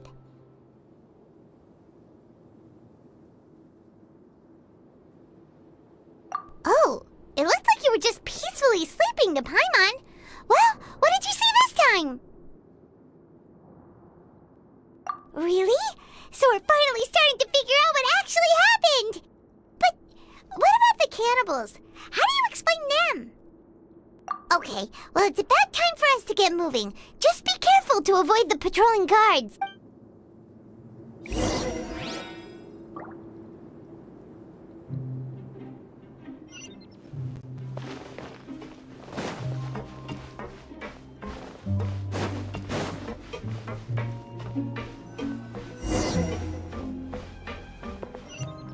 Shh! Careful!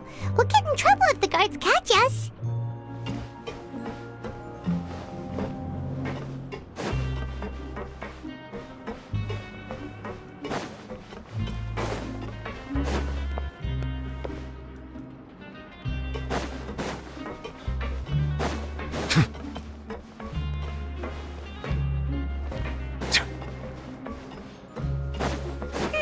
This should be the place.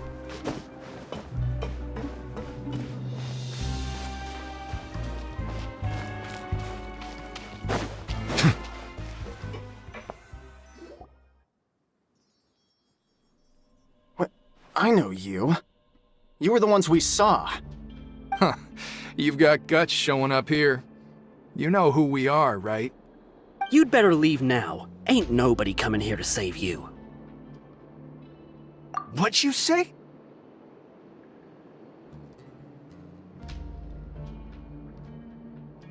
Yeah, so what if they were?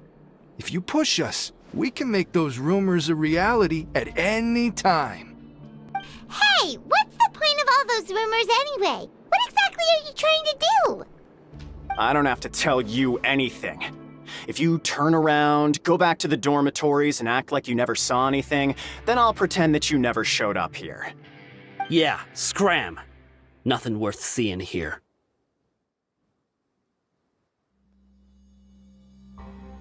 Huh? What did you say? Isn't that exactly what Boss said when he left? Hey, do you know our boss? Whoa. We had no idea our boss was such a big deal. He always kept his identity a secret. So, did he have you come here to find us? Oh, so your child's crew here? Seems like he had no problem fitting in. We're the only ones who heard him say those words when he left that night. So unless he somehow told you those exact same words after that... All right. I guess that's proof enough for me. I believe you. Wow, those dreams of yours sure come in handy.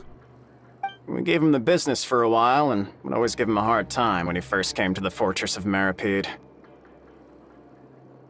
But here in the fortress, the strong will always earn respect.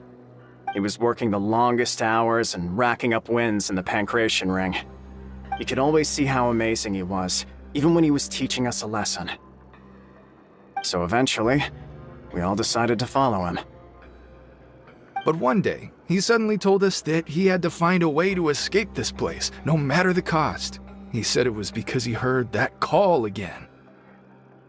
And as his crew, if the boss wants something, then it's our job to get it done. So, we got to work, and used the hidden rules that were here to make up and spread the rumor about the cannibal rule. We just wanted to give him a better chance of escaping on a night after the pipes had been cleaned. Oh, thanks to your rumor, nobody would want to come anywhere near here, prisoner or guard. Wow. It sure is easy to exploit people's fear of the unknown. But has a child already escaped? Why are you all still coming here after pipe cleaning day? Because as far as we know, the pipe he went into isn't actually an exit. It should be a dead end. It leads to an abandoned factory area, and even if there were a way to escape from there into the sea, we're still way too deep. No one could ever reach the surface alive. But Boss still insisted on going in. It's like he was obsessed about it. So we told him that we'd pretend as if he never existed while he was gone. And that if he wanted to come back, he should wait for nighttime on a pipe cleaning day. That way, we could meet him here and help cover the whole thing up. So you come and wait here through the night a few times a month just because of that promise? Yeah, but it's been so long now. We already know in our hearts that he must have managed to escape somehow. Is it also possible that something unfortunate happened to him? Nothing could ever defeat Boss or slow him down. That's one thing we know for sure. Okay. Paimon was just brainstorming possibilities. Alright. Keep quiet and follow us.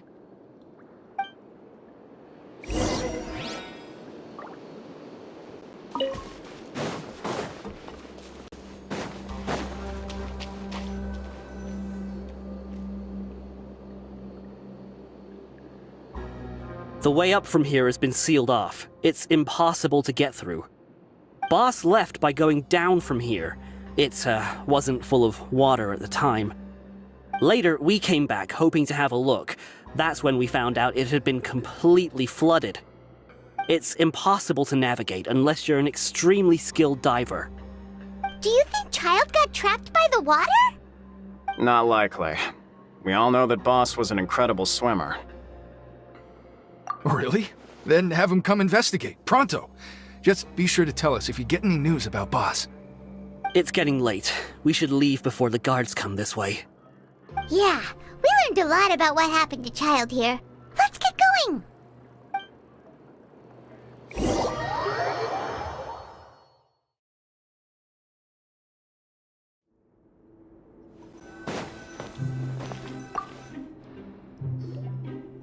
Whew. We finally learned some key information. Seems all of our investigative work has finally started to pay off. When you said you knew a diver, you were talking about Fremine, right? If we ask Linny, he'll definitely have Fremine help us. Ugh. Why is Child like this? What was he doing going into the pipes? Not making our jobs easier, that's for sure. Fortunately, though, it seems like it's only a matter of time now before we find out what really happened. Now that we can finally relax, I'm starting to feel super sleepy. Let's try to get some rest while we still can. Nighty-night, traveler!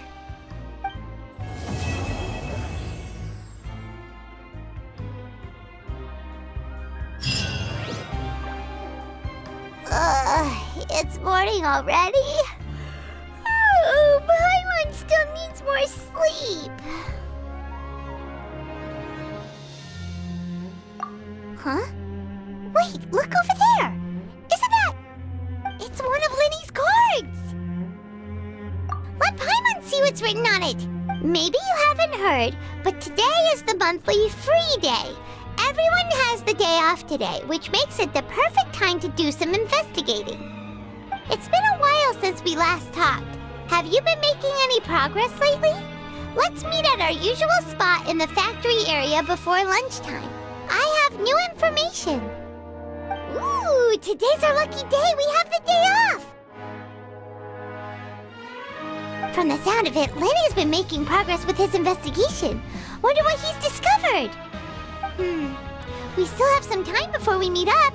Let's talk with the people here for a bit more before we go.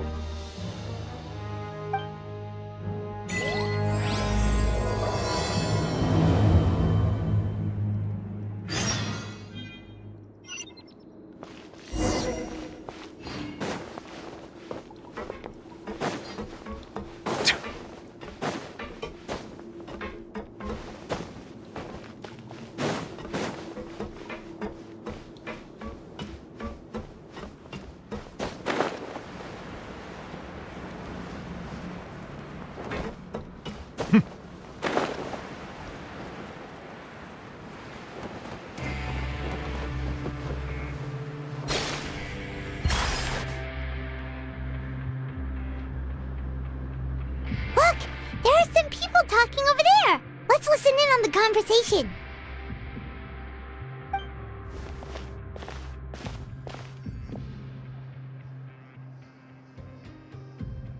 If you ask me, those pompous parasites on the surface act like they're all a bunch of aristocrats. Do any of them give half a hoot about a bunch of dogs like us? Hey, speak for yourself, mate. I'm no dog. Oh, you think you're special or something?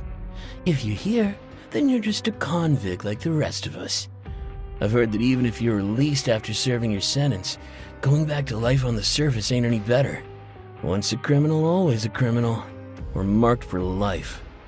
I don't buy that. Hey, how cool would it be if the whole world was destroyed by a giant flood and everyone had to start over from nothing?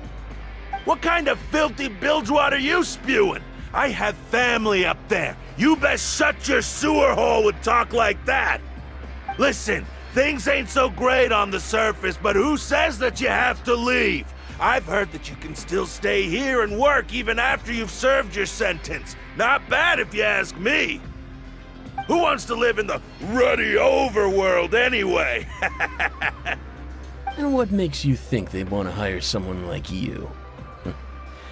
That's one of the great mysteries of the universe, how someone as useless as you is so confident. Whoa. Sounds like they're really unhappy about the overworld. Speaking of which, Paimon never heard anyone use the words overworld or underworld when we were living up there. Is it only something the inmates down here say? That's true.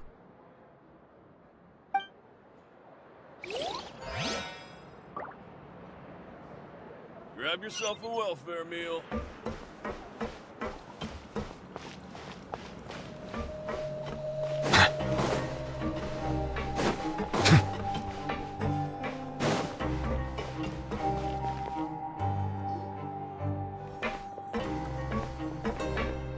There's a group of people over there. Let's go listen in. So I said, that's not a faucet. Hey, who are you two? Why'd you come over all of a sudden? Oh, sorry for eavesdropping.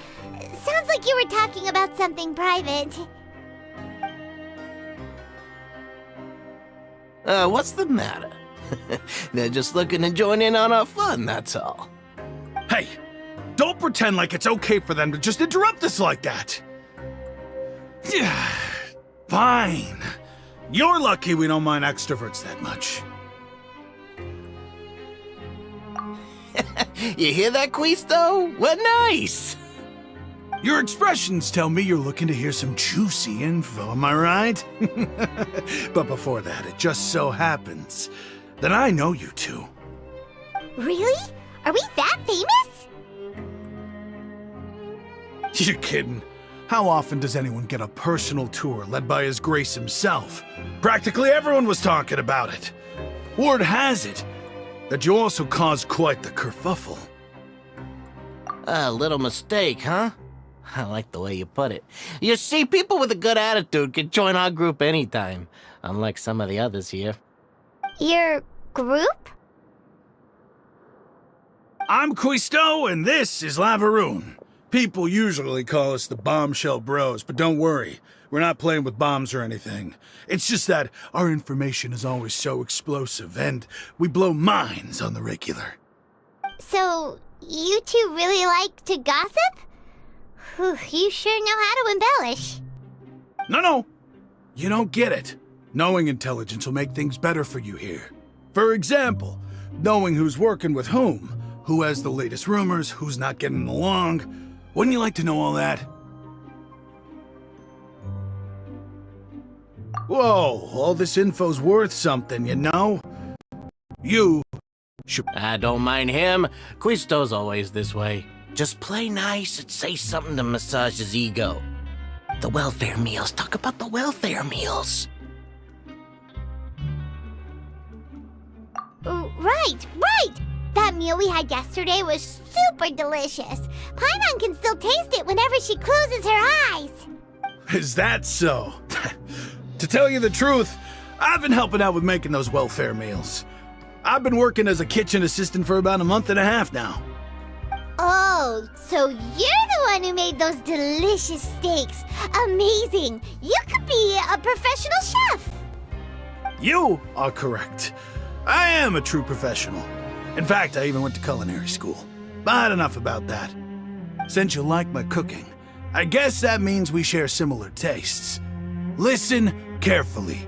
This little bombshell will help you learn what's really going on here in the fortress.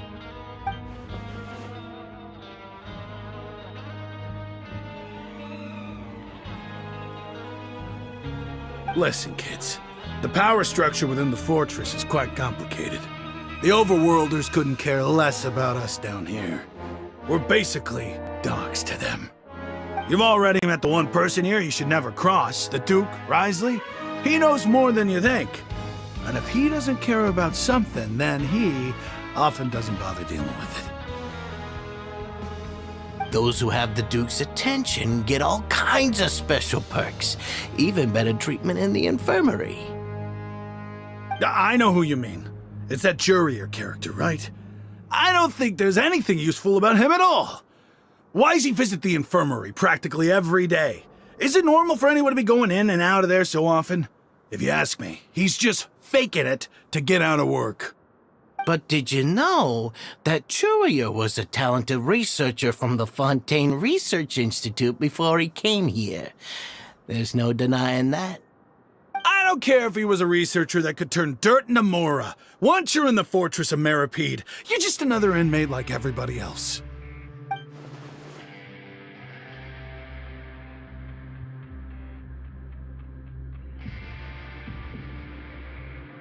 Speaking of which, the last time I saw him, he was passing by in the corridor with Lorvine. I also heard they started arguing in the library and got into a fight, right? Guess that's just how terrible of a guy he is.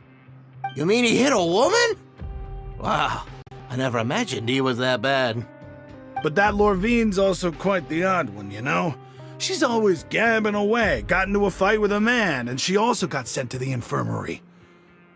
Come to think of it, I always see her going to the sick bay every couple of days, too. Huh. Wait a second. You don't think? Do you think could it be that they're secretly meeting there to go on dates? But it's really hard to imagine. After all, I do remember seeing Lorvine beat Jurier to a pulp that one time. And we might be overthinking things.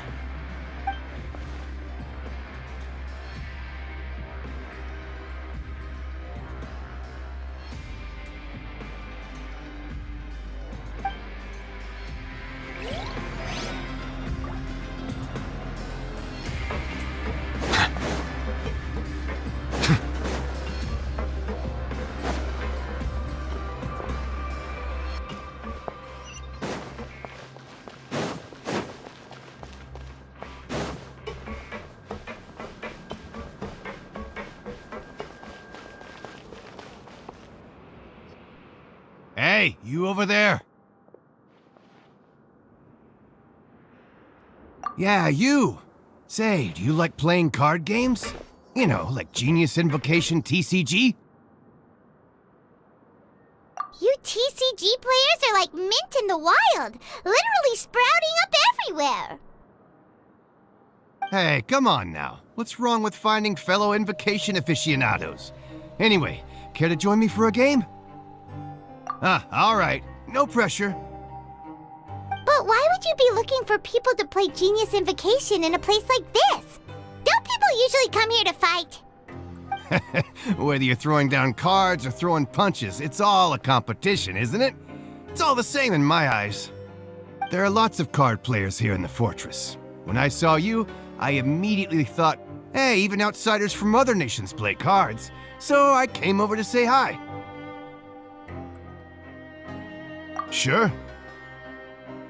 Great! Since you've been here longer than us, you need to flex your seniority a little bit, right? Maybe you could start by telling us newcomers some stories about this place. I thought you would have already heard everything by now. All right, then. Did you have anything specific in mind? Or do you want me to just pick a topic? Why don't you pick? We'll let you know if we've heard it already. All right. Have you heard any strange rumors since you've arrived? Then, did you know that there are some people who are always gossiping over in the corner?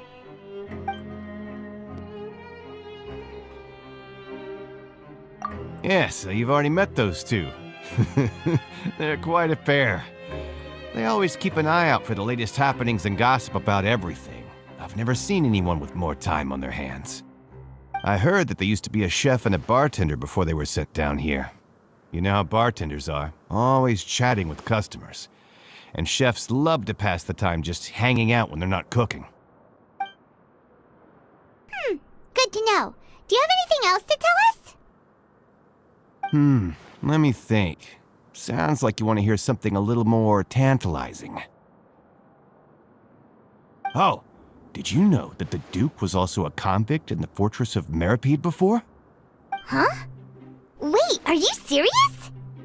That's right. The Duke was an inmate just like you and me.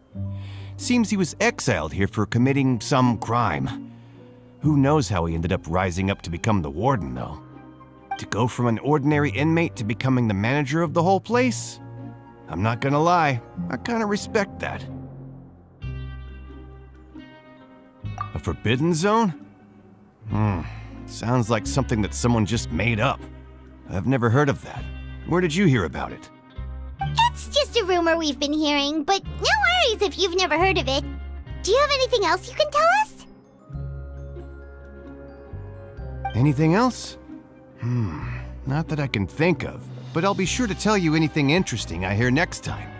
You'll have to play a game of Genius Invocation with me first, though. Okay, we've talked to just about everyone, and it's about time for us to go meet Linny. According to the card he left us, we should go meet him in the production zone.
Huh?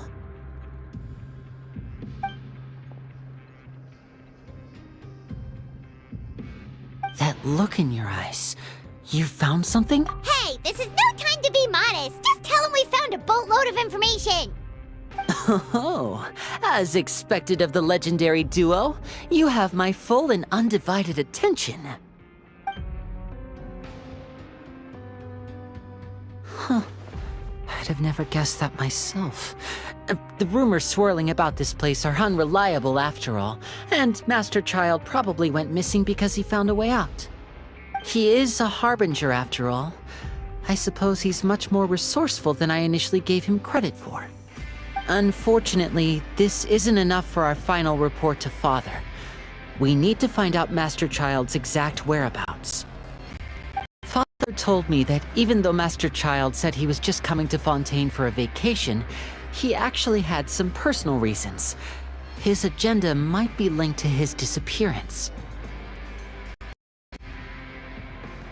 His escape route is already flooded, so we'll have to task someone with professional diving skills to chase after him. Well, when you put it that way, it's obvious that only Fremine would be up to the task. Bingo! Is he around? He's working today. Coming here as a group would have attracted too much attention. I'll talk to him about it later.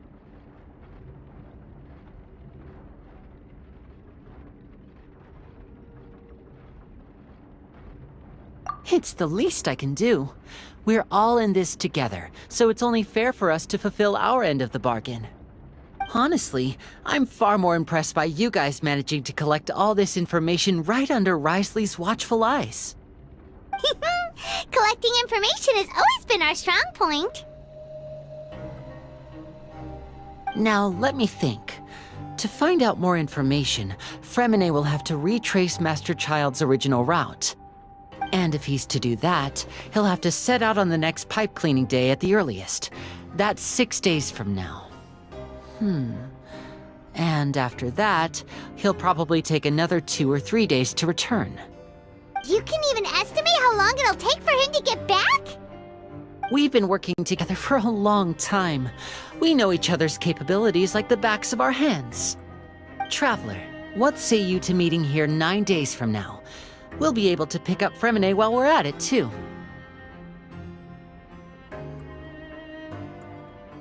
Oh, and there's just one last thing we'd like your help with. Though we can just sit back and wait for Fremine's report on Master Child's whereabouts, we still need to make more progress on the investigation of the Forbidden Zone. Fremine's no master of disguise. Lynette's still working on getting intel from the other areas, and I'll need to spend some time helping Fremine prepare for his diving mission. So, you are the only ones we can count on. What do you want us to do? Will it be hard? Well, I won't call it easy per se, but I think you'll be able to pull it off. Listen carefully. You'll need to find an excuse to get into the infirmary and investigate the room and environs. You've mentioned several sketchy-looking people always meeting at the infirmary earlier, so it probably has something to do with the secret we're hoping to uncover. You've already met the head nurse, so she'll be less suspicious of you. Investigate the internal structure of the infirmary and any active dealings within, and pass those on to me alongside anything else you're able to discover. But also, there's no need to take risks. Don't forget, safety always comes first. My apologies, I just started rambling out of habit.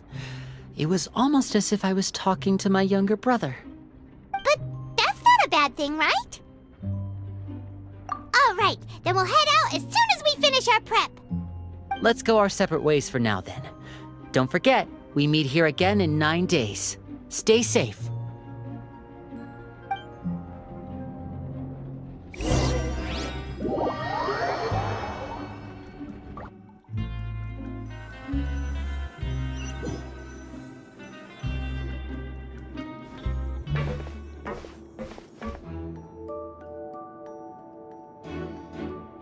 Hey, stay here for now. Paimon will take a peek.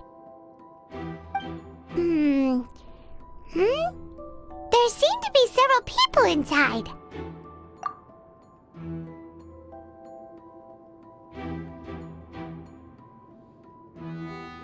Right. I feel like this. It's not impossible.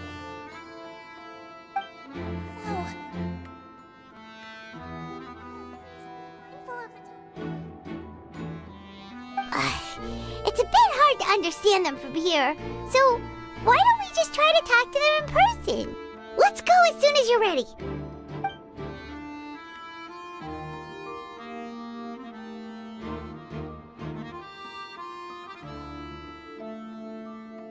Someone!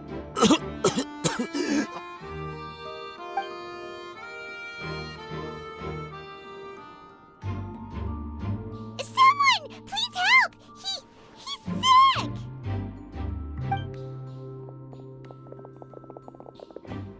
Whoa, are you okay?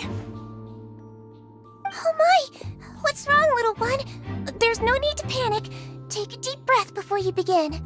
The traveler started complaining of a stomachache, and then nausea, and then collapsed onto the ground. Paimon doesn't know what to do! Freezing limbs, twitching fingers, and pale complexion? Could it be poison? Let me take a look. Please lie down over here.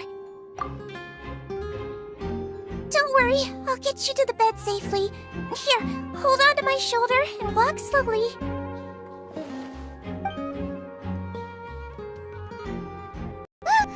You can do it, traveler! Don't apologize. You're sick after all. Now, please relax. I'm just going to do a preliminary checkup on you.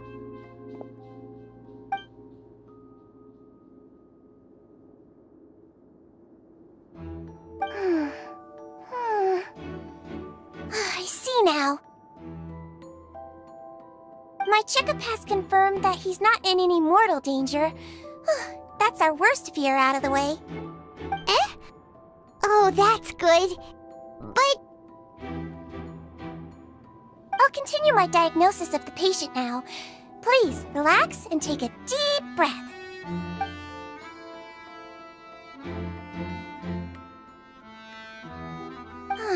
Don't sense serious damage to your organs either. Does it hurt when I press here? And here? Huh? But based on my initial checkup, there shouldn't be a problem here. How strange.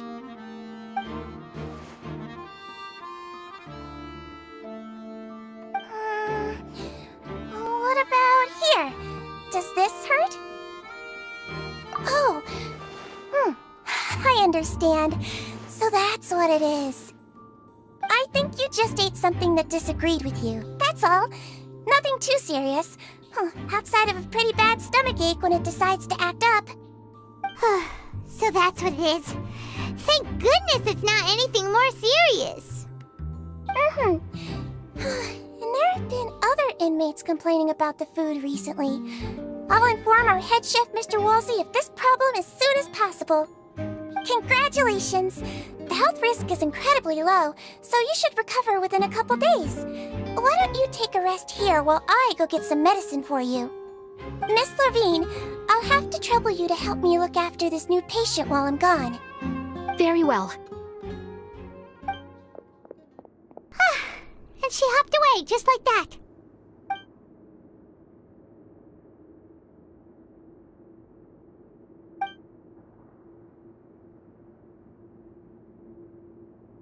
Hello. So how are you feeling now?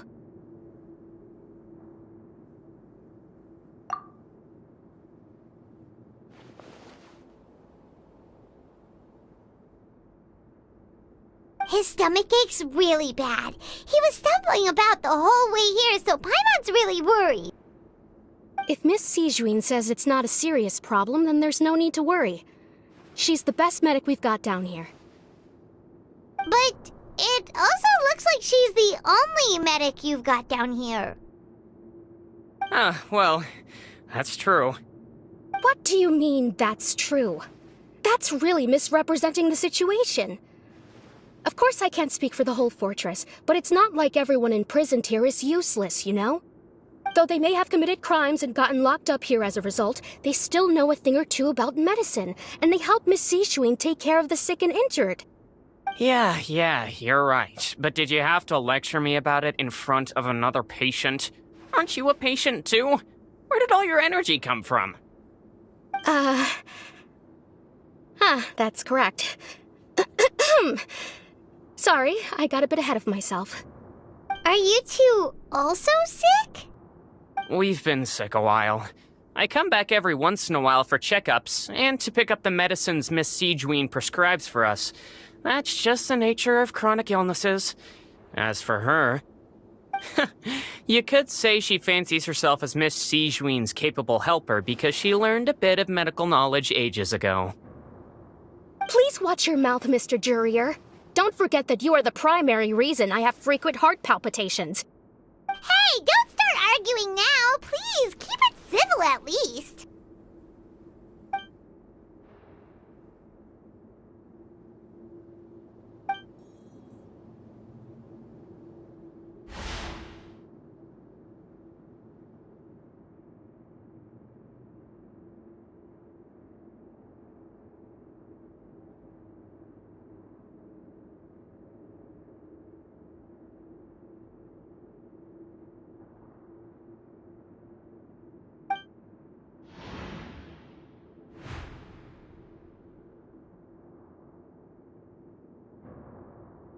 Hey! There's no need to fight! Everyone will be released someday, so there's no need to argue over silly things like this!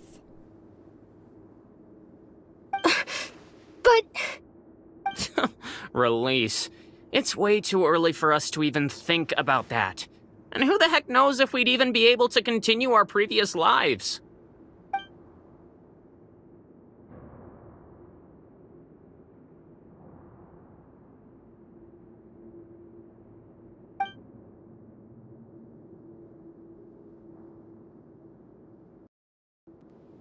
Please allow me to end this boring and useless conversation. Oh, and Mr. Jurier, I don't want to see your face here again anytime soon. And same to you, Miss Lorvine. Anyway, that was more than enough rest for me, so I'm going to get out of this excessively noisy place. See you later, everyone. He just slowly walked off like that? That's just what he's like. I'm sorry you had to see all of that. I'm Lorvine, and that's... Well, his name is Jurier, but I hope you'll never have cause to remember his name. You really can't stand him, huh? I mean, can you blame me? Look, who would like someone who is as arrogant and obsessed with weird research topics as he is? But there's no need to keep dwelling on him. I'll accompany you two for a while. Miss Sijween should be back soon, and I'm sure you'll feel better as soon as you've had some of her medicine. No, it's nothing. I'm back! Did you rest like you promised? Thank you for getting our medicine, Miss Sijween. Did you all cooperate with your bed rest? I trust that nobody got up to walk around. Good. Here, this should be 2 days' worth of medicine for you. Take 1 pill now, and then continue your bed rest.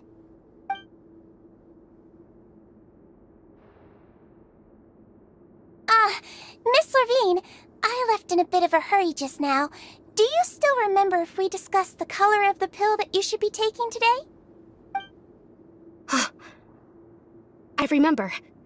You said it should be yellow.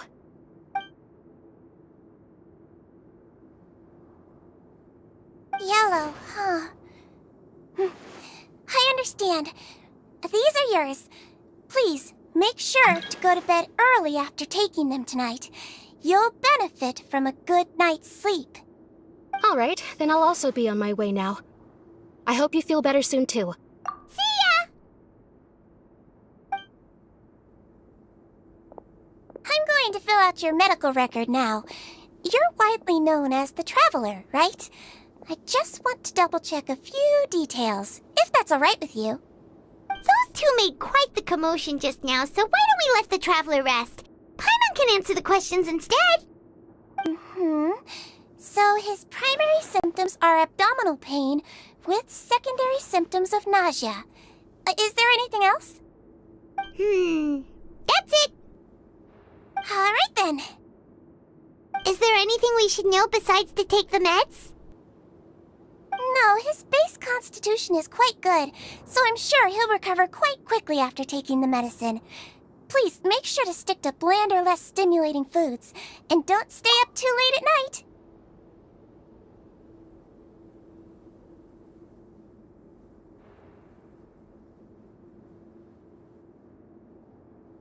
Got it. Paimon will hold the Traveler to that for sure.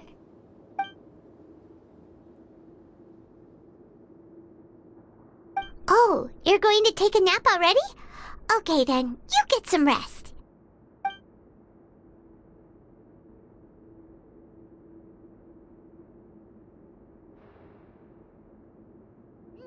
We've been to lots of places together. He may look a bit under the weather now, but he's actually super strong. So you're the best of companions. Well, don't worry, he'll recover soon.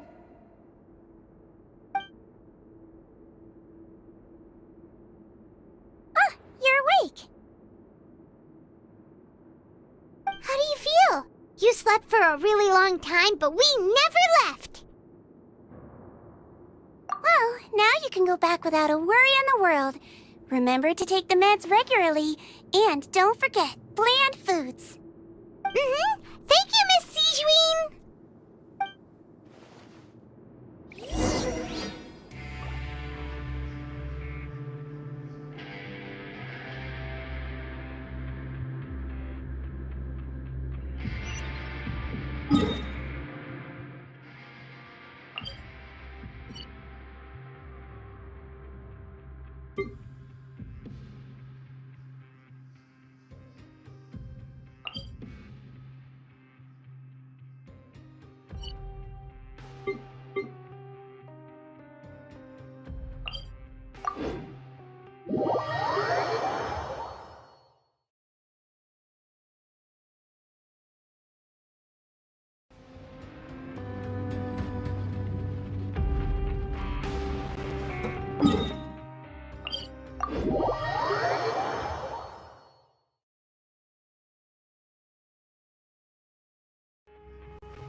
really are something. To be able to fall asleep like that and even sleep talk the entire time, you scared Paimon half to death!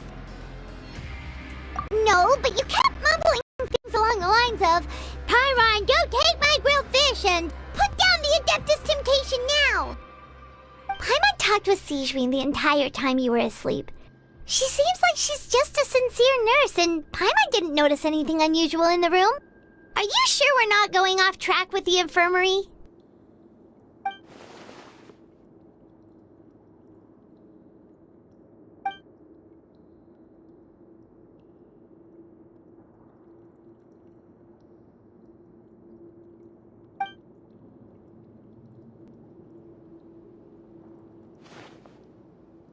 Whoa! You really are super thorough! All those tiny little suspicious things that Paimon didn't even pick up on!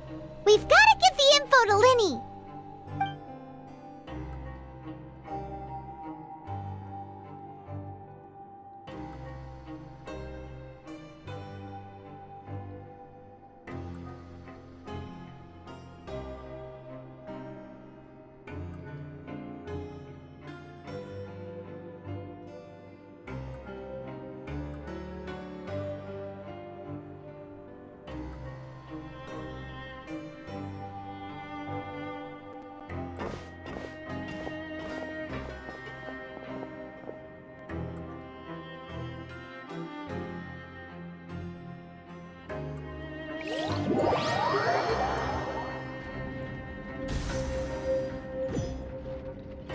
Today's the day! Let's go meet up with Linny!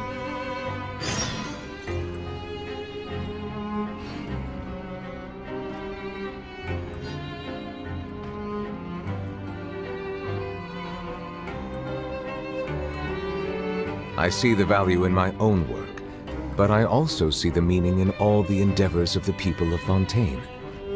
I believe I will continue to take pride in fulfilling my duties.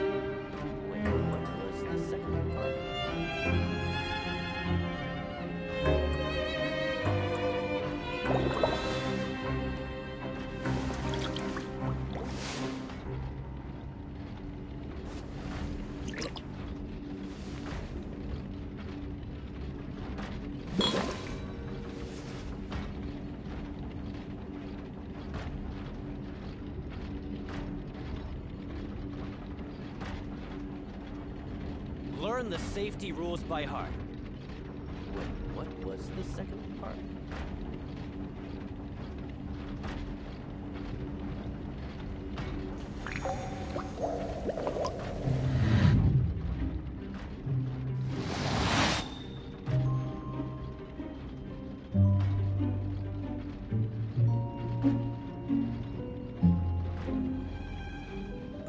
Learn the safety rules by heart. Wait, what was the second part?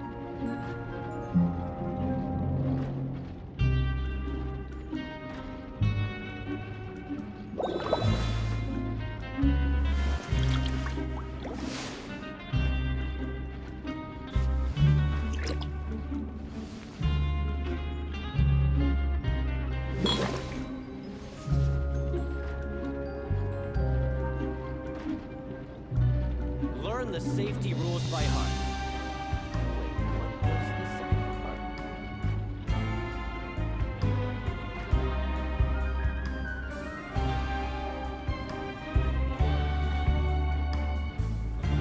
Water comes in many flavors to the discerning palate. Mondstadt's water is crisp and pure, while water from Leo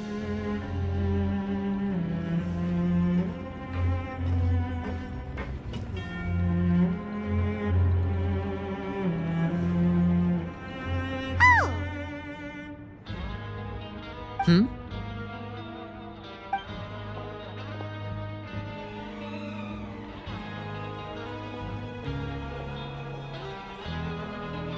Did you two run into any trouble over the past few days? No, we just worked our shifts according to the schedule.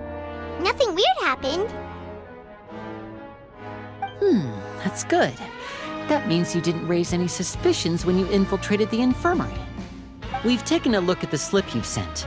Fremine successfully left the grounds via the pipes 2 days ago, and as of last night, Lynette has also infiltrated the infirmary after faking an illness.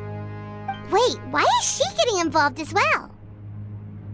You already went above and beyond when you scoped out the infirmary.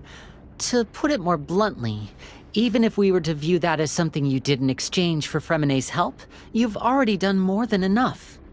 Infiltrating a guarded stronghold is a different kind of job from a one-off investigation. We want to avoid using the same faces over and over and reduce the amount of suspicion that will fall on any given person. Lynette also felt like you have already taken the first step for us, so she should be the one to finish the job. So that's what Lynette thinks. Oh, Paimon hopes everything's going well for her.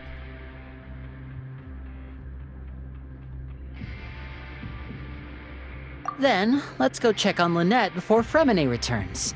If everything went well, then she should be wrapping up her investigation right about now. Is now really a good time to go over? According to my observations, Sigewinne always spends around half an hour away from the infirmary right before lunch. Lynette knows this as well, so this should be a good time to meet up with her. Also, I'm her brother, remember? It's only natural for an older brother to care about his younger sister's well-being. Okay, then let's head over right away!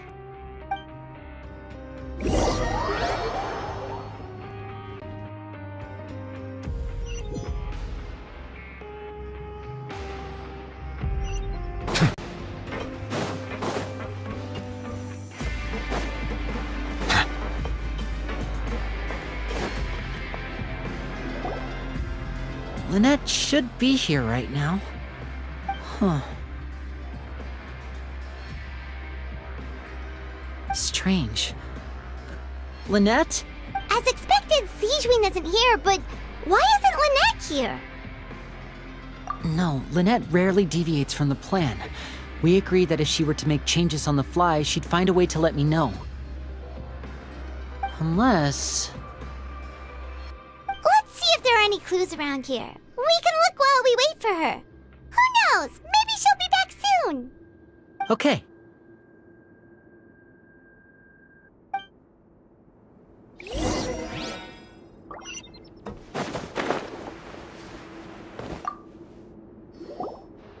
None of the beds have any signs of having been slept in.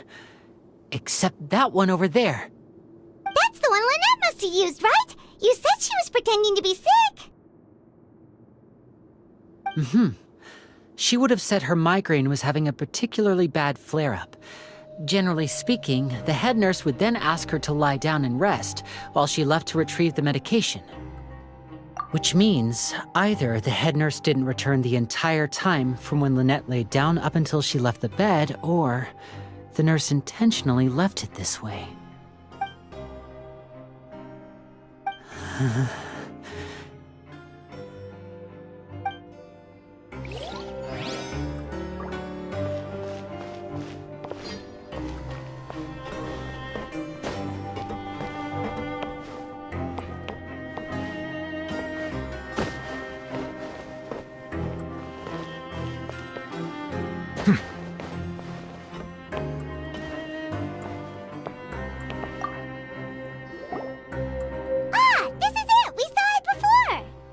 Wait, this thing? It doesn't look like it's been disguised that well.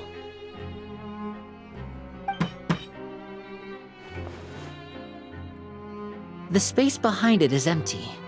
From its size, I don't think it's an entrance that is meant to be taken apart. There's probably a mechanism around here somewhere. Could Lynette have tried to get inside? But if that's the case, she would have contacted me for sure.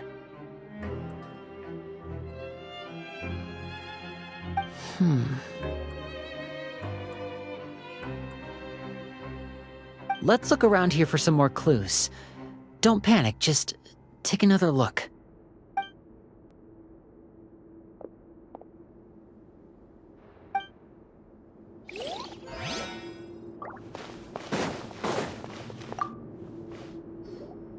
There are some books here and a few files.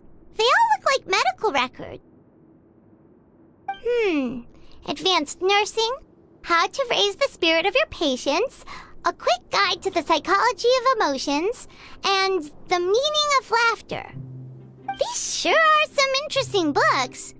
Who knew Sijuin would be interested in these kinds of things?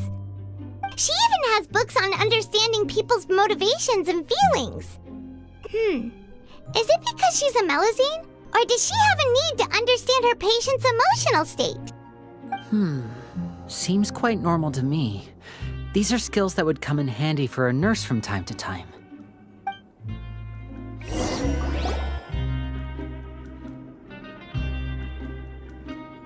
Hey, you guys, there's a slip of paper over here! A slip of paper?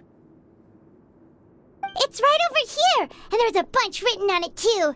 It reads, "Out of respect for your usual practices, I'll use a piece of paper or card as the medium to pass on my message. You may consider this as me giving you my best regards." This is...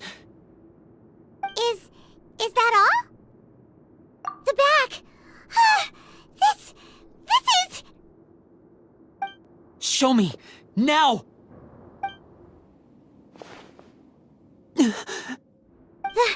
That look on your face. Paimon's reading it now. Would you care to guess where Miss Lynette of the Fatui could be right now? No. Could she have... Is she already... Wriothesley. Did he deliberately leave the infirmary unguarded to use it as bait? Wait, you mean he was aware of our goals from the very beginning? But why? We didn't run into any trouble last time, and he also never reached out to us since.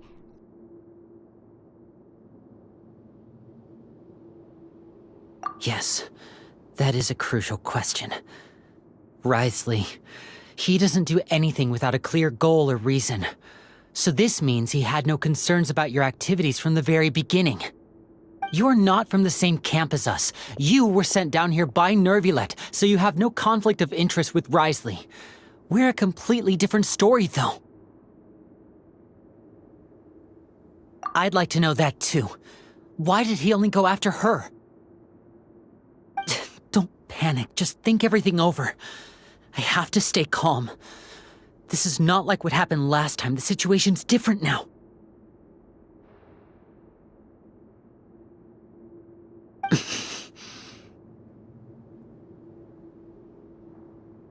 Wait, you're right. Wait, but that means...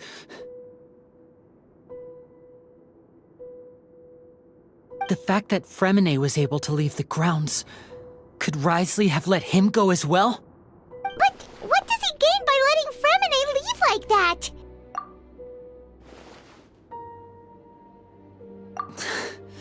So he's challenging me and trying to provoke me, I'm sure of it. We never should have sent out Fremine. We had to go through all that trouble to find an opening to sneak him around the guards and into the pipe, and we even thought luck was on our side. If Wriothesley let him leave on purpose, then he's probably in a terrible spot now as well. Lenny's getting more and more panicked. We have to calm him down. Don't be like this, Lenny. Fremine wouldn't have left if we hadn't told you about Child. That was our fault. No. I'm the leader of this operation, and I'm the one responsible for this team. I was the one who failed to protect them. I'll go talk to Wriothesley. Hey, don't be reckless! Traveler, please talk some sense into him! I simply cannot allow Lynette to be abducted again. I have to go. I'll find a way to get them back!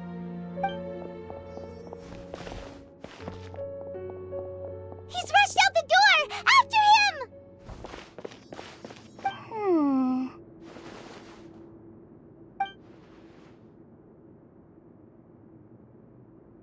Right.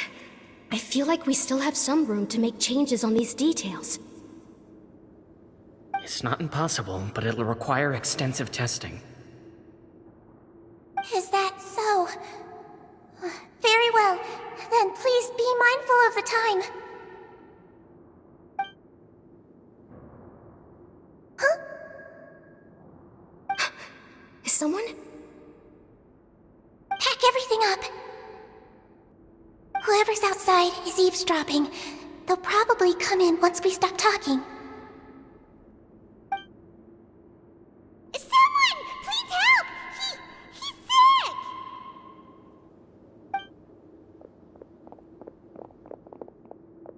Whoa, are you okay? These two. As expected, they've already found this place. Oh, they are quite sharp. What a delightful turn of events. I like smart people, but I also like playing dumb. I like the feeling of being trusted. Oh my! What's wrong, little one? There's no need to panic. Take a deep breath before you begin. Being able to read human expressions is quite the useful skill. Lenny! Wait! It's no use. We have to catch up to him.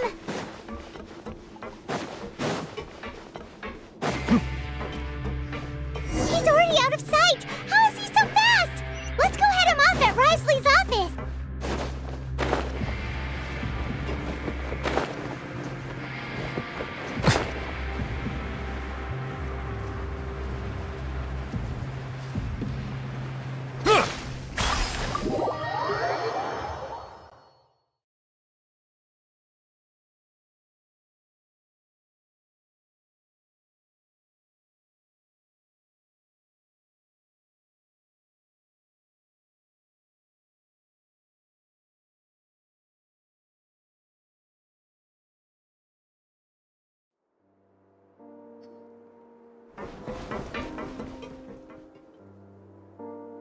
Come out and face me, Wriothesley!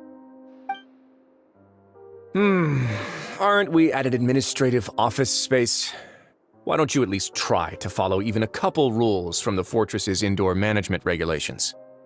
What did you do to my sister? I ran into the young miss at the infirmary. I'd heard that she was suffering from quite the migraine, so I decided to invite her over for a cup of tea. I do have some teas in my collection that can work wonders against such an illness. Stop joking around! Where did you take my siblings? I have also heard that your performances are quite the spectacle. Miss Lynette would sometimes enter a box filled with water, only to emerge the next second from another place altogether. Maybe she'll appear behind you right now if you were to turn your head. Is he trying to trick me into turning my head? No, he's probably not looking to attack me right now. All of the hostages are in his hands, and he's even in the mood for small talk. That means Lynette is probably still alive. You knew we were investigating the infirmary from the start, so you deliberately aroused the Traveler's suspicions and baited us into continuing our investigation, just so that you'd be able to kidnap Lynette. As for Fremine, no, you probably didn't even interfere with Child's escape. You let him go, so you could purge the Fatui members that we had planted into your ranks. There was no need to do so. The Fortress of Meripede is a pretty pleasant place. Most people enjoy their lives here. The only ones who act differently are those with personal agendas. It was quite easy to identify your colleagues. You removed our original members and spread the news of Child's escape so Father would assign our team to come down and investigate. Fremine has also fallen into your hands, right? If you're oh so omnipotent and so in control, why would you need hostages? One correction. Lynette is in my hands right now, but Fremine is not. He's not? What do you really want? Lenny! Oh, wonderful. Everyone is here, so I'll only need to say this once. Thank you so much for cooperating with me. Eager and to the point, I see. Alas, only Miss Lynette is currently having a cup of the fortress's finest tea. Although, as per your original plan, Mr. Fremine should also have returned to the fortress by now. But he has neither shown up within my gates, nor has he been taken into any kind of custody.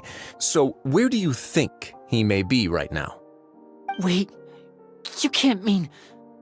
You locked him outside in the sea? I closed the fortress's gate to the outside world. That's all. Fremine's a star diver, so he should be fine, right? No, we're still here, so he definitely tried to find a way to come back for us. So we can't assume he might have made a break for the surface. But why would I do this, you may be asking? To have an audience with you, of course. My intel tells me that Mr. Linney is a great magician, so it's only natural for me to want to have some cards of my own when it comes to negotiating.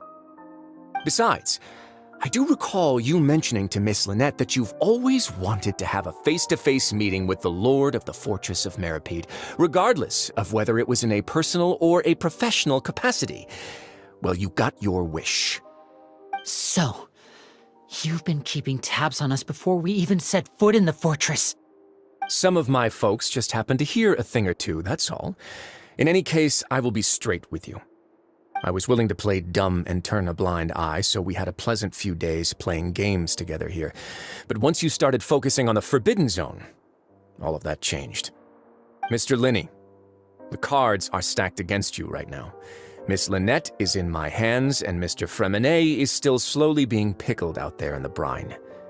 You know just as well as I that he cannot last out there forever. You need do but one thing to guarantee their safety. I would like you to contact your superior, and ideally invite her over for a cup of tea with me. You want to see Father? But why should she bother giving you an audience? Well, if she cares for the well-being of her dearest children, she should have plenty of motivation to join me for a parents' evening.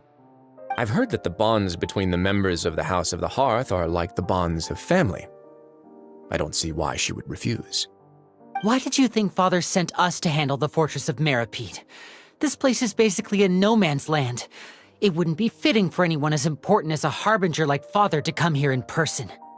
Oh, I see. So it's because she doesn't care for my place here. That's such a shame. After all, I've amassed quite the tea collection. I was looking forward to sharing it with her. Both Monsieur Nervelet and Lady Farina have already received many samples as gifts. Was this the extent of your master plan to get to Father? No matter how much pressure you may put on me, I won't allow you to use us to blackmail her. You people really are difficult to get along with. All I'm asking for is a face-to-face conversation. Does she truly have no interest in the fortress's secret?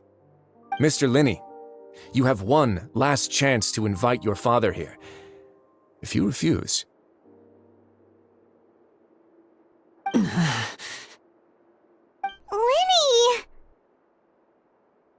Instead of asking why I'm doing this, why don't you try to see things from my perspective for a second? From the very beginning, the Fatui has been actively infiltrating my fortress. I gave you a warning by cutting off the first few operatives I found, but that only caused you to double down. Had you given up on the fortress then and there, I'd have no reason to want to talk. Mr. Fremenet left the fortress on his own, and Miss Lynette tried to pry out my secrets right in front of me. No matter how you look at it, the responsibility for this falls on you. I shouldn't ask Father to do anything because of us. 6, 5... Wait, 2, 1. Time's up. It really is a shame, Mr. Linney. Risley! Negotiations have broken down. Please leave, ladies and gentlemen. It's time for my afternoon tea. Yeah, listen to the Traveler! If you can't talk to Linny, can you at least talk to us? You do realize that I'm only letting you go because of Neuvillette, yes? You're here helping him out, and I've already done my best to stay out of your way. But that doesn't mean you can just do whatever you want. The fortress may be small and remote, but it still has its own set of laws.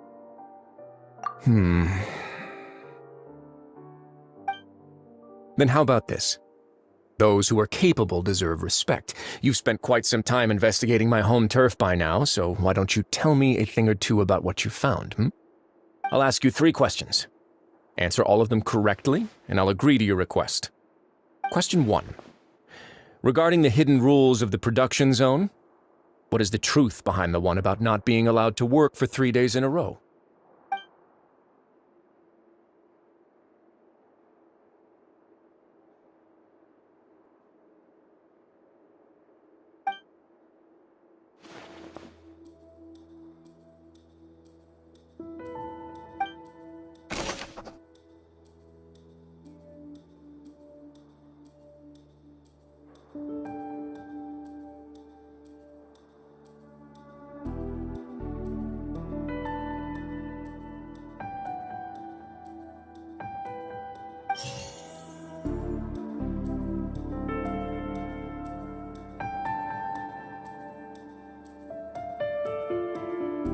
I've been told that the infirmary is always empty for the half hour just before lunch.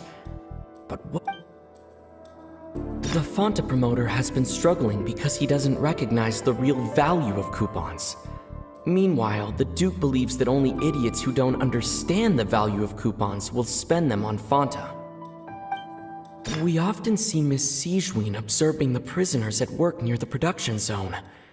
It seems like she can perceive the general state of a person's health just by looking at them. Fonta's internal report suggests that they're starting a new trial of an unnamed and unpackaged product. But the product has to undergo a trial because even Fonta's own employees have a lot of reservations about it. The research notes said that the Melazine race perceives the world very differently from humans. As a result, according to Collins, the Pancration tournament only took place because the Fonta company sponsored it. The Fonta promoter has been Fonta's internal report. According to Collins, the Fonta's internal reports. According to Collins,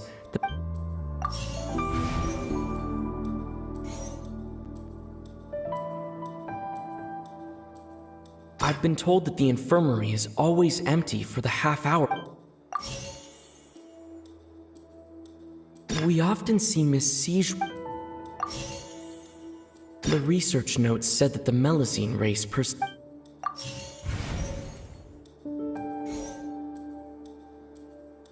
We often see Miss Sigewin. According to Collins, the Pancration tournament only took place because the Fonta company.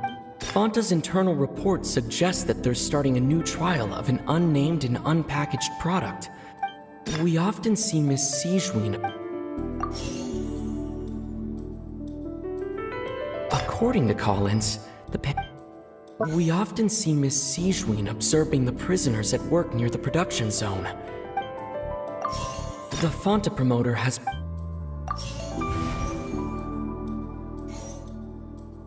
We often see Miss Sijuin. According to Collins, the Pancration tournament.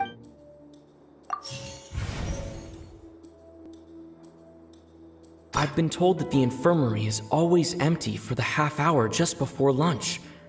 But what could Sijuin be doing during that time?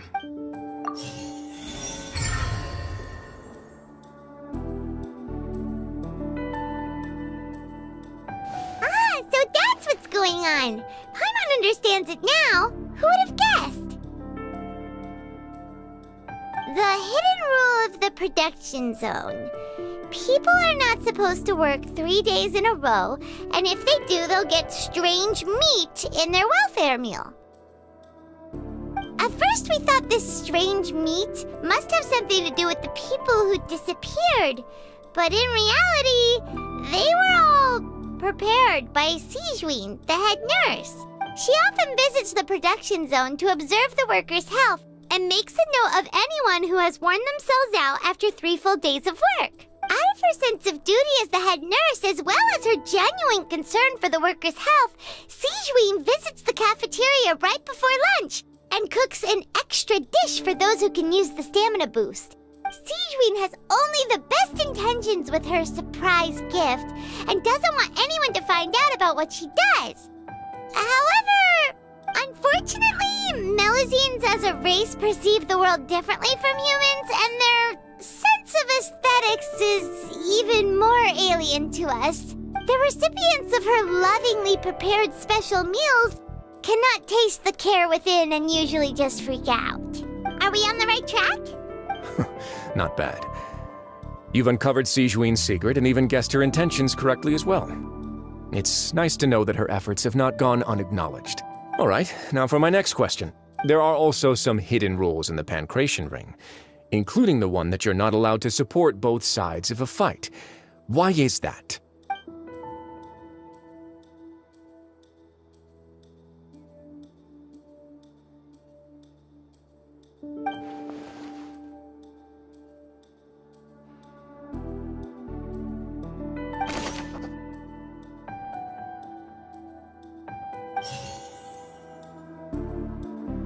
I've been told that the infirmary is always empty for the half hour just...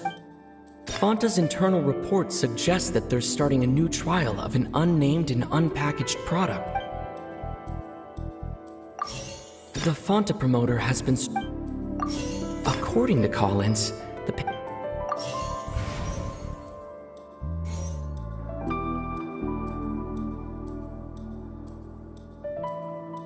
the Fanta promoter has been...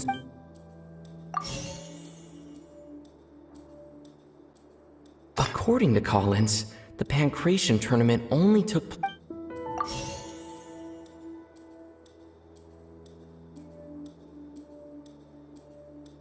Fanta's internal report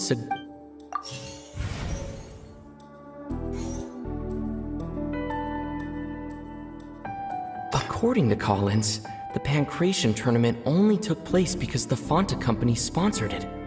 The company must want a return on their investment as well.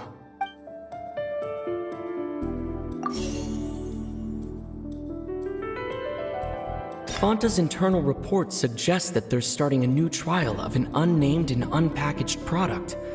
But the product has to undergo a trial because even Fanta's own employees have a lot of reservations about it. The Fanta promoter has been struggling because he doesn't recognize the real value of coupons. Meanwhile, the Duke believes that only idiots who don't understand the value of coupons will spend them on Fanta.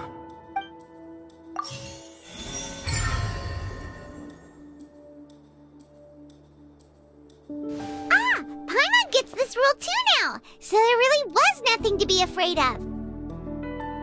That hidden rule of the Pancration Ring is about how, people are not supposed to bet on both boxers at the same time. And if they do, they'll receive a package containing a strange, blood-colored liquid. People get scared when they see it because they've subconsciously begun to associate it with the missing boxer. But really, it's just a bottle of the latest yet-to-be-named and packaged new Fanta trial product. A blood-red drink. It's no wonder even Fanta's own staff were questioning the company's decision-making. The company, facing backlash from its own staff, decided to try to trial the product on a smaller scale to see how it might be received by customers. They came to the Fortress of Meropide and offered to sponsor the Pancration tournament so they could push their new product. But the Duke completely refused to even entertain the idea. The Duke, knowing how valuable coupons are in the fortress, knew that only total idiots who didn't understand their true value would bother buying a Fanta product here. And so, only those who proved their stupidity by being dumb enough to bet on two opposing sides of the same match were selected to receive the drinks. I acknowledge the effort you've put into bringing the truth of this mystery to light. Although, based on your description, that Fanta promoter is a bit too careless with his words, I may just reconsider my collaboration with the company. All right, and here's the final question. What's the secret behind our head nurse and all of her patients in the infirmary?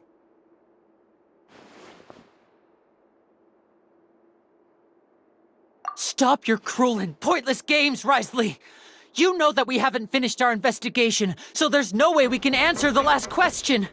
The thought of sparing Lynette and Fremine never even crossed your mind! You'll pay for this! Ah! Lenny, are you alright? Oh, close one. I owe you, Sigeween. That was a fantastic shot. It was nothing, Your Grace. Sigeween? Though this gun may look like a toy, it's actually fully functional, as I just demonstrated.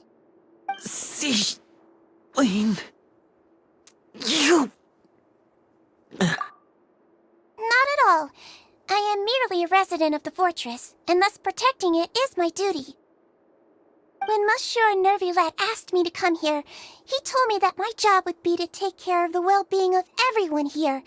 I am merely discharging my duties. But if you mean what you just said, then isn't Linny someone you should be looking after as well? Isn't he a resident here just like the rest of us? But I really am just doing what Monsieur Nervilette told me to do. Everything I did, I've done to protect them. Had I not, they would be in far more dire straits right now. His Grace knows it too, right? Your Grace? Mind proving my innocence to them? My dear Sigeween, whatever shall I do with you? Would it have killed you to just wait another minute or two? Well, it's nearly time after all. The way you do things can be truly frustrating sometimes, Your Grace. I figured I should try to talk some sense into you. What are you talking about? What time? Take me if you want. Let them go. How touching. Can you just give me one more minute? Don't be like that, Your Grace. All right, everyone, calm down. 2 more visitors will be arriving any time now. I'll go get a cup of tea. Miss Sigeween, I leave Miss Lynette in your care. You... What are you doing? I believe I hear footsteps.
Some space, please.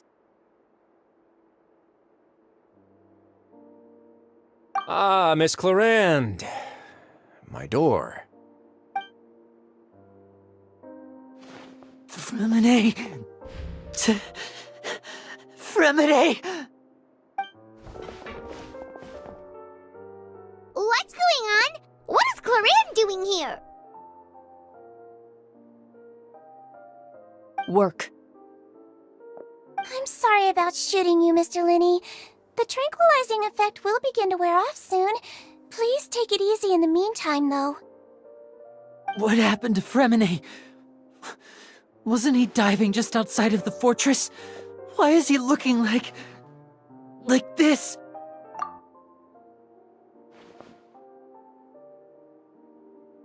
A flushed face, an accelerated pulse. He must have consumed primordial seawater. What did you say? Please, make some space. I'll need to give Mr. Fremine a more thorough checkup. Your Grace, I'll leave the rest to you. I'll talk to Clarande while you get Fremine to where he needs to be. Everything else can wait.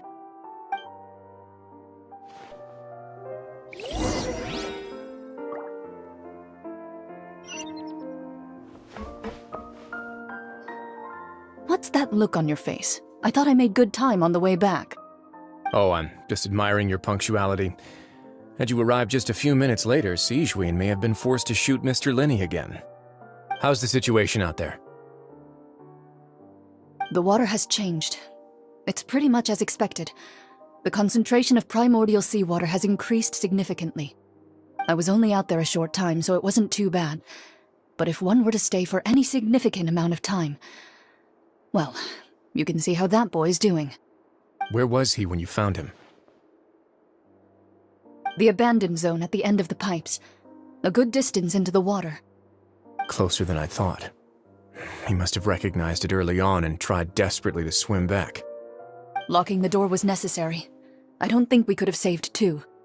Well, I did try to convince him that I had my reasons. Never seems to work, though. It would probably work on Neuvillette. He has a knack for picking out who had good intentions, even when the outcomes were all terrible. It's a bad sign if you're having to plead your case to Neuvillette. Want some tea?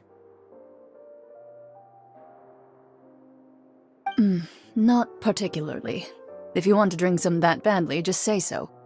Fine, I'd like to get some tea. Want me to get you a cup too, since I've already made it? Might as well then, I suppose. Actually, do you have a towel? I would like to dry my hair.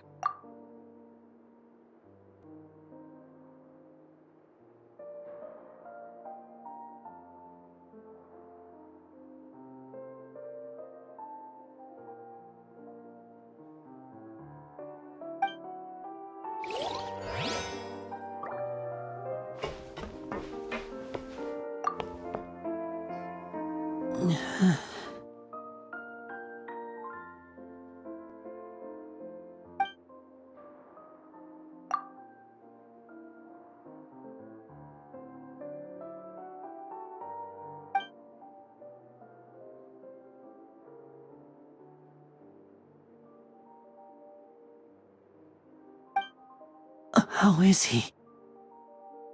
These symptoms are probably caused by an acute ingestion of a large amount of primordial seawater. Still, his condition is not critical. Of course, it would be best if he stayed for further observation. Let's leave him here for now, and move him to the infirmary once he's recovered a bit more. Sorry. I am aware that the infirmary may not be your favorite place in the world at the moment. We do only have a single clinic in the fortress, however. Why would he ingest a large amount of primordial seawater after leaving the fortress? How could that possibly happen? Please, look after Mr. Fremine for the moment. I'll go fetch some medicine and a respirator. Oh, I'll bring Miss Lynette back with me. Where is she? How is she right now? Oh, she just took a nap in an empty room after I tranquilized her. If my calculations are correct, she should also be waking up right around now. You might not believe me, but His Grace and I actually made some snacks and tea for her.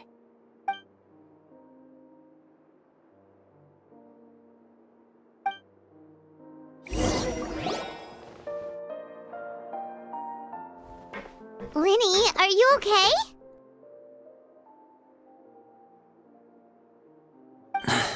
I'll be fine. They're all here now. Don't worry about me. Are you sure? You don't look alright. My hands and feet are still a bit weak, but that's probably just the residual effects of the tranquilizer shot. I'm back, everyone. Lenny! Oh, Traveler, Paimon, you're here too. Remine? Is he... He'll be fine. But for now, please help me lift him up.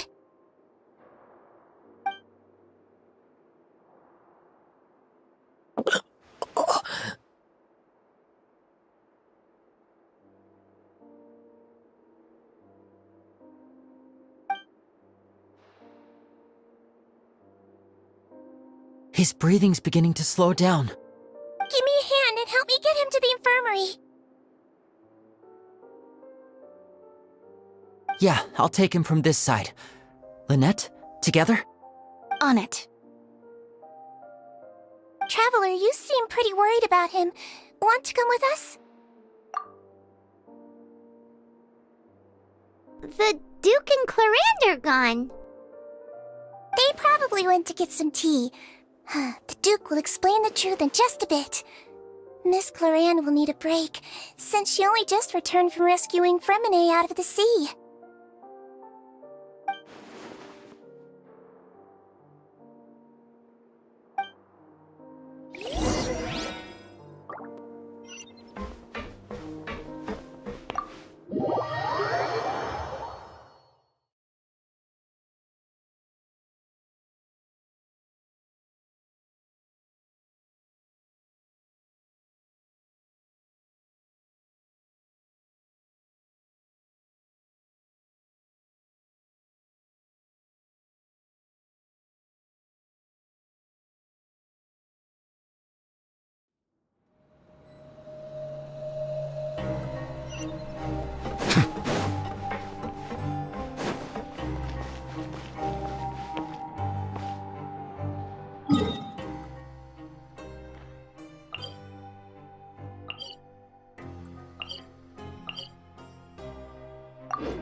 He's awake! Fremine, how do you feel? Lenny... Lynette... We're all here. Where... am I? The infirmary, at the Fortress of Meripede, Mr. Fremine, and you are no longer in any danger. How do you feel? Don't push yourself if you're not feeling up to it. Traveler... Paimon... It's been so long. The sea! There's something wrong with the seawater.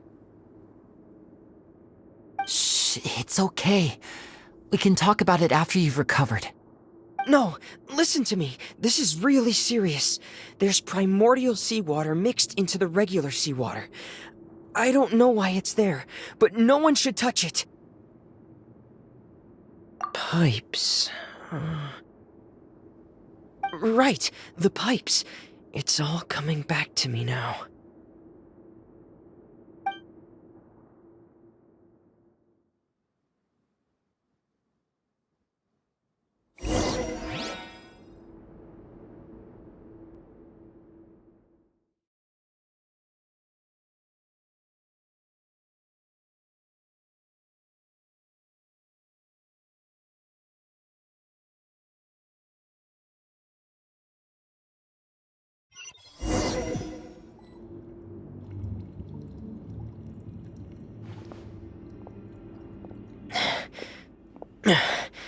I'm in.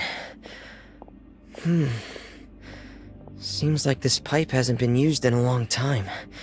It looks abandoned.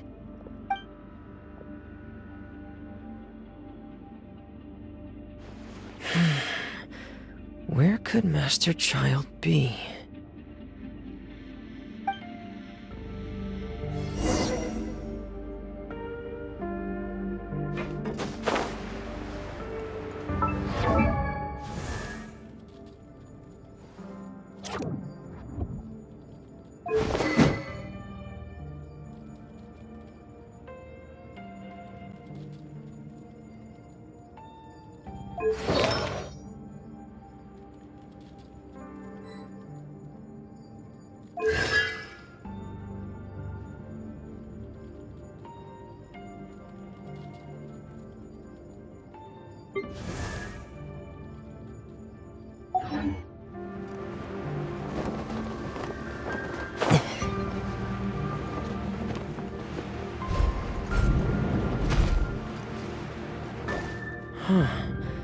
This mechanism looks like it's been tampered with. Could he have done it?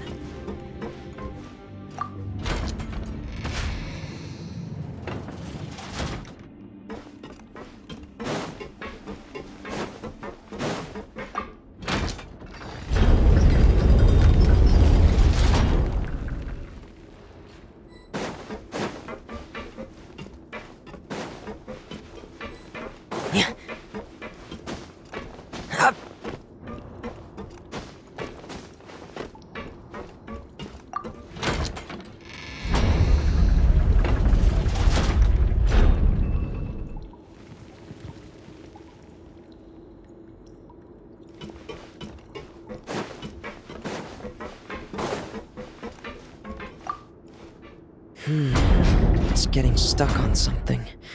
Seems like I'll have to avoid those obstacles while I turn it.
Getting gear!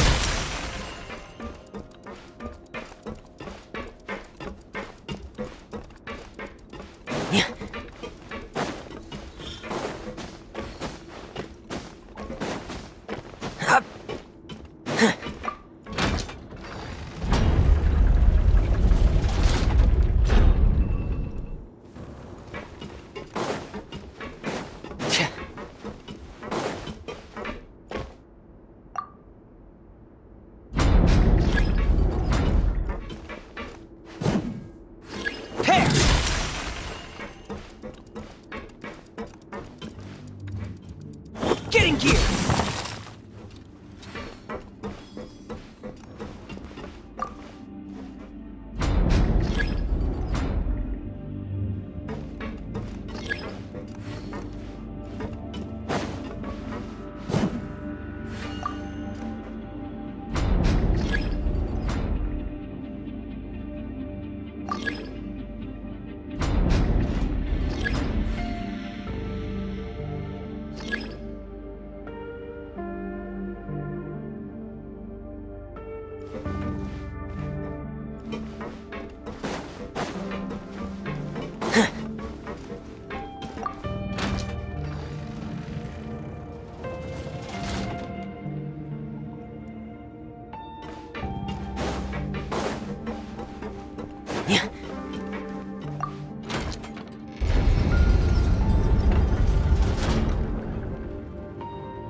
This is where the water starts. Okay. Master Child probably dived into the water. I'll go take a look as well.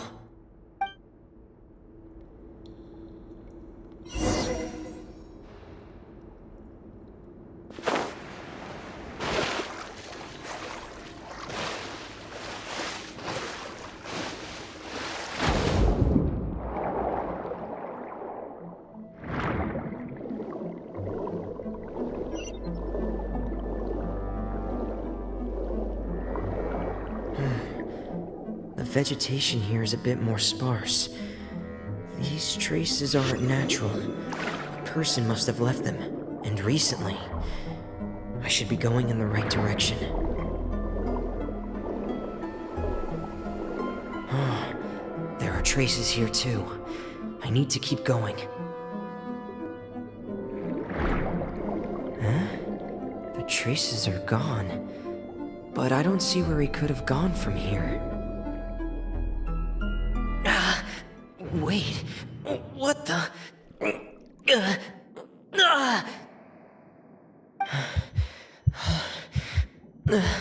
My heart is racing, and it's getting harder and harder to breathe. What's going on?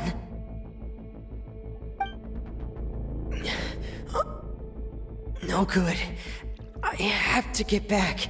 They still don't know anything about what's going on.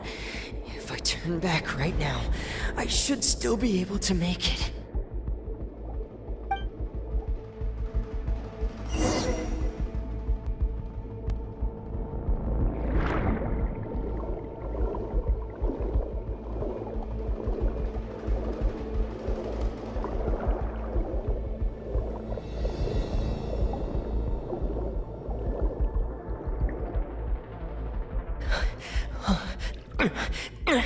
I can't die here.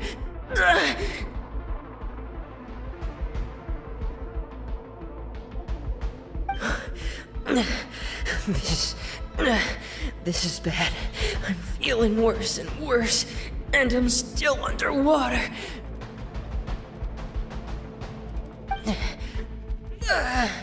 I have to push on.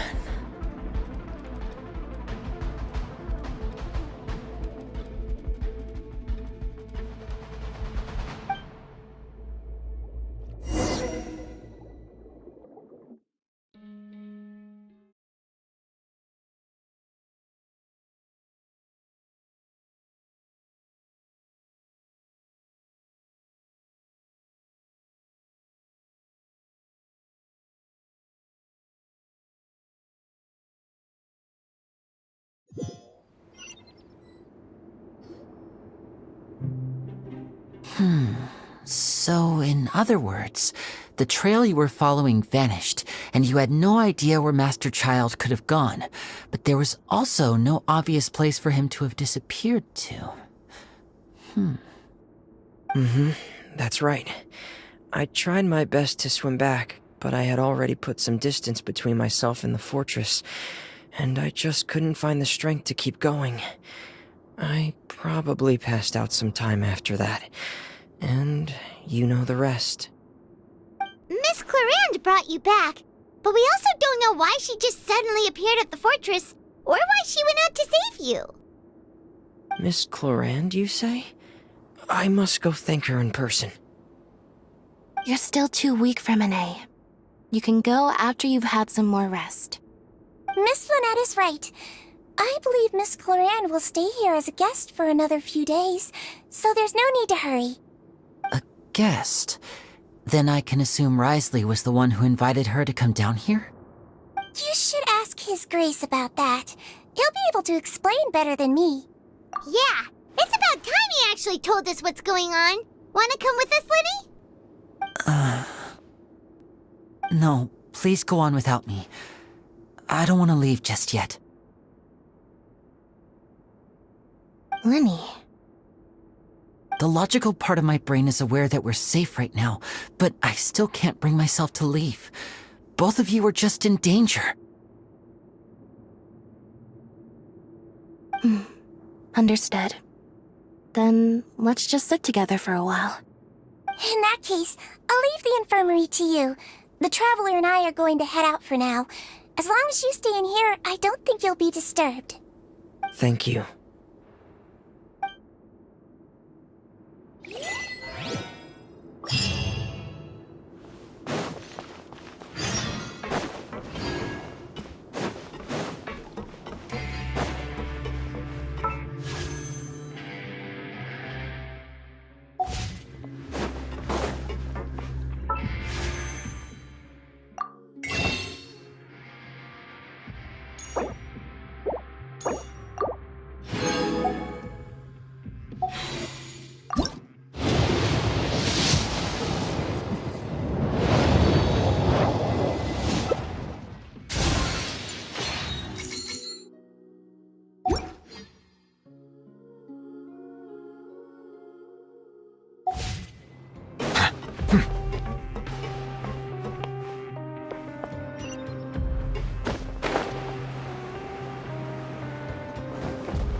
I take it Mr. Fremonet's condition has stabilized?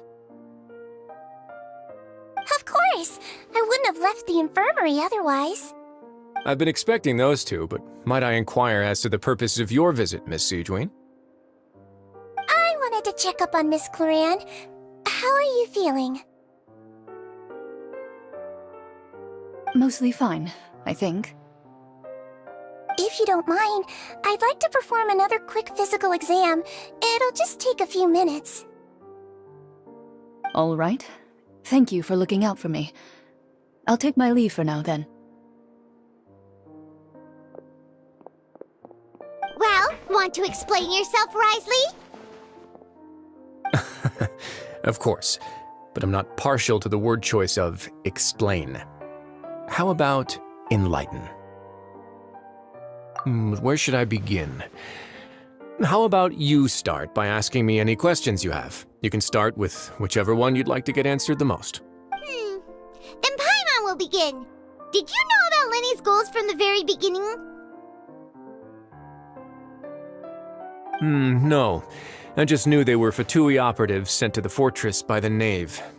As for their specific goals, I only figured those out as you made progress on your investigation.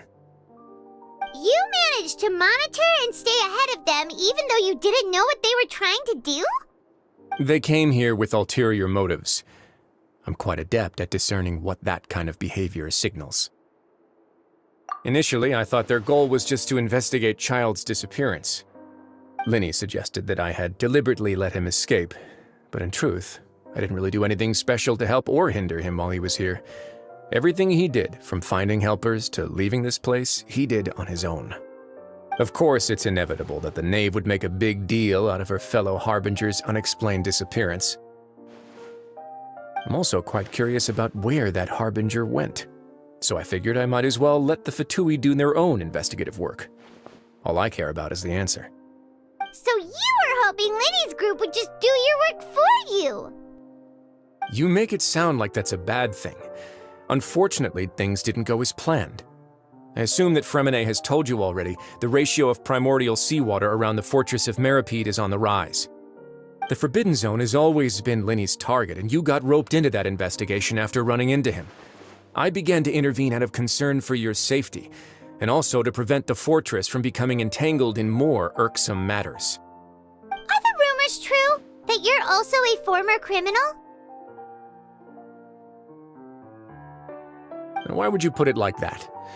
Isn't staying here all day and serving as the manager of the fortress a kind of sentence unto itself? Another form of prison? I just happen to have some support from the rest of the inmates, that's all. Oh, right!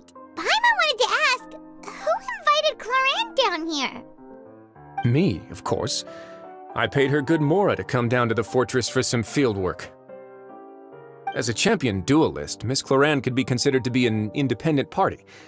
I needed to find an exceptionally capable person to help me get through the impending crisis. And saving Fremonet was part of that crisis?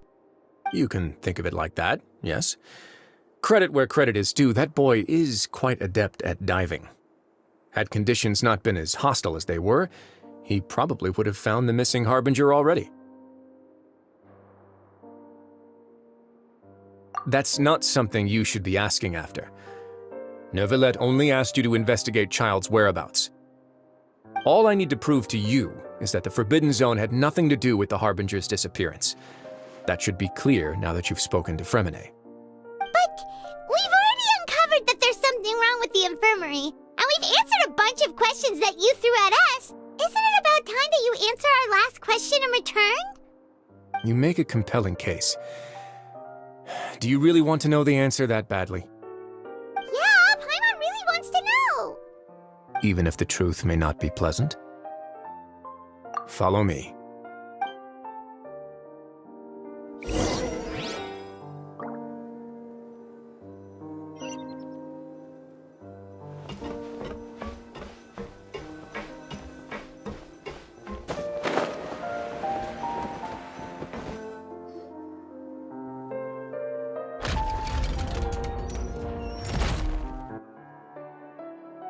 There's a hidden door here? And a whole basement behind it? Huh. You're pretty good at hiding stuff, Risley. It seems you've forgotten just what kind of place the Fortress of Meripede is.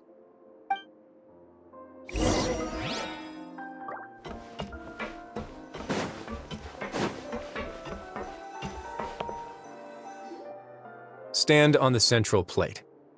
Wait, is there a secret mechanism or... Whoa!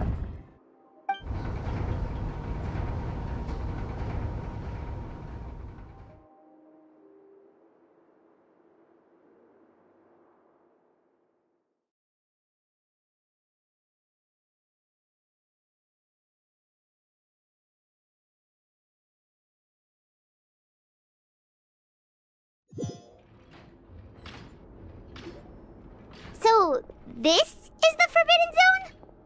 Honestly, for a place so well hidden, Paimon sure doesn't see anything special.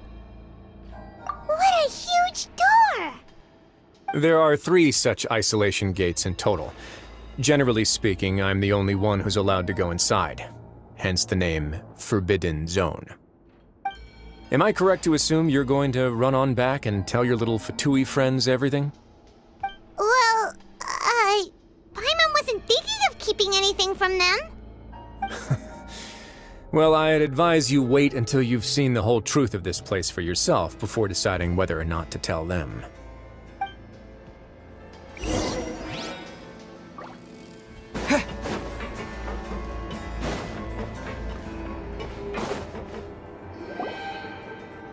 Huh, so there's a switch on the side. Stand back.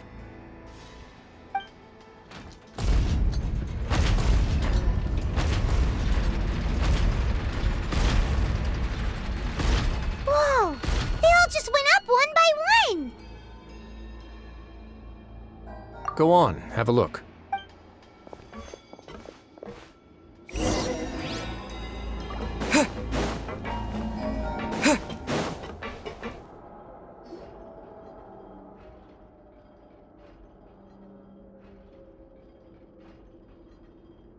I've been interested in what lies beyond that gate ever since I assumed leadership of the Fortress of Meripede. Of course, it would be unwise to recklessly open it, but it'd also be risky and negligent to simply ignore any potential danger that could be behind it.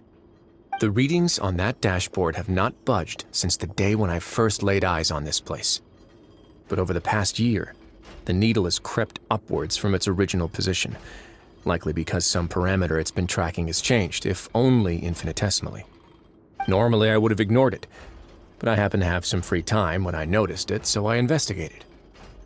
Any guesses what the reading could be tracking? Very reasonable guesses. I've considered both of those as well. Unfortunately, our dashboard is tracking something less ordinary.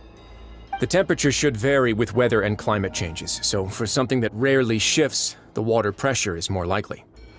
We ran a few tests to increase the pressure from the outside, but the readings didn't change at all.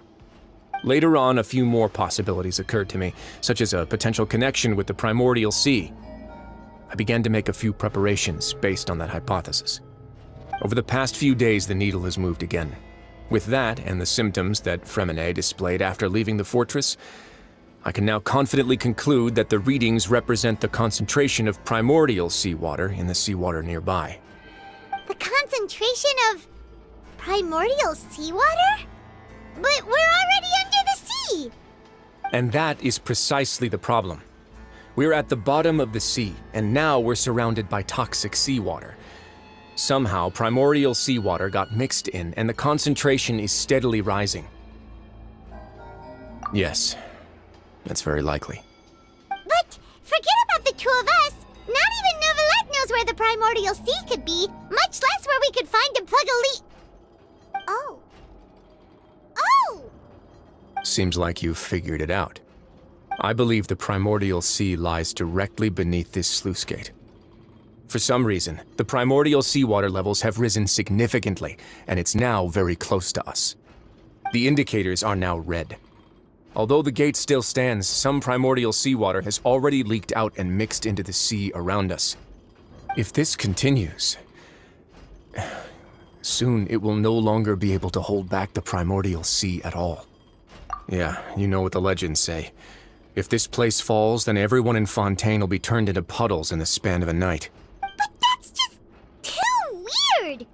Why would the Fortress of Meripede be built right above a sluice gate for the Primordial Sea? Who built this place anyway? Your expression tells me you think this might be part of a vast, complicated conspiracy. To be honest, you might find the actual answer may be exceedingly boring. It's just that the secret of the Forbidden Zone had been long forgotten by the nation before I rediscovered it with my research. There's no single founder of the Fortress of Meripede in any traditional sense. What we know about its history has been left to us by the people who used to live here. When the previous Hydro Archon Egeria ruled the land, all convicted criminals from Fontaine were exiled. The people drove the criminals away like a wolf pack chasing away the banished. The criminals received no sympathy of any kind from the people. They were exiled to the desolate seaside, where they experienced only pain, struggle, and the bone-chilling cold. Some of them began to repent and prayed to the Hydro Archon, asking if there was still anything they could do.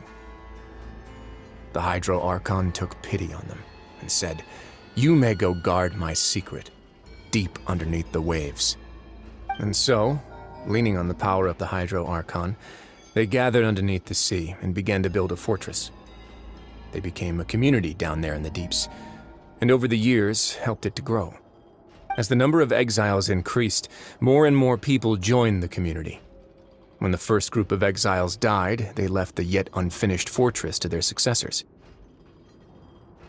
The Hydro Archon continued to lend her support, allowing the fortress and what it stood for to continue growing ever larger. Before long, this dark underwater fortress became the sinner's only home. And with that, the people here stopped referring to the fortress as a prison. They saw themselves as repenting sinners who would regain their freedom once they had sufficiently redeemed themselves. But as time went on, people also realized that the fortress was a lonely place.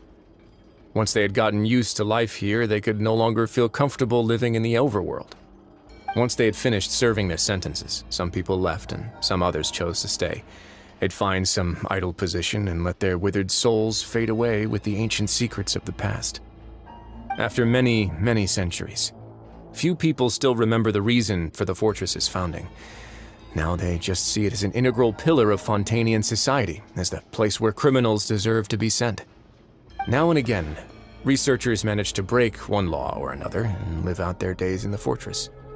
I learned all this from an elderly historian. Everyone else just thought he'd made it all up. But now you know every part of that history is true. Indeed. It's just as the prophecy says. If this gate fails, then everyone will be dissolved into this. To be frank, not really. But sadly, that hasn't stopped this prophecy from proving all too accurate. Prophecies are troublesome things. Just hearing one will create the first wave of panic. Seeing signs of it will bring about the second, and actually witnessing it in real time, the third. Let's go somewhere else. I want to show you something.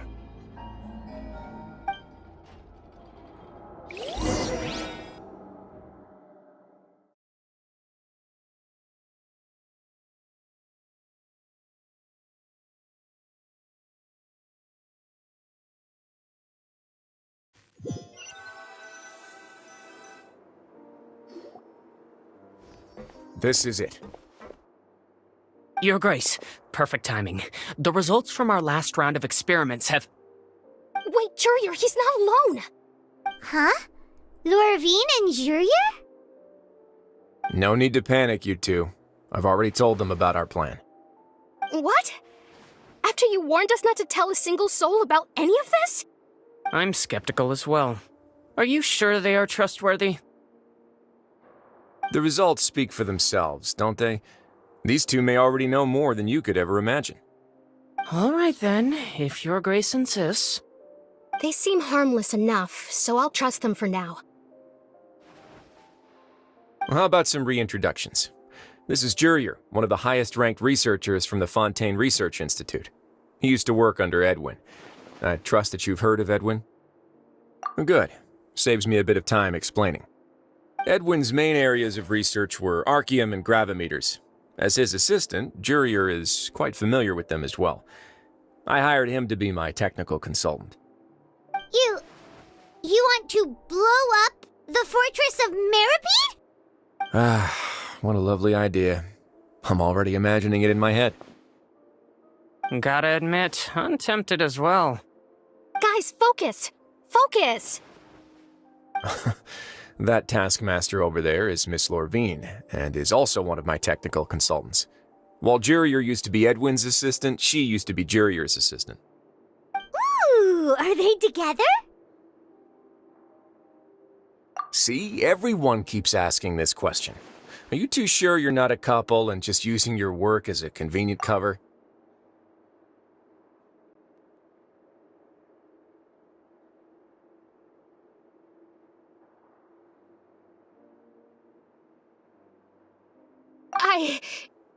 Your Grace, I am not in a relationship with this man. If I dated her, I'd officially be madder than Edwin. Jeez, forget I said anything then. Follow me. Whoa, there's another door that goes right up. Your constant amazement makes it seem like the fortress can do anything. But Paimon really thinks everything's super cool.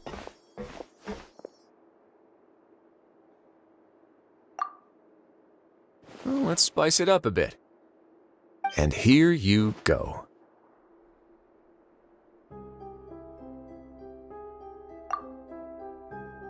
What a huge ship! This is also a production zone that Paimon's never seen before. What's going on? How much do you know about Fontanian history? Not much at all. Well, then maybe you haven't heard the story of ancient Lemuria. To give you a quick rundown, Fontaine used to be ruled by the Lemurian dynasty. According to legend, the Lemurian king Remus came to this land after being inspired by divine revelation and found the seer Sibila, who had taken on the form of a golden bee. Taking the golden bee with him and riding on a huge ship, the Fortuna, he created his nation above the surging waves. He called his nation Lemuria and used the Fortuna to incessantly search for new tribes and islands, calling on them to join his empire. There's a ship in this story too? Where there's water, there'll be ships. People believe that hope can always be found at the end of a voyage. Do you believe that too? To a point, I think. As you've already seen, I have a whole factory's worth of labor, materials, and technology at my disposal. Certainly can't hurt to give it a try.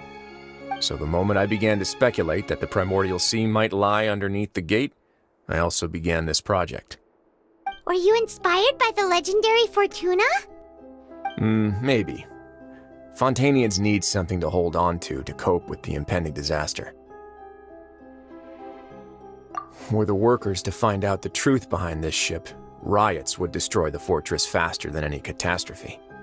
As the fortress's administrator, I'd never make such a reckless call. Alright, that's enough talking for now. I'll need another 3 cups of tea to soothe my throat. Do you have any other questions? Seems like you're good. Come on, I'll take you back.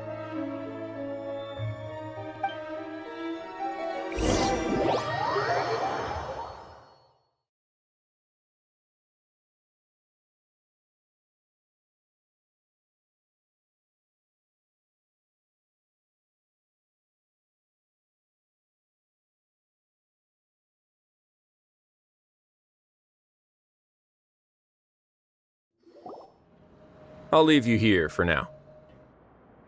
Oh, thank you so much. No worries.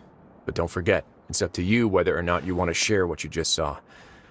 What you do from here on out will likely affect those 3 as well.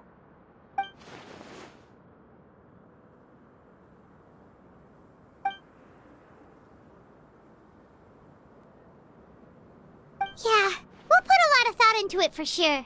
Great. I look forward to what happens next.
We're back! Welcome back. Do you want a cup of tea? How can you be so much like Risley, always drinking tea? Huh. Actually, now that you mention it, I just remembered something now. While I was sedated, I could still barely hear two people talking next to me. They were discussing everything, from the leaves to the water and even the teacups themselves. Must have been Risley and Seishween. Yeah, I heard one male voice and one female, so it should have been the two of them.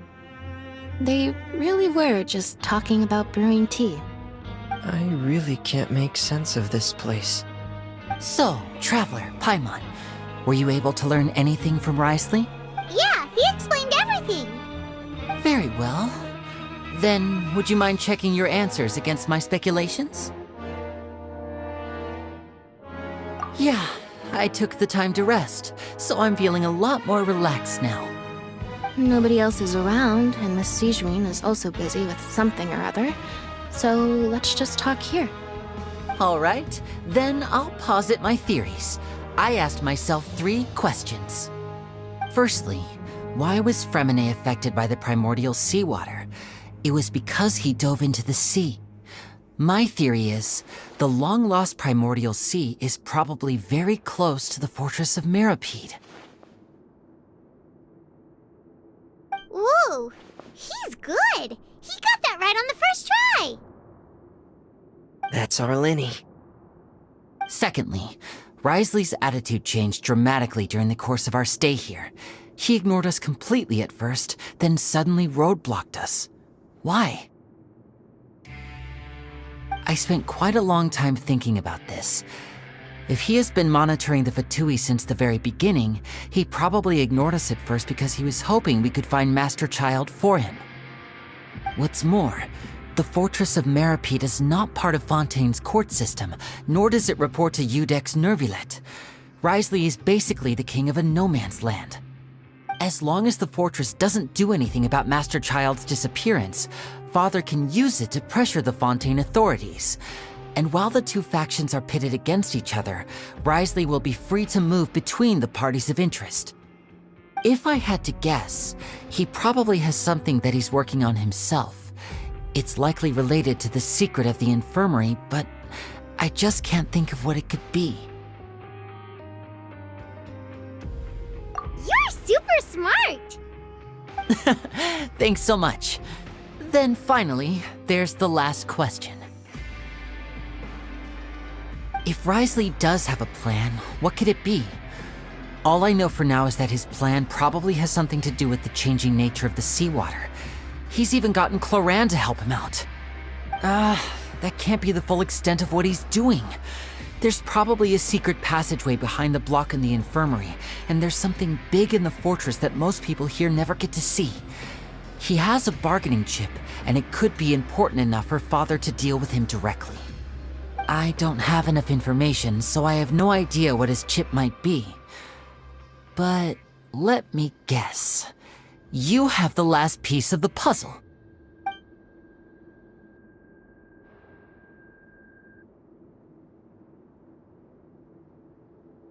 I can't believe it.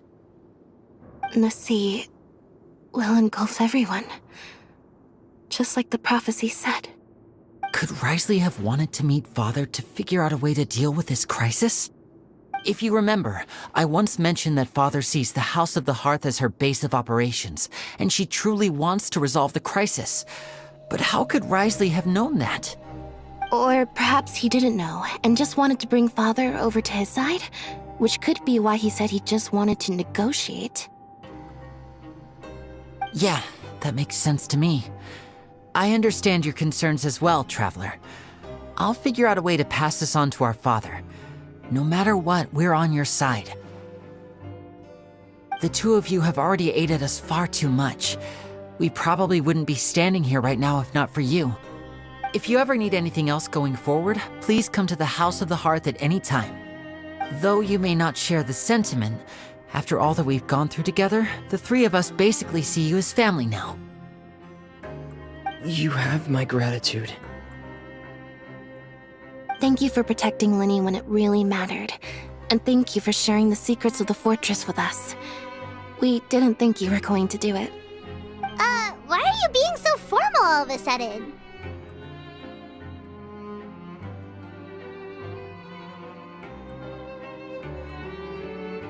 Given your strength, you might not need our help at all. But if you are ever in danger, we will try our best to protect you. Aww, the sound of that makes Paimon feel all warm and safe inside.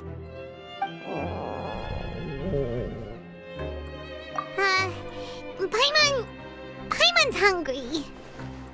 Oh, you've done so much already. Go get some food. Alright, then we'll catch you guys another time.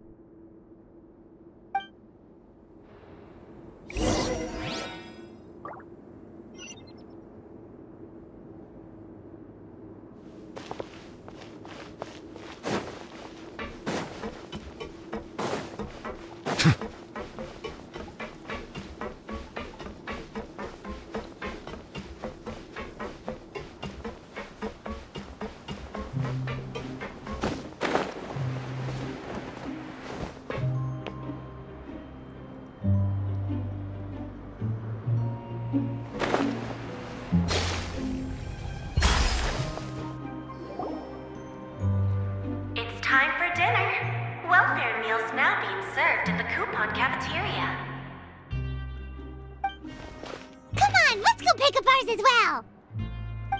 Traveler and Paimon, over here.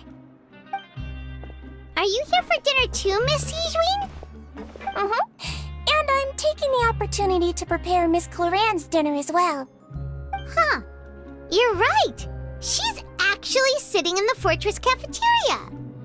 What would you like to eat? Yep, you can. I've already talked to our chef, Mr. Wolsey.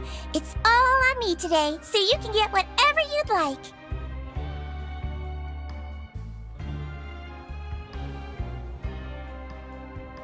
Me too! Don't forget Paimon! No problem. Just leave it to me.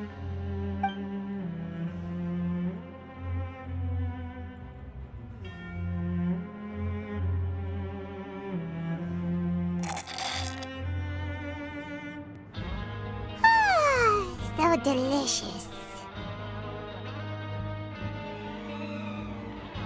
Paimon's so happy. Paimon wants to feast like this every day.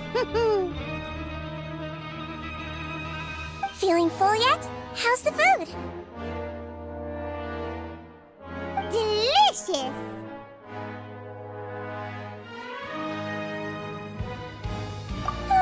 I'm so glad to see you all so happy. Oh, see, the expression on your face just now? The muscle here just moved, which suggests that you're feeling quite relaxed at the moment. Sijween, do you do this to help your patients or to better understand human beings? A bit of both, I suppose. I'm a Melazine, which means I'm very different from human beings. I must know what you're thinking if I want to take good care of you. You're really good at taking care of people. Even though you're so short, you still talk and act like an older sister. Really? You're reminded of an older sister? That's great to hear. Oh, and what did you mean back in Risley's office? When you said that you were protecting Linny and his siblings as well. Oh, that. I just asked His Grace to look out for those children. Especially, thankfully, Glorand is very strong and managed to save him in the nick of time. His Grace also sealed the pipes after Glorand left, to make sure that Linny wouldn't impulsively chase after his brother. Although the path was blocked, we still stationed some guards there to stop anyone from approaching. They were instructed to only open the door once Miss Glorand had returned. Oh, and I was keeping an eye on Mr. Linny as well. We had to press him, but we couldn't allow him to be in any real danger. You were all super considerate and really thought everything through. It's just what we do down here at the fortress. At least this has been His Grace's style for as long as he's been the leader. Oh, I really wish Monsieur Unraveling would come down here more often too. I feel like he'd like it here, with all the darkness and chaos.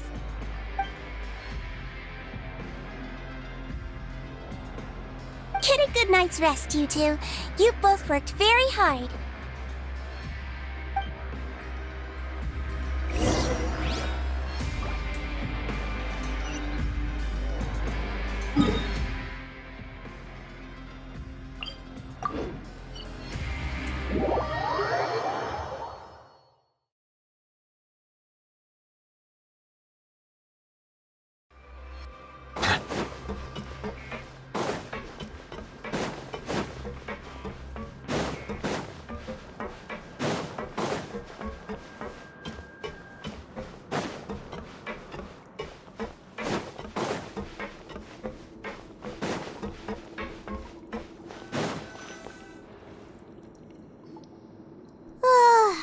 Much has happened.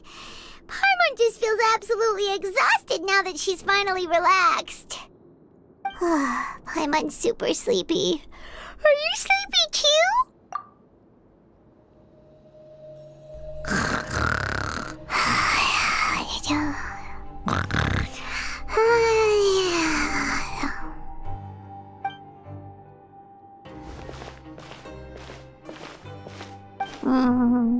Delicious. Paimon wants seconds for free.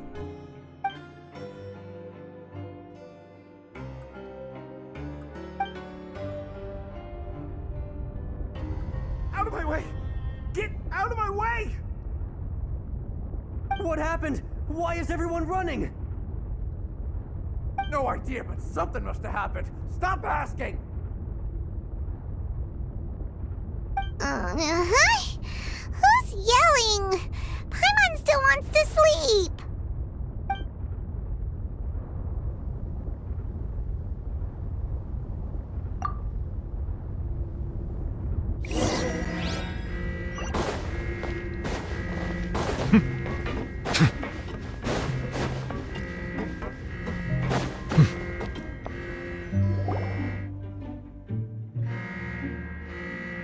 What happened?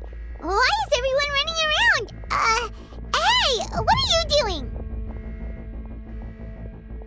No time to explain, mate. Goodbye! Hey! Wait! What's wrong with these people? They won't even talk to us.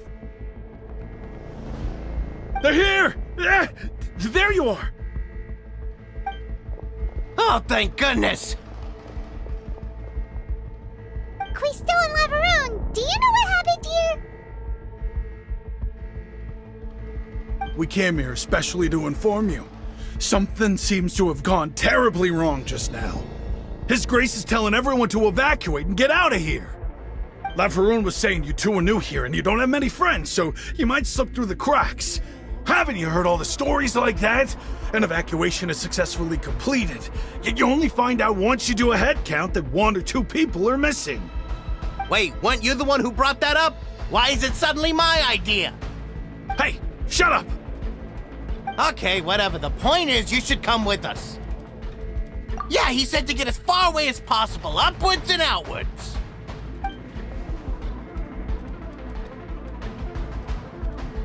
Oh no, it can't be that thing! Whoa, wait, what? What? Hey, where are you going? We have to go find the Duke! You two just go and get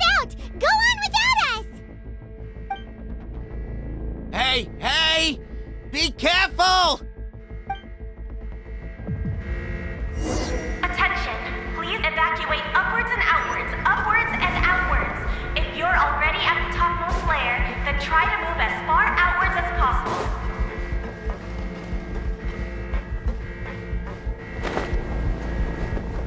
Attention!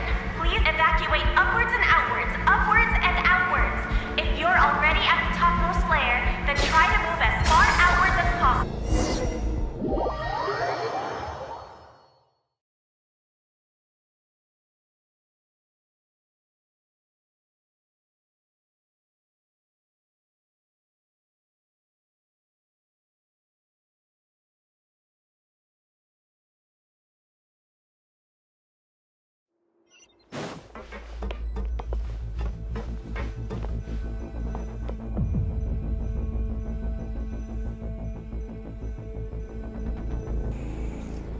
देखो guys वैसे भी ये stream अभी कितना 7 और 40 minutes का हो चुका है और इससे ज़्यादा अगर मैं कंटिन्यू करूँ तो इसमें ये दिक्कत आ जाएगा कि ये वाला स्ट्रीम का आधा पार्ट कट जाएगा अपना यूट्यूब से।